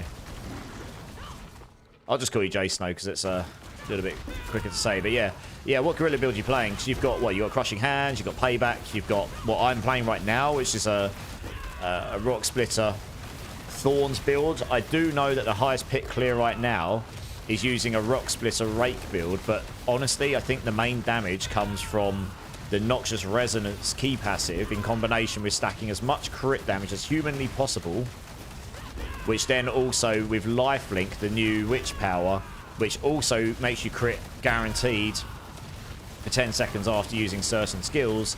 I think there's some interaction there that's causing your build to do mega damage, right? I mean, I watched videos and they were doing 400 billion hits and such. Like, it was a lot of damage, right? And the highest I've seen my build hit today was 24 billion. I just hit for 17 there. But the highest I've seen my build hit today is 24 billion. It's going absolutely nowhere near 400 billion. I had a quick look through their planner and stuff. So I was trying to just understand how they're doing it. Maybe I was just missing some mechanic, but I think it is that crit scaling. And the problem with Thorns, they're not doing their main damage with Thorns damage. I know that much. Because even though they had some Thorns damage in there and they were using some of the bits and bobs, pretty sure they were using Rock Splitter mostly to activate block chance. And then they were using Rake to activate crit, to activate cooldown reduction. So that they could spam the other skills. And then it was all reliant on the stars aligning with Noxious Resonance with Lifelink, and then it creates... I think what's happening is Lifelink, when Noxious Resonance hits, if they hit you and Noxious Resonance and you happen to hit them back with your Thorns, and that happens to proc Lifelink, I think that Lifelink can guarantee... Oh, yeah, so actually, no, I fundamentally understand it. Okay, I get it. I get how they're doing the damage with it. Yeah. Okay, so how it's working... Thorns can't crit, right? Not normally. And what's happening is... Yeah, okay, now I understand. I didn't think it through properly before. Yeah, so they made it so Thorns can't crit. But with Lifelink, which is when you get hit, you do a certain amount of damage back to them. If you use a certain type of skill, it makes it so you can crit. They guarantee crit for 10 seconds. So what they're doing is they're making it so that they're relying on being hit... And then when their Thorns damage does damage back, they've stacked so much crit damage. Yeah, that's right. With Toxic Skin, you can crit. Your crit then activates Noxious Resonance, which is where if you've got poison on an enemy, it scales... It blows up when you crit, but then you scale that damage based on how much crit damage you've stacked on your build. So you're critting with your... You have a minimal amount of Thorns on your build just so that you can do that retaliation damage. And then it crits by guaranteed. It then procs Noxious Resonance. And because that Lifelink's got 2,500, 3,000% increased damage on it, plus it can crit, so you get all your crit scalers. And then Noxious Resonance plays in, and that can also scale your crit. And that all comes together. That's creating these like 4.5, you know, these like 400, 500 billion hits, which for a build like that is really, really high. So that's how it's doing it. It's not going to work on this build, because this is a Thorns build, like my pure Thorns build. That my Thorns won't be dealing the damage. Yeah, I think the life... Apparently they made a change in the recent patch where the Lifelink... Basically, if you look at the highest pit runs right now, it was before the patch. And I think the highest since the patch is 10 pits lower. So he obviously did change something recently, which has made that less. Yeah. Nice thought about Thor's about stop running for... sorry. Try not to die. I'm trying to clear this at the same time. If Uixin stops and was toying around with Necro but got bored, then work was picking up. Yeah, I mean, it depends what you do. It depends what you enjoy, right? Obviously, Necros are really, really strong this season. If you want to blast, Necros are very easy to do it on. I'm just enjoying it. I'm enjoying playing some different builds. I'm going to get every class leveled up, and I'm going to play a whole bunch of different builds this season. And if it ends up being... You know, I'm going to play loads of builds I've not played before and just try and up my knowledge and expertise in all the different classes a little bit. I'm not going to become expert at everything, but just try and become better at the game. Understand better how the builds work. And, yeah, I mean, this one's been the most fun one so far. The progress bar is moving really well. This has been a great start. I mean, this is a great run so far. The only problem is... I'm going to have to hope I can complete it now by killing trash because I've gotten to the end of this segment. So I've got to hope there is enough trash here that I can clear this because, yeah, it's kind of screwed me by putting me at the end. So it's going to waste some time. But I should have enough time here. Come on. Please don't completely screw me. I really do dislike that pits are so short. They really should make these 3 segments long so you're not just like fishing around and having to backtrack. I don't really understand why they've made them 2 only, you know? Because it sucks when you get to the end. You've had a good run like I just had, and just because I maybe missed a section early on, I have to go all the way back to it to get enough progress. I'm probably going to have to, which is going to cost me 2 minutes. It just completely wrecks your run. And, yeah, I don't know. Maybe this will give me enough, because these do give a bit of progress. Come on. No. It's very close, but not quite. This is ridiculous. See, I've literally wasted a minute having to backtrack to find stuff, which is just really painful. There we go, right. I should still have enough time, but I could have done that a lot quicker if I hadn't got screwed by the dungeon. I think 6 minutes should be enough. The last one took me about 3, and that was 1 level lower. So if I time this right, I should be able to get this down. Hey, Candyman, how's it going, dude? Welcome in, welcome in. First time chatter. How you doing, dude? Or just do with what they did with D3 and have unlimited rooms. Yes, yes, I agree. Anything, just more than what it is right now. The problem with the dungeon, the problem with it right now, more than anything, is if you get a really unlucky roll on like the procedural generation, you can get 2 segments, start and end, that are actually either very short or they end up having the pathway to the second level very near the start. So if you just happen to go into the first section, clear the first bit quickly, get to the second section, go down there, you might have missed loads of progress in that first section. You then go all the way through the second section, don't get enough progress, and then you have to backtrack all the way back to the first section to then find what you missed to find it. And in that time, you've wasted a minute, minute and a half, depends how big, depends how fast your build is, right? Let's just assume you have no zooms in your build and you're just running at a decent speed. You could waste a minute doing that. And that could be the difference between you finishing a dungeon or not. And obviously when you're pit pushing, you want to, and you're trying to get on the leaderboards, you're trying to do it as quickly as possible. So, yeah, it kind of blows. But I should have I just care about actually completing the levels. I'm not too fussed about completing it super, super fast. Obviously, fast is good. But yeah, Candyman, how's it going, dudes? What are you playing? Hey, Shade Demon, how's it going, man? Another D4 streamer in the house. Good friend of mine. How you doing, man? Yeah, no, Necro, I mean, they've made the mobility better on Necro, believe it or not, but it's, yeah, obviously they're slower than most other classes in terms of mobility options, right? Hey, Giraffe Mystic coming in with a follow. How's it going? Cheers for that. I appreciate you. Welcome in. How's your day going? Yeah, we'll get this down. Once I get to 35% life, we do double damage due to the Hunter ultimate, making it you do 100% more damage to injured, so that's kind of a nice little bump. Sadly, can't execute bosses, otherwise I might have killed it already. This build would be ridiculous if you could do that. That's the only reason. So the reason I got through this dungeon so fast is because I was executing those elites at like half-life. I got really lucky on the executes. I've got a very high chance to execute on this build with like very little, with no threshold. So if you get lucky, you can execute these elites at pretty high HP, and that just gets you through the dungeon a lot quicker.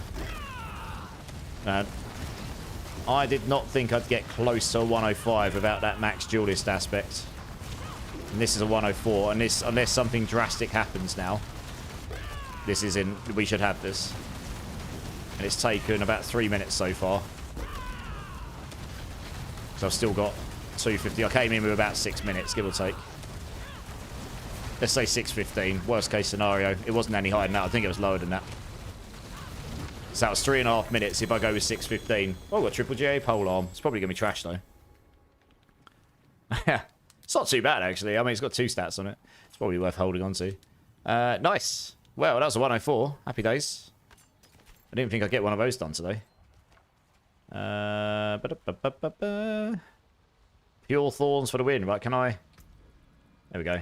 It's probably worth leveling this up, because it feels like this is actually increasing my damage, genuinely. Oh, we failed one on 70. Come on, game. Really?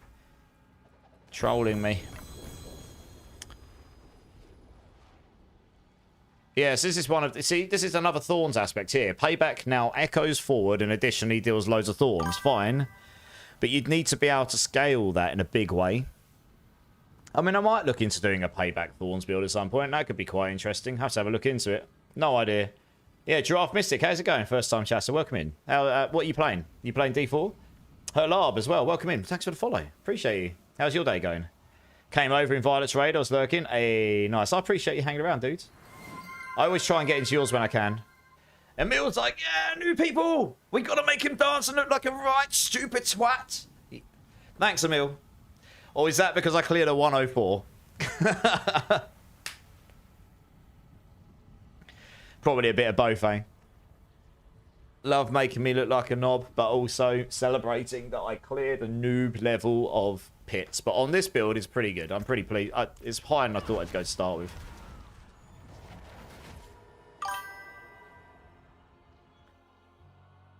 Ski Gamers, welcome in. First time chatter. Loads of new people in the chat. Welcome in, dude. And, yeah, Candyman. Thanks for the follow, man. Appreciate you. How to get the wings. So... you're not going to like the answer to this, probably. So, This pair of wings, this little pair of wings, this piggy said, these came with the Vessel of Hatred Ultimate Edition, which, yes, I did sadly spend some money on. Wub wub. And this pair of wings, I think, also came with the edition, the Ultimate Edition, but I think they added them later on. Now, I am surprised they haven't added wings to the shop yet, but it's very likely that that is going to be on the horizon because they recently added pets, didn't they? So anything cosmetic based will eventually be sold. They probably haven't put those on yet because those came as part of the Ultimate Edition and people pay quite a lot of money for that. But I would imagine eventually those will come to the shop and then... yeah, I mean, the short answer is at the moment, unless they do a battle pass that comes with wings in them, the only way to get them is with, yeah, having got it through buying a super duper cracked expensive version of the game for Vessel of Hatred. But in future, there's no pets here right now. They did release pets, didn't they? Thought they did. I thought they released some pets. Maybe I'm being blind. But either way, yeah, so that's kind of it at the moment. But I imagine some point in the future you'll be able to... Yeah, I don't know if there's any add-ons with them. No, it doesn't look like they have added them yet. Expansions. So yeah, this Ultimate Edition here, you can see them here, right? So I wouldn't necessarily recommend going and buying that just to get the wings, honestly. It wouldn't be a particularly economical way of getting them. You will eventually they probably will eventually release some wings of some kind in a battle pass. I don't know that by fact, so don't hold me to it, but I would expect at some point, right? Hey, let me see if I can try not to savage another name today. JJ, I'll just go with JJ. How's it going, dude? Welcome in, JJ. Coming in with the follow. Thanks, man. Real money, Ski. I know. It's sad, isn't it? But what can I say? I have played the game for thousands of hours. That's how I justify it to myself. That might sound sad to you as well, but, you know, I've got... What can I say? I get to enjoy it with all you wonderful people. They did. The shop swaps up. Oh, I see. Yeah, so there are new pets. They're just not up right now. Pale Perry and the rat thingy might cycle in. New pets. Ah, yeah. I thought I saw new pets. I didn't succumb to buying new pets because I like the one that came with the expansion. I quite like this snow leopard. It's got the glowy eyes. I like glowy eyes. What can I say? I haven't tried... Yeah, I like this one. This is cute. Yes, I've got the red wings as well. But on this build, I'm quite enjoying using those ones. So they're both cool. I mean, I've got this as well. Got my little cub. That was the beta thing. That's all I've got for the back. So it's a good point. My pants don't look very good right now. I've got the wrong pair of pants on. Set pigment. Here we are. Zoomed in on the... There we go. That's a bit better. Might change the colour up. Let's have a look. What we got? Ooh, that's quite cool. I like that. Let's go with blue for a bit. Why not? Yeah, it's kind of sad. I actually went to go buy a different skin because that one's like a Jaguar skin, right? I would have quite liked to have bought a Spiritborn skill that looks thorny, I suppose, but yeah, I mean, I guess that kind of looks cool. Yeah, it kind of looks cool, right? I mean, this one looks cool, I guess. But there's a lot of skins like this on different classes as well, isn't there? The weapons do look good, to be fair. But no, I was being good. I held off for now. That one looks quite cool. I like the colour scheme on that one, but the weapons are a bit meh. But I suppose you get the gloves with the fire. Yeah, I'm trying to be good. Not impressive build. I like it. It's not bad, JJ. It's pure thorns, right? I'm not joking. My damage is all thorns. So my base thorns in town is 5,033. Well, I think when I'm in town... sorry, when I'm in a pit and I add on the essence, it goes to about 8,800. And then there's a whole bunch of scalers in there, say, like on a toxic skin.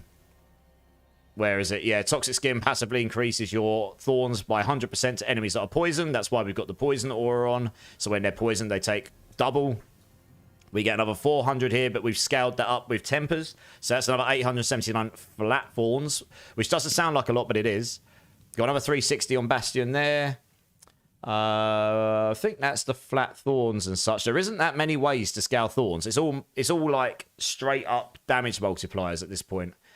But Oh, there's a tiny bit more. So the reason it gets so much damage here is because Rock Splitter, this one here, makes it so that it gives you a bit of extra thorns, and it makes your third attack deal 100% of your thorns to enemies. And with the Loyalty's Mantle Helm on, which doubles up our spirit choices as long as they're both the same spirit, and I've chosen 2 gorillas, that gives me 200% gorilla thorns here as well. So each Rock Splitter is going to do 300% thorns. And then with this weapon, you're always doing that every attack. And then every third attack, instead of making it so you do 1 set of thorns, you now do 3 set of thorns at 300%. So you're doing 900%. And if you make them big enough like I have, which is... I've put Rock Splitter size here. It just makes it big enough so that they all overlap, so you can hit a target and hit with all 3. And if all the stars align and you proc your 10% for 200 there and all your other bits, you can do... I've done a 24, 25 billion hit tonight, and it's pure thorns. No crit, no overpower, nothing. So, yeah, it's not bad. I mean, it's not... I might get a 105 done if I get a good run. I'm going to try in a second. I do... If anyone in chat has, anyone old, new, has a maximum duelist aspect that is not account bound that I can buy, I will buy it from you. I really, this would help me immensely. Gives me a bucket load of damage. If I can get that 1 extra stack of Frosty, you'd be surprised how much that would help me. Yeah. JJ, what are you playing, dude? What's my favourite class this season, Candy? This is my favourite build I've played so far. But I've only played 2 builds properly. I've played a Hydra, a pure Hydra. Like, a purist Hydra Sork. I saw someone else doing a Hydra Sork today, but if I'm being completely honest, it wasn't a pure Hydra build.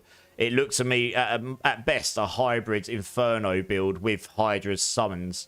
But I don't think Hydra was doing the main damage. My Hydra build, the Hydras are the damage, and it doesn't make it a better build, because it probably isn't. Because Hydras has a mechanical challenge to it with AoE. But... I enjoyed that build, but you hit a wall with it because of the AoE. So I've got that to pit 98. This build is probably the one I've had the most fun on because it's been a puzzle figuring out. You build it completely differently anyway to anything I did last season. But on top of that, obviously, last season, if you played it, Spiritborns, you just built a different way because there were some really broken mechanics. So you stacked loads of maximum health last season. You stacked loads of block chance because you could go above 100%. And then you just stack crit damage and it would just go mental. You don't do any of that this season because it was all fixed. So this build's been a nice challenge to figure out how to get a non-Rod of Kepaleka build with Thorns as the primary damage. How do I get that to T4? Then how do I get it to a point where I can at least get my glyphs to a decent level? And I've actually got it to a point where you can actually fully do everything in the game. I can carry all the bosses, T4 Lilith, no problem. I could level all my glyphs to 100 without any help. It can be done. And that stack of Veracity will be the biggest damage boost because that gives me 5% more attack speed. But it also gives me another 14.5% X multiplicative damage here as well. I could get another rank and potent. That'd be nice. And then the rest of the stuff just becomes, you know, just real pure. I've got very good gear here on this build, to be fair. But it just becomes like perfect masterworks, perfect aspects, GG items, getting your final Paragon points, etc. But it's been this has been the most fun. I'm going to play a rogue on Saturday. I'm going to do a 12-hour stream. The chat has voted for me to do that. So we're going to be playing... Don't know what build we'll end up on yet, but we'll level up from 1. We'll level it out properly. We'll do an endgame build. I'll see what I can do with it. I'll play a druid at some point. I've got a necro at 60 already. I'm waiting for them to properly fix the Mendown ring, which I've heard might happen this week. No, sorry, next week. So let's see, because they already said they tried to fix it. So we need to see if they actually do fix it. And then what else we got? We got Barb. I'll play a Barb build at some point. Yeah. It doesn't really answer your question, I suppose. I've just kind of gone through all the classes. But I'm going to play all the classes this season for sure. I love pure Hydra Candyman. Yeah, so I've got a build for that. And you can check it out. I haven't done a build video for it because I was really trying. I wanted to get 100 done. I've done a 98. There you go. There's my planner for it, Candyman. That is pure Hydra. Like, you summon your 3 Hydras, and then you're just doing things to support that. The damage comes from the Hydras. As opposed to, like I say, the other person's build I was watching, it looked cool. Looked good, like a good build. It may even do more damage and go higher in the pits than mine, but it did look to me like Inferno was the primary damage, and the Hydras were there just to look good. Might have done a bit of support damage, but honestly, the damage that looked like was coming off him was pretty minimal. Main is Druid this season, but Barb, Rogue, Sork, and have the rest max level. Hey, we got another Blaster in the house. JJ, nice.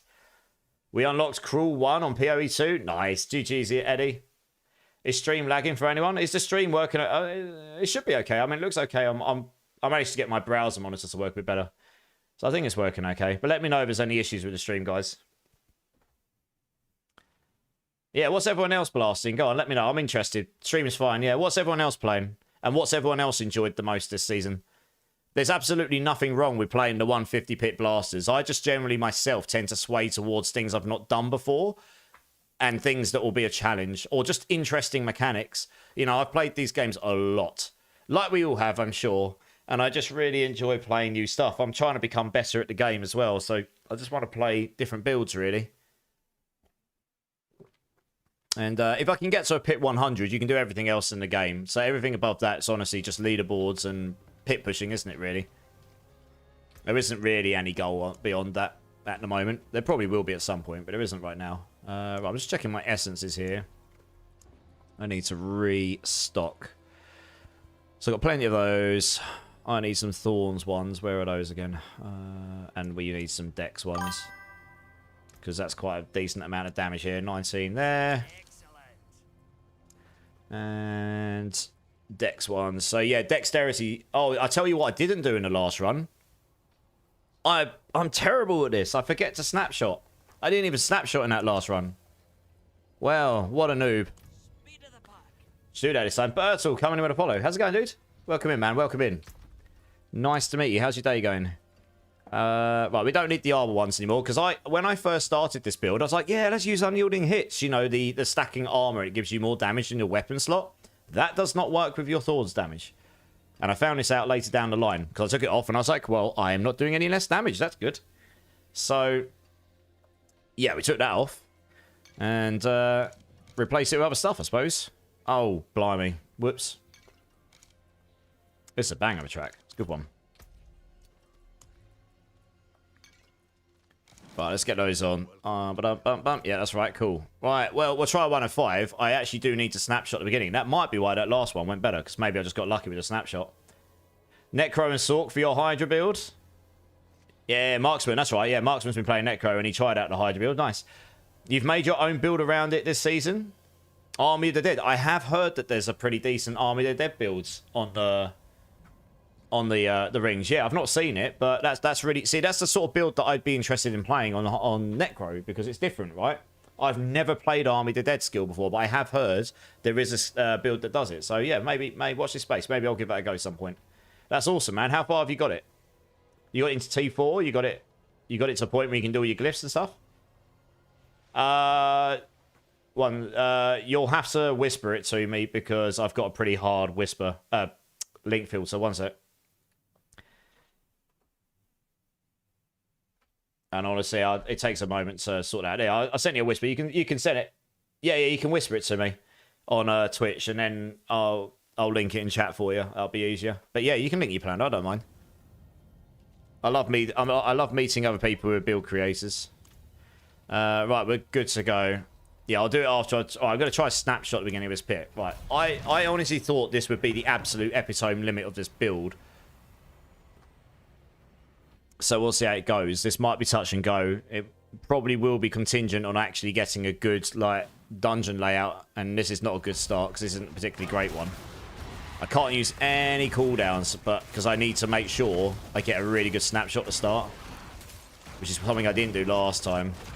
I don't know if that's enough, but I might not. This is what I mean. It's not particularly great. I'm going to wait for another suck-in and hope I can get them all together and try not to die. Oh, this is probably good enough. Alright, let's go. What did I get to? 6,000 dex, and it's okay. The max dex I've had on these snapshots is like 6,500. You'd be surprised how much more damage that gives me.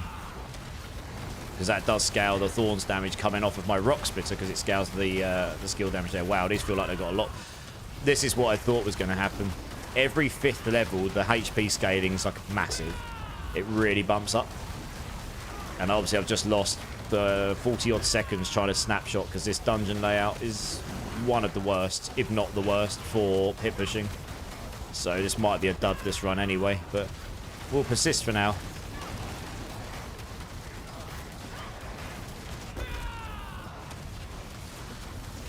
Yeah, the HP, I can feel that the HP's scaled in a big way. It's wildly higher because his HP's barely moving, which means I'm going to need a lot more time on the boss, probably.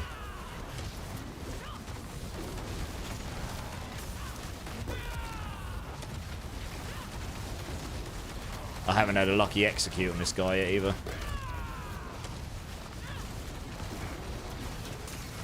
Right. Oh no, I thought I got him. Oh, there you go, look. There you go, execute. Just as I thought I got him, I went back in and immediately got executed. Right, we don't need this. I just need to keep moving. There we go.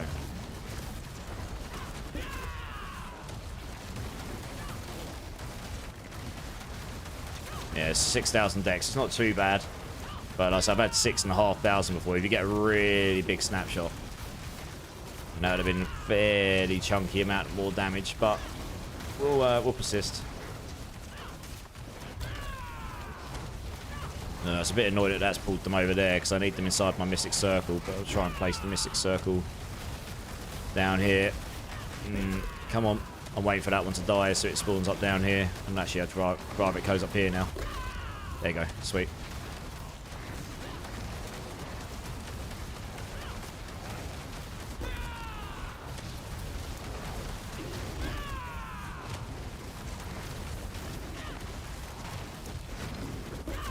Right, dead. Nice. Move on. Should actually try and kill this thing because they do actually give you a bit of... Here we go. Execute. Nice. That's what I'm praying on. I've got this execute mechanic in my builds, and if I get lucky, it actually procs on them quite a high amount of HP, and it just gains you loads of time in the pits for this build. It's kind of what I'm relying on. I got a really good run on that last one, that 104. I made up loads of time, super fast.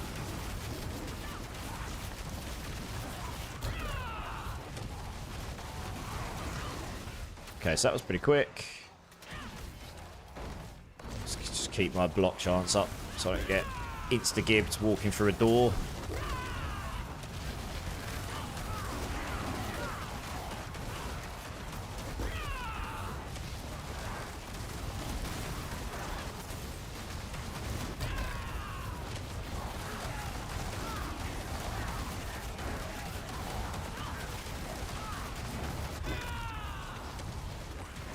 So I'm just trying to make sure I stay inside that Mystic Circle.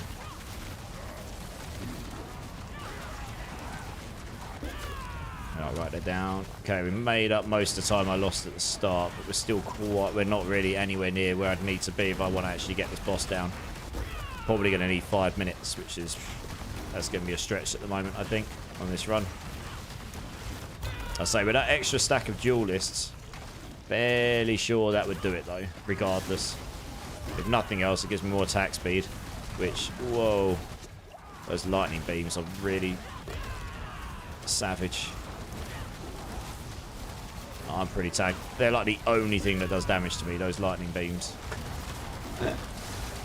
If you get like a few of them on your feet.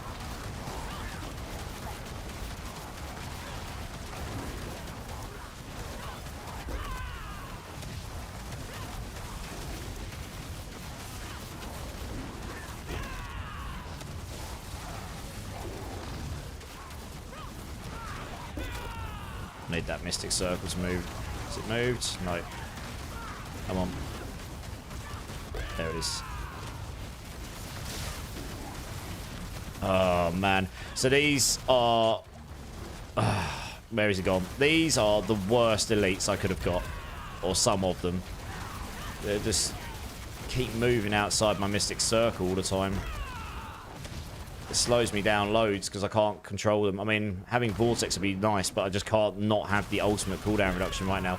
Getting the amulet I want is going to be near impossible unless I get a lucky drop because no one's really playing Spiritborn, so getting a potent dex cooldown amulet is going to be like trying to draw blood from a stone, I think. And I might be able to take that rune off and put something else on, but yeah, I think this is a Honestly, I think I might just stop and start a new one because this is the worst map segment I could have got. It's just trash. And also, these ghoul ghost things that teleport around all the time are just horrible. They're really, really bad for any build that uses something like Mystic Circle.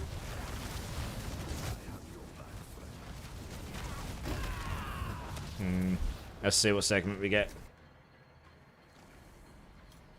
Yeah, I'm just going to start a new one. I've lost too much time at the start there.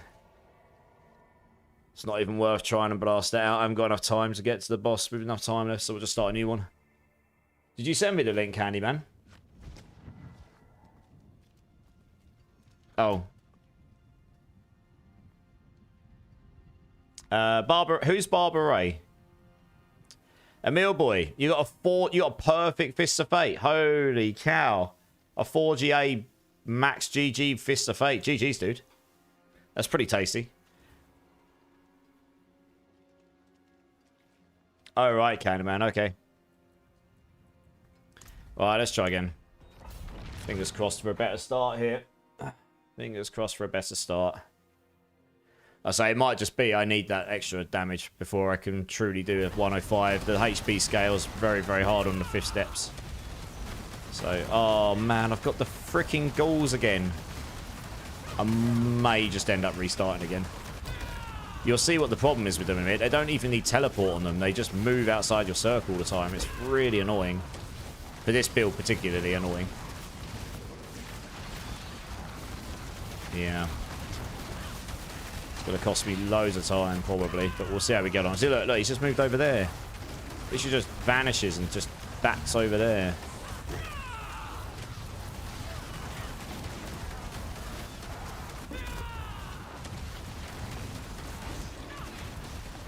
Where's he gone? Is it like, yeah, this is ridiculous.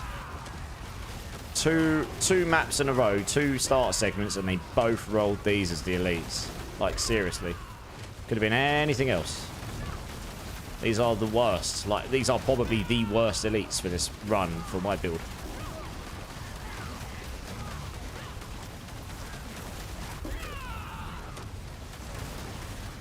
Yeah, so look, that's the problem. It's not the running out the circle, it's the teleporting out of it. And they tend to do it with a pretty low cooldown as well. So I kill them pretty fast if they just stay still for a minute.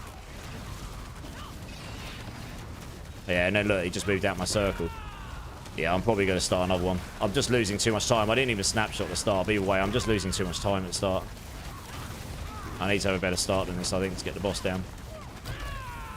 Oh yeah, you can link it to me in my Discord. That works. Yeah, for sure. Yeah, I'll check it out once I finish stream, which won't be too long from now, because it's, well, it's coming up to 3 in the morning for me. Yeah, make sure you verify when you go in there and choose Diablo 4 channels. It will unlock the right channels for you. Right, we'll start another one. Praying, like I say, I'm just praying for a decent start, because that's not what I wanted. Right, let's try again. I should try and remember to snapshot this time as well. They will never leave my inventory. Yeah, I bet. Right, let's try again here. Oh, God, it's your nose.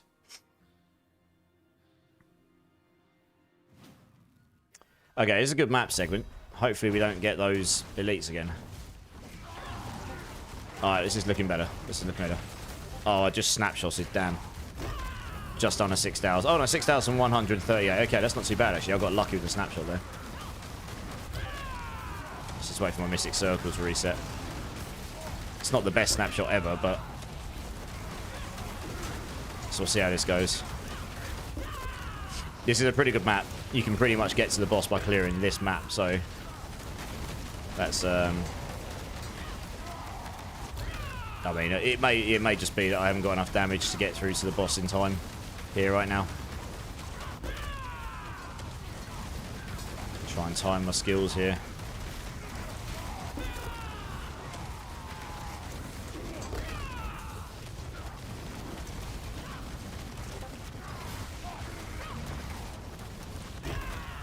Dead. Right, nice. Onwards. Okay, so you can see this is a better start already. Sort of somewhat keeping up with it. Now I'm just looking for these. There we go. And the Mystic Circle's there, so I've got to try and drag them in. There we go. way more density here.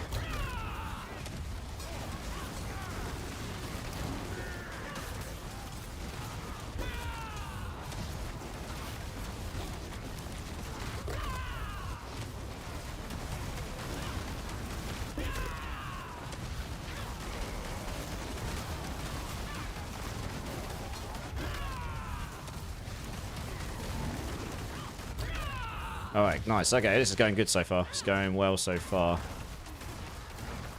Okay, let's try and get these in here. Let's get rid of these two first. Where's my Mystic Circle? I was there. That's not ideal. Oops. Whoa, what the hell was hitting me so hard?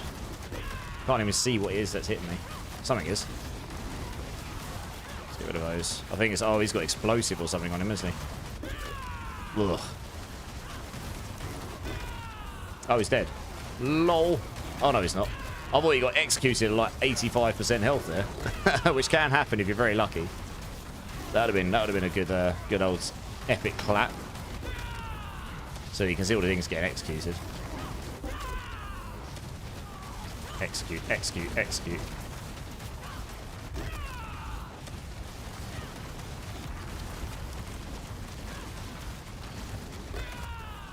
I need that Mystic Circle, please. Where's he gone? Did I kill him? Question mark? Oh, I think I did. Alright. Good. Next. Still haven't got enough time, though. I need to get per red. Where's that? Someone was creating resistant there. Where is he? There he is. He needs to die. There we go.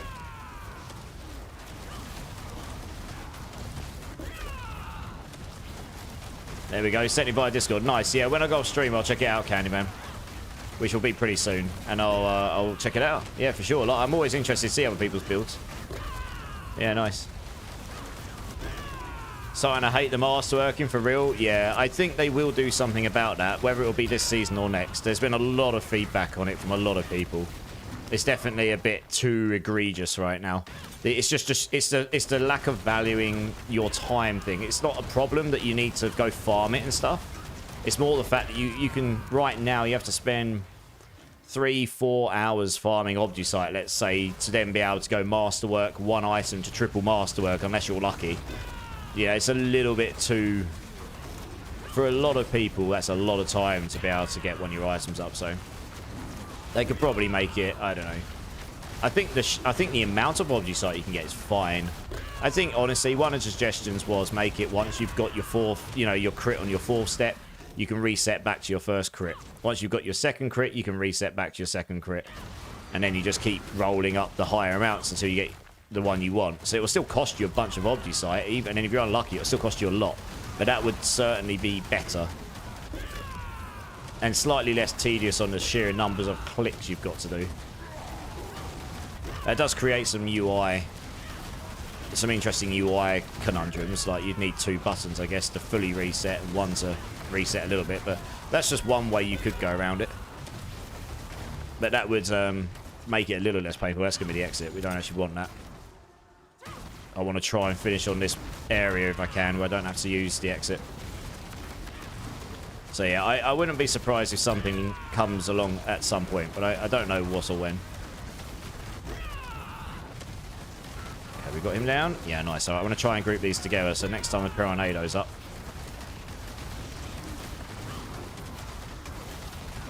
There we go, that's what I was looking for. I was kind of hoping all of the elites would come together, but only 2 of them did, which is sad, but never mind. It's going to be tight on that boss. It's going to be tight. But it's not out the bounds of reality right just yet. If I can get to the boss with 6 minutes on the clock, it might happen.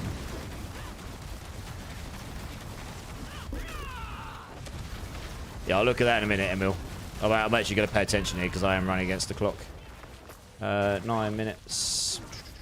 Next set of elites, please. Where are they? There they are. I mean, this is the golden run. If anyone that's looking to push a 150 and beat times, this is one of the segments they want. A lot of people just keep resetting their instances until they eventually get this one. This is just so much better than nearly all of the others.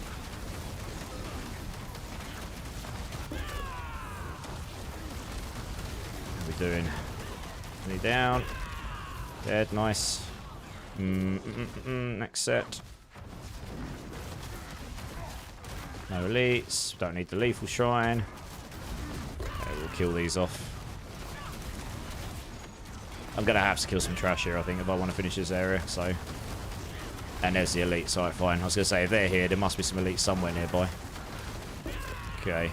There must be 2 others as well. Where are they? Oh, they are. I was going to say, I've only got 2 over here. 1 over there. Where's the other 2? Ideally, get them all together at once. Whoa. Yeah, those lightning beams on the floor, they are savage compared to everything else.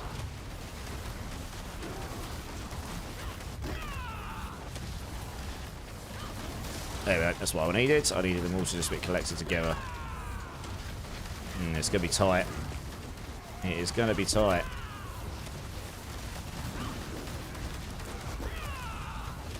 That's 2 of them down. Yeah, I don't know.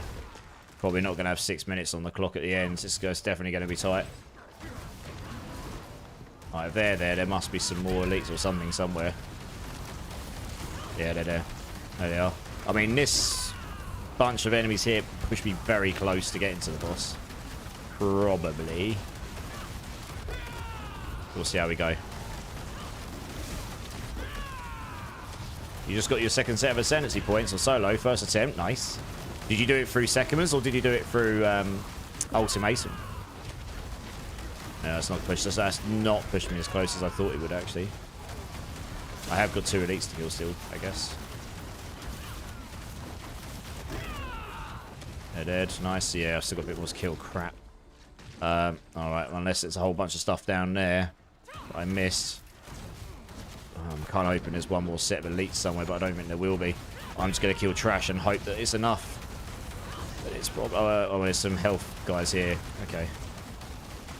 Oh, okay. That's actually pushed me really close. Nice. It's going to be close. Come on. Just... oh, an elite. Nice. Don't know where he came from. I'll take it, though. I literally just need to kill, like, something here that's giving me a nice button. That's going to get me the boss. It's going to be really close to having 6 minutes on the clock. Come on.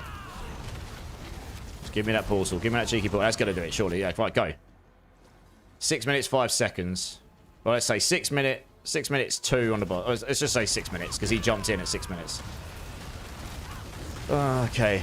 Let's see. I mean, it's about as good a run as I was going to get without that extra aspects on it, I think. So... I think it'll be doable. I think it'll be doable.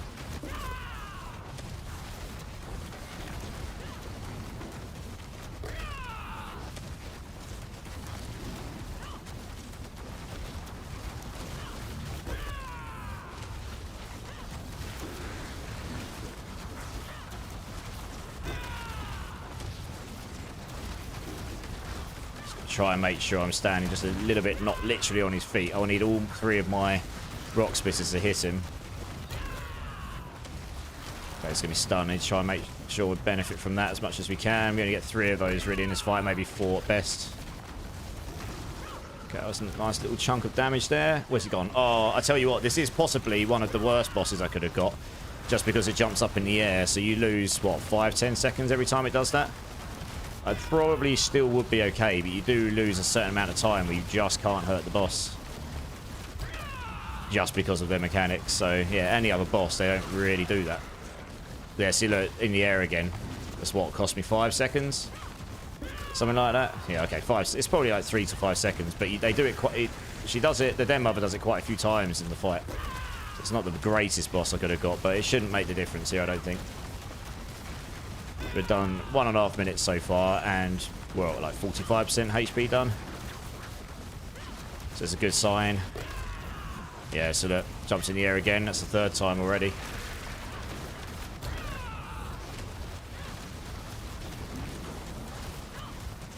%. Less than 2 minutes. That is with the staggers, but once we get to 35% HP, we do double damage to her anyway. Which honestly is probably more than the stagger. And we'll probably get 1 more stagger. Yeah, we'll lose another few seconds here. Just gotta hope they can't, yeah.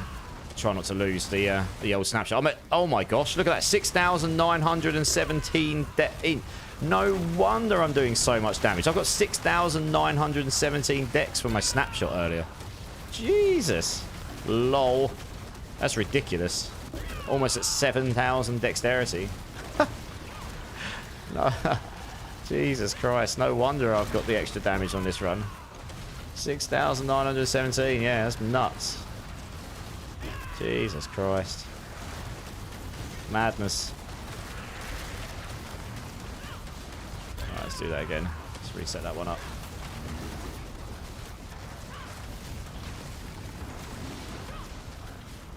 Just coming down, hopefully on top of me. There we go, because I want to keep her in the mystic circles. It's actually best just to stand still and get her to jump back down on you. Genuinely. I need to make sure I'm in the mystic circle. Definitely don't want to die. That'll be the end of the run. We can avoid that. Obviously, the shadow mechanics are getting nuts, but with the Hex of Whispers right now, it clears... Because I'm lucky hitting and stuff all the time, it clears all the shadow mechanics off me. So as long as she comes down quick enough and I can hit her fast enough, I can clear all of these shadow stacks off me. So these shadow mechanics just do nothing. They might fix that at some point, but at the moment, that's how it works. So I can just stand here and just not worry. All right, that's a... Okay, we got that boss down in 3.5 minutes. Just over. 3 minutes, 35 seconds. That is a 105 on the Thorns build. And I'm still lacking that one stack of Duelists. So that's pretty decent. So Dofi, first time chatter, welcome in, dude. That's the highest pit I've done on this build so far. This is a pure Thorns Gorilla build. We're not using the lifelink tech. We're not using crit damage. All of the damage comes from Thorns. 105. So it's not bad. Yeah, I'm actually... that is as high as I thought I'd get this build. Like, with... I mean, my gear is very good. My glyphs are now all 90 plus. I'd say the build's pretty optimally put together for what it's trying to do. It doesn't mean there isn't a better setup, but you probably won't be doing your damage through Thorns if you do it this way. I mean, the biggest single damage increase I could get is this extra stack of Duelists, because that gives me 5% more attack speed, and I get the 14.5 from Plains Power here. That was a very good run as well. I got that nice open area at the start, and I didn't get those crappy necro flying ghoul monsters. I can't remember their names, so they teleport away. So I actually got a very good start to the run there, which is kind of what you fish for, I guess. But yeah, that's a 105. I'm actually really pleased with that. That's genuinely high. I mean, to put in, there's not much competition in Spiritborn this season. But if I go look at the pits right now, that legit would put me... I did that in 12.5 minutes, because I had 2.5 minutes left on the clock. That would have put me here, number 33 on the Spiritborn board. If I cleared a 106, I'd be up in the top 30 right now. I mean, people would knock me down very quickly if they go play Quill Volley. Not many people have done it. And some of these builds wouldn't be possible to do a 135 in now, I don't think. Because apparently they broke... This is the same build, but that's about as cracked as it gets. They apparently broke something or fixed it. I don't know. Yeah. Anyway, it's not bad. For a pure Thorns build, that's pretty fun. Yeah. Pretty pleased with that. Got one of my glyphs to 100. Happy days. I'm probably not going to push any higher than that tonight, to be honest. Your hands get cramped up when you do it for too long. Hey, Swinery, how's it going? Sorry, I wasn't ignoring chat. It's just a bit hard to pay attention to it when... what did you want me to look at again, Emil? You wanted me to look at something, and I said I'd do it after the run, and that run was like, oh yeah, Keseme's Legacy. Oh, you finally got your triple on the Keseme's. Oh, I can't see it because you're on Necro, but I'm going to take a guess that you probably put it in your charts for Bloodwave to deal double damage, or your Bloodwave cooldown, right? Still, very nice, yeah. Not got max aspects on that bad boy, though. That's a bit of damage you're losing. What's my normal build, Sadofi? Honestly, my first... I've only really played 2 builds to, like, high-end. And my first one was a pure Hydra Sork. That's done a pit 98, and this is my pure Thorns build. I don't tend to levitate too much towards the instant clap builds. Not because they're not good, because clearly they are. Honestly, at the beginning of this season, I did a Hydra build in like season 4, and people asked, are you going to do it again this season? So I said, sure, I'll start the season with it. It's always a good season starter. So we did that, and then...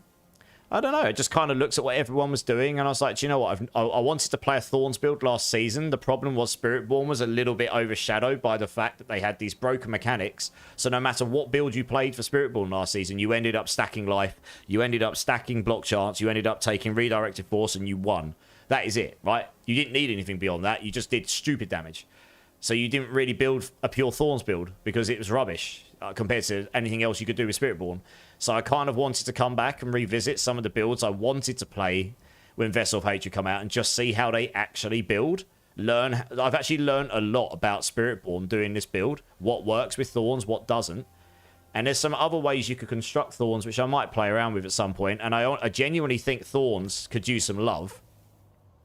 This could be an S tier build if it gets like Razor Plate needs jacking up. If you're going to suffer absolutely everything for Thorns on a chess piece, I mean literally all of your aspects and all of your affixes, and it's just Thorns, and it's the single only place where you can get a real bucket load of pure flat Thorns. So you have to use this on a build where you're doing true Thorns damage and actual damage. And Thorns does not crit or overpower unless there's a mechanic that allows that to happen. Then I really feel like the flat Thorns damage here needs 2-3 times. Like, because you can't... I mean, sitting in town, my flat Thorns damage is 5,437. The majority of that's on the Razor Plate, right? Not much of it. Not much outside of it. It's most of it. So, and I think the aspects honestly needs a higher chance, like 25% or something. Because all those big numbers I was guessing, I say big, they went up to about 25 billion or something. Those were happening when all of the stars aligned and they proc this aspects at the same time. So that's number one. Number two, it does grace on me a little bit that the Hunter, for the most part, nearly all builds, this is the best. Because you're funneled into wanting to do as much damage as possible. So this you can just use over and over again if you're killing stuff because of the Exalted Hunter. You get 100% more damage against injured, regardless of what type of damage you're doing. So that's just great once they're below 35 life. You can overfill your ferocity. So you can get to like crazy numbers of stacks of ferocity. And that's very hard to do on non-Jaguar builds. The Mystic Circle allows you, if you're in it, allows you to capture your maximum amount of ferocity, but you can't get as much as if you're using Hunter. You can't get the over ferocity stacks. So Hunter at the moment is just very strong. And Gorilla, if it doesn't say it here, but if I put these in here, I'd actually need to take those out. Yeah, if I take these out a second and put them in there, you'll see here, at 5 ranks, the Protector's area deals 100% of your Thorns damage to enemies within every 1 second, which is lovely, except that doesn't work with my main source of Thorns damage. It just sits there pulsing 1,000,000 damage a second or something, which is lovely, except when you get to pit 90 plus, 1,000,000 damage is like trying to go into a sword fight with a tiny plastic spoon. You know, that's basically what it's given you. This would be much better if they go, do you know what, guys? The Protector is meant to be the Gorilla build. This is meant to be Thorns. You're meant to be defensive. This is going to give you 500x multiplicative Thorns damage, no matter of all your sources of Thorns, while you're inside this area. Just something really jacked. Just make it so this is the Thorns ultimate. That's something they could do. Because at the moment, that 5-step is a bit meh, honestly. So yeah, we're using this for now. So yeah, the Hunter's initial damage will execute injured non-boss enemies, right? And that's one of 2 execute mechanics I've got. This is just ridiculous. It's such a strong ultimate compared to the others. I'm not saying nerf that. I just think they need to buff these or make them more specialized, you know, make it so this is that. And also, I think the other thing we're lacking, because I'm using adaptive stances, this is very nice for this build. Gives me a load of damage reduction because I'm always attacking with Gorilla, and it gives me a bucket load of dex, which does scale my Thorns damage that's associated with my skills, which means the Thorns activated through Rock Splitter does scale with it. I checked, it does. It does go down a lot if I don't have more dex. The problem is you don't really have in this toolbox a really dedicated key passive. I feel like we're missing one, right? A dedicated key passive here to Thorns, which is just damn right outright the best one for Thorns. If you want to play a pure Thorns build, I don't know, the more flat Thorns damage you get, the more you get multiplicative Thorns as well. Or the more vulnerable damage you stack, the more Thorns you get. I don't know. There's different ways you could go around this. I think any of those would make the build a lot better. If you had 2 of those, you'd be starting to talk mega. And if you get all 3, then you're starting to look at an S-tier build. And it plays very differently. It is a very differently built build. It's quite cool. Your damage is... You're not worried about crit. You're not worried about overpower. You're just stacking flat Thorns. It's quite an easy build to build once you get your head around how the damage works. It's got a few different interactions in it. It's not a difficult build to play. It's not too spammy. Yeah, it's just not as strong as these other things right now. But it's got potential. Probably will put a build guide together for this one and a video. and see if I can get it in a Diablo partner's hands. Because it's gone to a point now where I'm like, this build's actually quite decent. And yeah, if it had a little bit of love, a little bit of jacking up, it would be a really, really contender, you know, be a contending build. So yeah. So yeah, it's pretty fun builds actually. So I've really enjoyed actually working out how to make the build work like it is, to be honest. So Dofi, so what are you playing? Oh, you started on Rain of Arrows builds, got to pit 110, now started a Necro doing yeah. Let me take a guess. You got to a 110 in your Necro and all you did was slap a pair of pants on. Or something else like this, right? Drink Silly Streamer? Is that just a way of getting me to shut up? Cheers, dude. It's really nice to meet you. Why can't the damage crit or overpower? Thorns, they've made Thorns not crit or overpower, Kyle. How's it going, Kyle? Yeah, Thorns doesn't crit or overpower. So the highest pit run, I've actually figured out how they've done it now. I was trying to work out how they're doing their damage. The highest pit runs on here, they are using Rock Splitter and Rake, but they're not activating off of the Thorns damage as per se. That's not like the primary source of damage. And he literally only just cleared this, right? So how this is working, so I checked out the builds and their gear. I think they're using Rock Splitter. So they're stacking up maximum resolve stacks. And there's an aspect you can put on here, which I'm not using because this is stronger, which gives you maximum resolve stacks. And there's a ring that gives you maximum resolve stacks. So they're using all of those. So that's nice for stacking up the resolve. So they're not using the armored hide for blocking and thorns and stuff. They're using the ring that gives you the passive for armored hide all the time. So they're going around gaining up their, you know, gaining passive resolve all the time, and they've got loads and loads of vigor generation, but they're not actually spending any. But the aspect makes it so when you overheal your vigor, you gain resolve, and you can overstack resolve by 5. So that makes your colossal glyph give you loads of damage. The ring also gives you a 40x if you evade, and all this stuff. So you've got all the damage multipliers. They're using Air of Perdition. They're getting loads of crit. They're stacking crit damage absolutely everywhere. They're using Noxious Resonance, which is the one where if you poison an enemy, you crit them, it blasts them with a bunch of damage, and that damage gets scaled the more crit damage you've got, so you just want to stack crit absolutely everywhere. You get Redirected Force on there, which gives you a massive amount of extra crit damage. I mean, I haven't checked to see if... I mean, there might be a reason. Maybe they're stacking the max resolves, because maybe the max resolve block stuff is still broken. I don't know. I didn't check. I didn't see... It didn't look like they were doing that. But yeah, they're just stacking crit damage for days, so they get the biggest damage off of this. But then also, the thing that's really making it pop is lifelink. Now this... I think what's happening here is... Yeah, so what's happening here, the big numbers are... This is... Alright, so this normally, when you're hit, you're linked to 3 monsters, or up to 3 monsters. And you'll do that damage back to them, 2.5%, or up to 3,000 if I had it at level 20. If you use a defensive macabre or subterfuge skill, so let's say Spiritborn, a defensive skill, you're going to guaranteed... That link damage is going to guarantee to crit. So what's happening is, they're making sure they've got that crit window up all the time, and then every time they just run into a load of mobs, they use loads of Rock Splitter that doesn't do any damage, so you're never killing anything with it, but you can get loads and loads of block chance with it and other buffs. They're using Rake to reduce their cooldown, and all they're doing is they're waiting for a mob to hit them, and once the mob hits them with something with big enough damage, it gets reflected back to 3 monsters at 2.5%, 2.5, or let's say 3,000%. It also crits, and because it crits, and it's that damage that crits, it then activates Noxious Resonance, which is then creating a blast of damage which scales. And I think it was putting them together.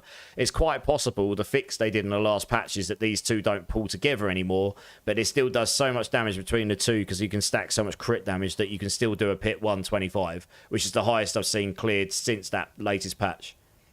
But it's quite a smart build, to be honest. You know, the guys that come up with these builds say, oh, geniuses with math. I'm pretty good at this stuff, but these guys are on a next level, right? But it's not a Thorns build, and that's how they're doing it. It's all crit damage, yeah. But yeah, so Thorns doesn't inherently crit though. That's like the short answer. Kesame, Zadolf, yeah, exactly, Sadofi. If you stick the Kesames on, you're doing a 110 straight away, right? It's a very good item that right now. I imagine that won't get touched until next season. They'll either buff a load of stuff or they'll bring that down one way or another. But thanks for the follow as well, dude. It's really nice to meet you. Like, I love chatting about builds and stuff to people, as you can tell. Make it work like Ring of Midnight Sun. It tracks storm damage done in the last 2 seconds and explodes. Yeah, exactly. There's so many things you could do here, Candyman. A specific unique for Thorns. I honestly think we need a key passive for it. I think that Gorilla 5-stack, that really does need changing to something else, because it just pulsing 100% of your Thorns is amazing early game. Like a lot of the Thorns aspects are amazing early game, but they don't go very well into the end game because they don't scale or multiply. So, yeah. There's those. Figured out a fun coding mistake in PoE 2. Oh, really? Life potions are coded as casting a spell that applied negative damage to the player. Yeah, is that the one? Yeah, because you've got the life potion killing people. Oh, no, that was the mana potion killing people, isn't it? Oh, that is a fun bug. That's what happens when you blast, when you code games together super fast. You make bugs and stuff. Rosie, sorry, I didn't see you post your points in early, Rosie. I hope you, if you're still there, I hope you're having a great day. So it's fake Thorns. I mean, yeah. So that life, I didn't even know this was a thing until I saw those builds. But the life link is kind of fake Thorns, yeah, and it does very well because you can scale with crit. So it's, like I say, it's smart, does a lot of damage. But honestly, when I go into a build, if I can do a pit 100 of my build, I'm happy because I can do everything else in the game. I can carry everyone in the game. Every boss, I can get my glyphs to 100 on my own, no problem. I'm not struggle bussing it. My goal here was to do a true Thorns build. There's a few different routes you could take on Spiritborn. I took this one. I was like, I want to do a pure Thorns build, and that's going to be the damage. And if it's trash, so be it. But at least I know why. And I can learn how that works and what doesn't work. So I learned that unyielding hits doesn't work, and Planes of Power is just as like it is on a lot of builds. It's extremely good because that's an all damage scaler, so it does work. And adaptability and Moonrise are amazing for this form because we're doing it through the basic attack, so all of the basic attack stuff works. This is why I'm getting the big numbers. The Zepazontek gives me up to double damage and another double damage. Then it triples it up, so you're getting ridiculous numbers of damage. And then you can double it up with Moonrise with more attack speed. You can double it up with adaptability, and you can get way more on plays power. So this is where all the multipliers are coming from. And then on top of that, I've just taken the best scaler I can here to get my ultimate cooldown down as well. And then any other damage I can take. Because you're so... with adaptive stances and this helm, you've got bucket loads of damage reduction already. So you're just pretty much... You're pretty much just trying to get damage in every place you can. So that's kind of what we've done here. I mean, it's obviously still not enough to compete with some of these other builds, but it's, yeah, like I say, it's working pretty well. I have got little gains I can make. I could probably blast a 1-6. If I get that duelist aspects, I reckon I get a 106 down. Maybe 107. That's harder than I thought I'd get, to be honest. 105. I didn't think I'd get 105 done today, honestly. Mystic813, come on and follow. Welcome in, dude. How you doing? Nice to meet you. Welcome in. Eternal, I'm so sad. I got an orange for headpiece for my Stormbreaker, but it makes me take 25% direct damage. Doesn't sync well with the robe that takes 50% life as more shield. Well, Eternal, just stick that in your box. You never know. You never know when a unique is going to be useful to you on another build. Honestly. I've just realised there's an ad running. I have no idea who can hear me. I should probably wait till it's over, right?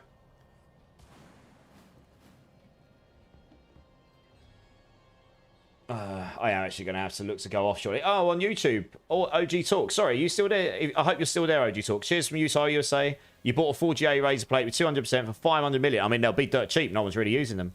Looking for a good build and found you. I'll try your build in Mobilistics. Yeah, no worries, man.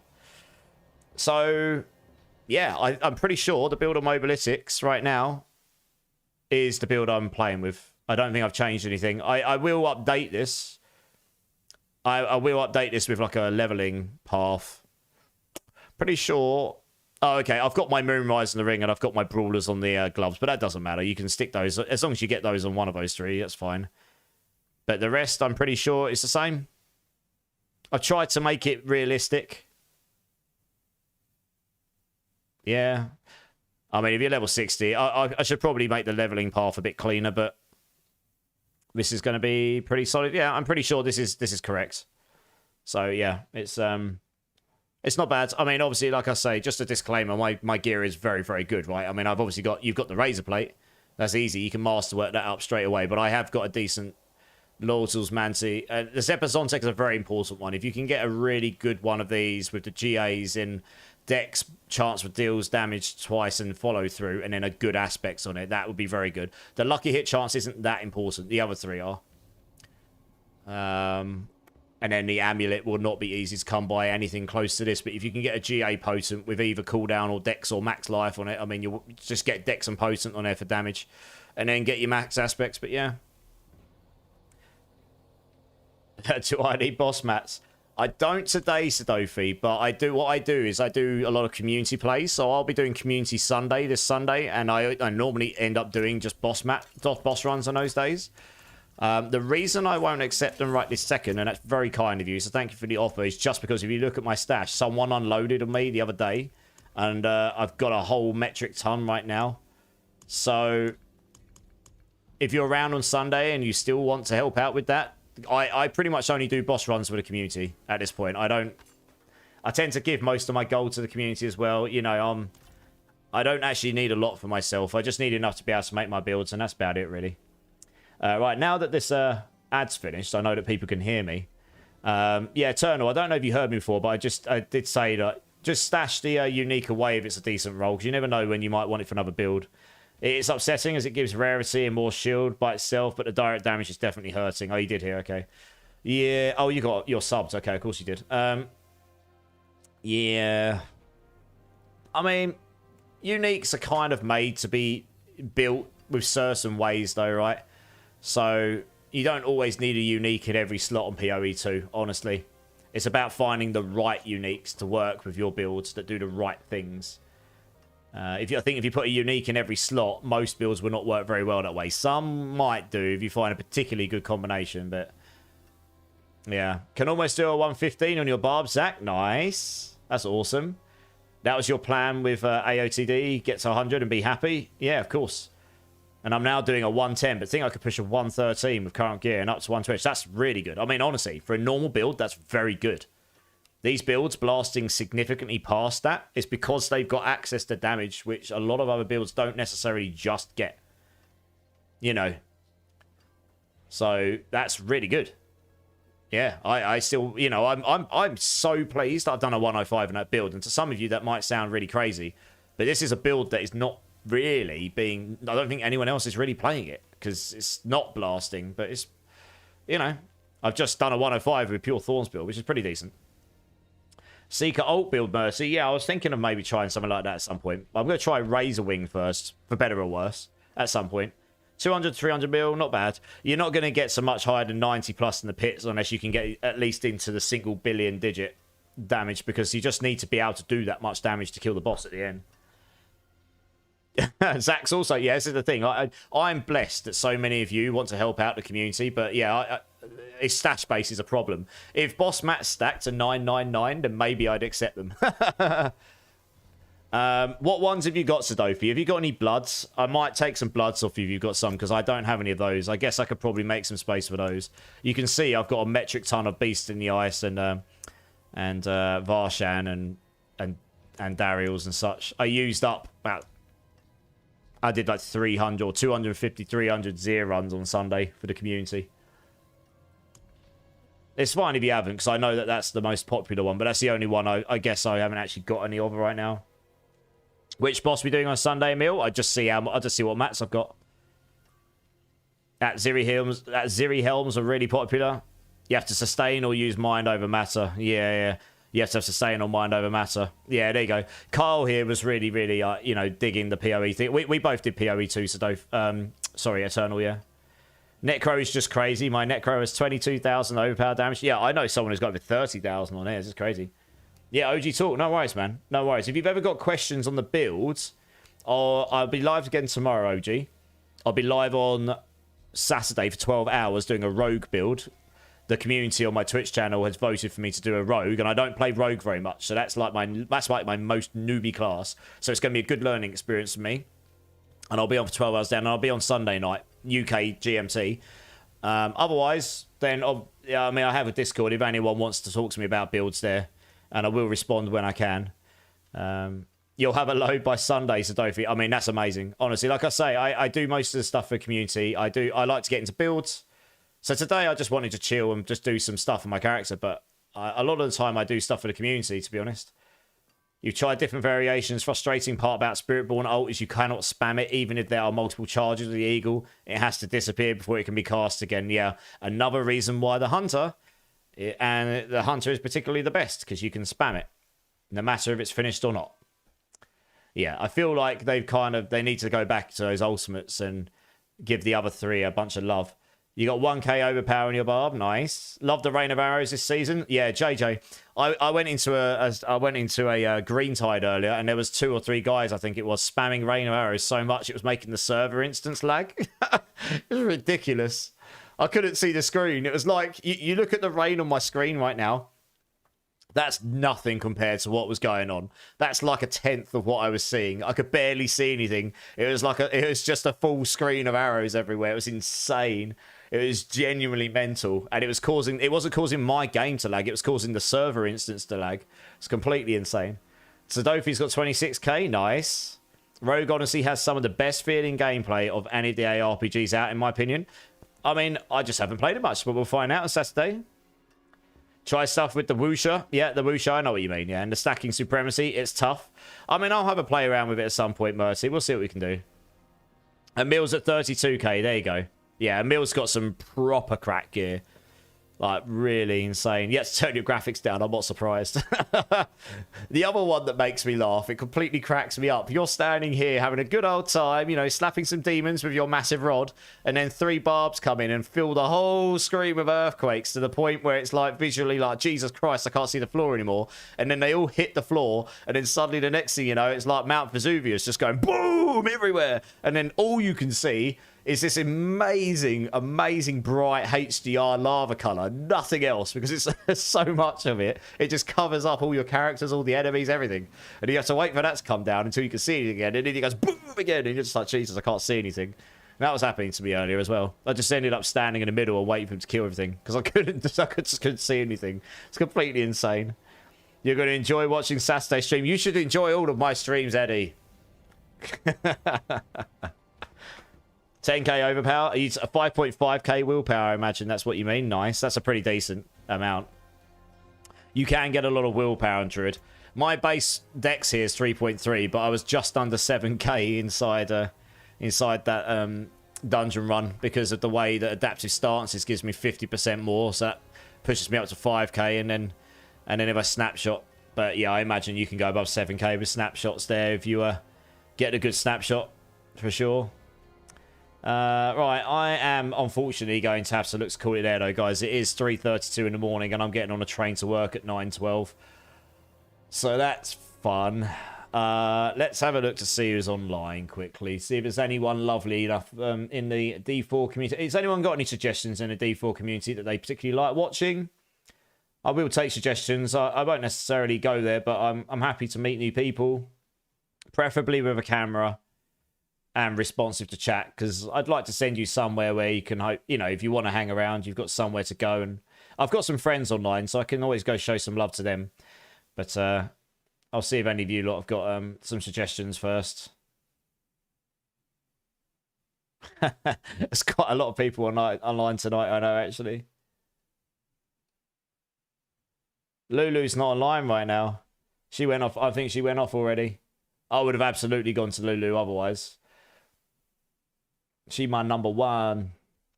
But unfortunately, I normally finish later than she does. X-Bean, I mean, he's one of my friends, Zach, yeah.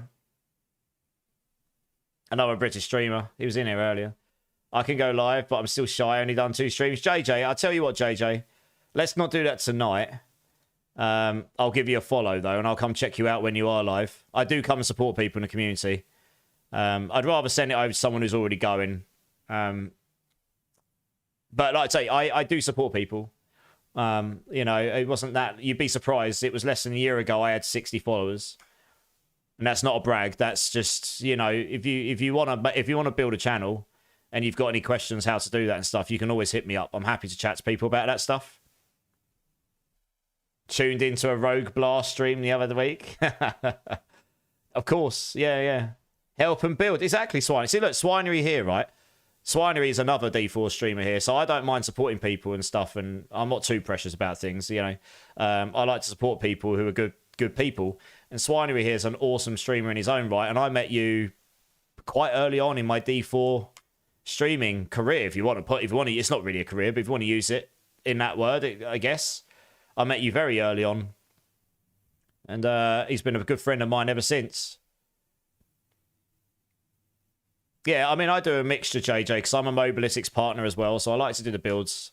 That's a very fortunate thing for me. I managed to get on that team eventually. That was a little bit of luck on my behalf, to be honest. The guy's in charge of sorting out who gets on that team, and that just happens to be from where I live, so that's quite lucky. So I get on with him very well. Usually finding people who need help and Discord admin for looking for group channel. Yeah, fair enough. I mean, I don't go looking for it. I just go live, and if people need help with things, and we happen to be doing that, and it's not too, you know, it's a reasonable request, and I will do that. Yeah, Swinery. So are you, though, dudes. You see, Swinery here is an absolute nuke when it comes to the Sorks. He's really, really good with Sork. I mean, I'm fairly decent with Sorks and the builds that I like to play, but Swinery's like, you know, he's top tier Sork player as well in D4. Did just add? Yeah. Oh yeah. Oh yeah. Sorry, Sadofi. I can add you up. It's fine, mate. Wasn't paying attention. Okay. I'm trying to think. Have we raided Bean recently? I don't know. We probably haven't. I'll go. I actually don't mind. We can go raid over to Bean. He's another British streamer. He's a really nice guy. He's quite new to the community, and you know, I asked him today, like, what's his streaming schedule, because I don't always get a chance to go and check him out, because obviously we're both British and we both stream quite late hours, but he streams late hours because he's got his daughter, I presume, full time, as he said in my stream earlier, and so he has to work around his daughter, and I admire that because it's priorities, right? You know, so you know, all for that. Yeah, Carl, thanks for being here, dude. All right, let's do that. I think that's a good choice tonight. You made a Discord called Diablo Support. I do level 16 guidance. That's amazing, dude. Honestly. There's a whole bunch of different streamers and not just streamers, but people in the community that do a lot for the community. And I think that's awesome. It's one thing I've always done, even before I streamed. And I did it on D2R as well. I was always happy to help people or try and help teach people things in the game. And I love learning stuff from people as well. I don't know everything about this game, even though I've got thousands of hours in it. The things I know very well, but there's lots I could learn. You know, I love all that stuff. Doesn't have to be pure elitist, you know? Way more fun to play these games with people, at least I find that. Anyway, maybe that's just me getting old. I do some builds and theory crafting, JJ. Nice. You get better with practice, dude, honestly. My builds are not the best builds #1 in the world, but they're fun. I go for fun as #1. That is my motto. That's why I went into making games for a living. That's why I also stream games for basically like a living as well, because I do it full time. You know, it's not my main source of income or anything, but it's just I stream it full-time hours. That charge people, yeah, you know, we don't charge people here. I tend to give people come in going, how much do you want for this item? I just give, or how much do you want for runes? I just give them to people most of the time. Just here to give rogue guidance. Eddie's like our in-house rogue expert. Yeah, I mean, the Discord gets active at the start of seasons, but there's a few people that are very active in the Discord and play together all the time. Fun is definitely the main idea, yeah. You need any back? At the moment, actually, on my Hydra, I think I've got about 40 for the community, Sadof. But that's, again, amazing. Hold on to them for now. And if you happen to come back in and you've still got them and I need some more, I won't need them. It'll be for the community. I do need a better Shroud, but honestly, I'd rather give them to other people to help them out at this point. It'll just take some time. Yeah, it just takes time. Honestly, practice. I will be back. Yeah, no, I appreciate that, honestly. I mean, look, if you enjoyed the vibe of my channel, you'll meet a bunch of other streamers that have got a similar vibe and similar community thing, and some do builds, some are just about playing others' builds. You know, people like Mac and Dome, my good friend Laggy Lulu. I'm on a team called Mainstat, a whole bunch of those. Raven Ritual. You know, there's a whole bunch of people I know. They're all awesome. And they actually do, for the most part, most of us do stream the D4 game all the way through to the end of seasons most of the time. I'm actually not at full energy today. I'm feeling a bit under the weather, but I appreciate it. You should wait, Sadofi. When these guys get me to do my 24-hour challenge stream and they make me dress up like a female barbarian or something. Like they made me dress up like a brick wall once. Yeah, when we had the season of bricking items, guess what they made me dress up as? Bloody brick wall, didn't they? And I did it. Yeah, Sadofi, I added you, I think. I added you. We'll sort it out. I'm gonna wrap up stream, Sadofi, but my name in game's immortalised. You won't miss me. And a Pikachu. Yes, I've done Pikachu. I've done a maid. Yeah, the brick wall stream. Yeah. Oh yeah, that was the stream where I ended up doing the 2.2 million Scoville hot chip. That's not happening again. That hurt. We won't be doing that one again. Once and once only. Right, okay, guys. I am going to wrap up. It's getting tired and I need to... Oh, Mr... Oh, no, you're good, Sadofi. You're good, mate. You're good. Oh, yeah. If you can help if people in chat need backs and you're willing to help them, Sadofi, that's amazing. That's what I mean. I'd rather it goes to the community. I can always get backs if I need to, you know. Yeah, thanks, JJ. All right, guys. I am going to wrap up. Thank you also very much for being here. All the people been the whole time. Anyone that's been lurking, brand new people. I love to meet the new people. Anyone that raided and is still around, thank you so much as well for that. Really means the world to me. If anyone is in my YouTube or Twitch and hasn't hit the like or subscribe buttons, please consider doing so because it really helps me out. I'd love to see you again. I try to do 5 days a week, but sometimes it's 4. I'll be on again tomorrow. Hopefully that's the plan. So yeah, I hope you'll see you there. I do have a Discord if anyone wants to come and join. Obviously, I know every streamer has a Discord, so I totally understand if that's not your cup of tea or if you just don't fancy that. But if it does interest you, you want to talk to me about builds, want to get hold of me, want to talk to anyone else in the community, which it gets a bit quieter at this stage of the season, but it does get busy at the beginning. You should have seen it at the start of Vessel Hatred. It was mental. But yeah, feel free to come join. I'll link in both chats. We'd love to see you there. And if you do decide to join, just make sure you verify and choose the games you're interested in, like Diablo 4, Path of Exile, Path of Exile 2, because then you'll get the channels that channels that are relevant to you. And yeah, I think we're going to go for a raid a friend of mine, X-Bean. I'm just going to double check he's still online. So he's a relatively new streamer to the D4 community, but he's another British guy, really nice guy. Just double checking. Is he still on? He is still online. He's only got 6 viewers right now. So we can go over and make a real meaningful difference to his stream right now, which is awesome because I love doing it. And I have a feeling he's doing a barb grind right now, but if you want to do anything community based, I'm fairly certain he will turn around and do whatever it is you guys need help with. So yeah, I hope some of you will come over and show some love with me. I'll sit in his stream for a few minutes while I wind down. He's a great guy. Please, even if it's just for 5 minutes, smash his chat with all of the raid emotes. Let's blow his channel up. Let's give him a smile. And you never know, you might like his vibe. And yeah, also I love to support people in the community where we can. So we'll go and do that this evening. On YouTube, obviously I can't send you anywhere because it's not built in. So thank you so much for your time. Really value it. And I will hopefully see you again next time, which will be tomorrow, hopefully, for a bit more of kind of the same of what we've been doing tonight. And I think that's about it, guys. So yeah, thank you again, guys. Thank you so much. I really appreciate it. And I love the fact that I've met so many new people tonight. So thanks for that. And I'll be on tomorrow. It'll probably be around 10 or 10:30 p.m. GMT. It depends how long it takes me to get back from London because I'm in work in London tomorrow. But I will be on and I can stay on a bit later so we can... I don't know exactly what the plan will be. I'll probably play with the community a bit more tomorrow. So we'll do a bit of that. And yeah, I look forward to seeing you all there. So yeah, guys, until then, keep safe, keep blasting. Much love. And I will see you tomorrow. Cheers, guys. Appreciate you.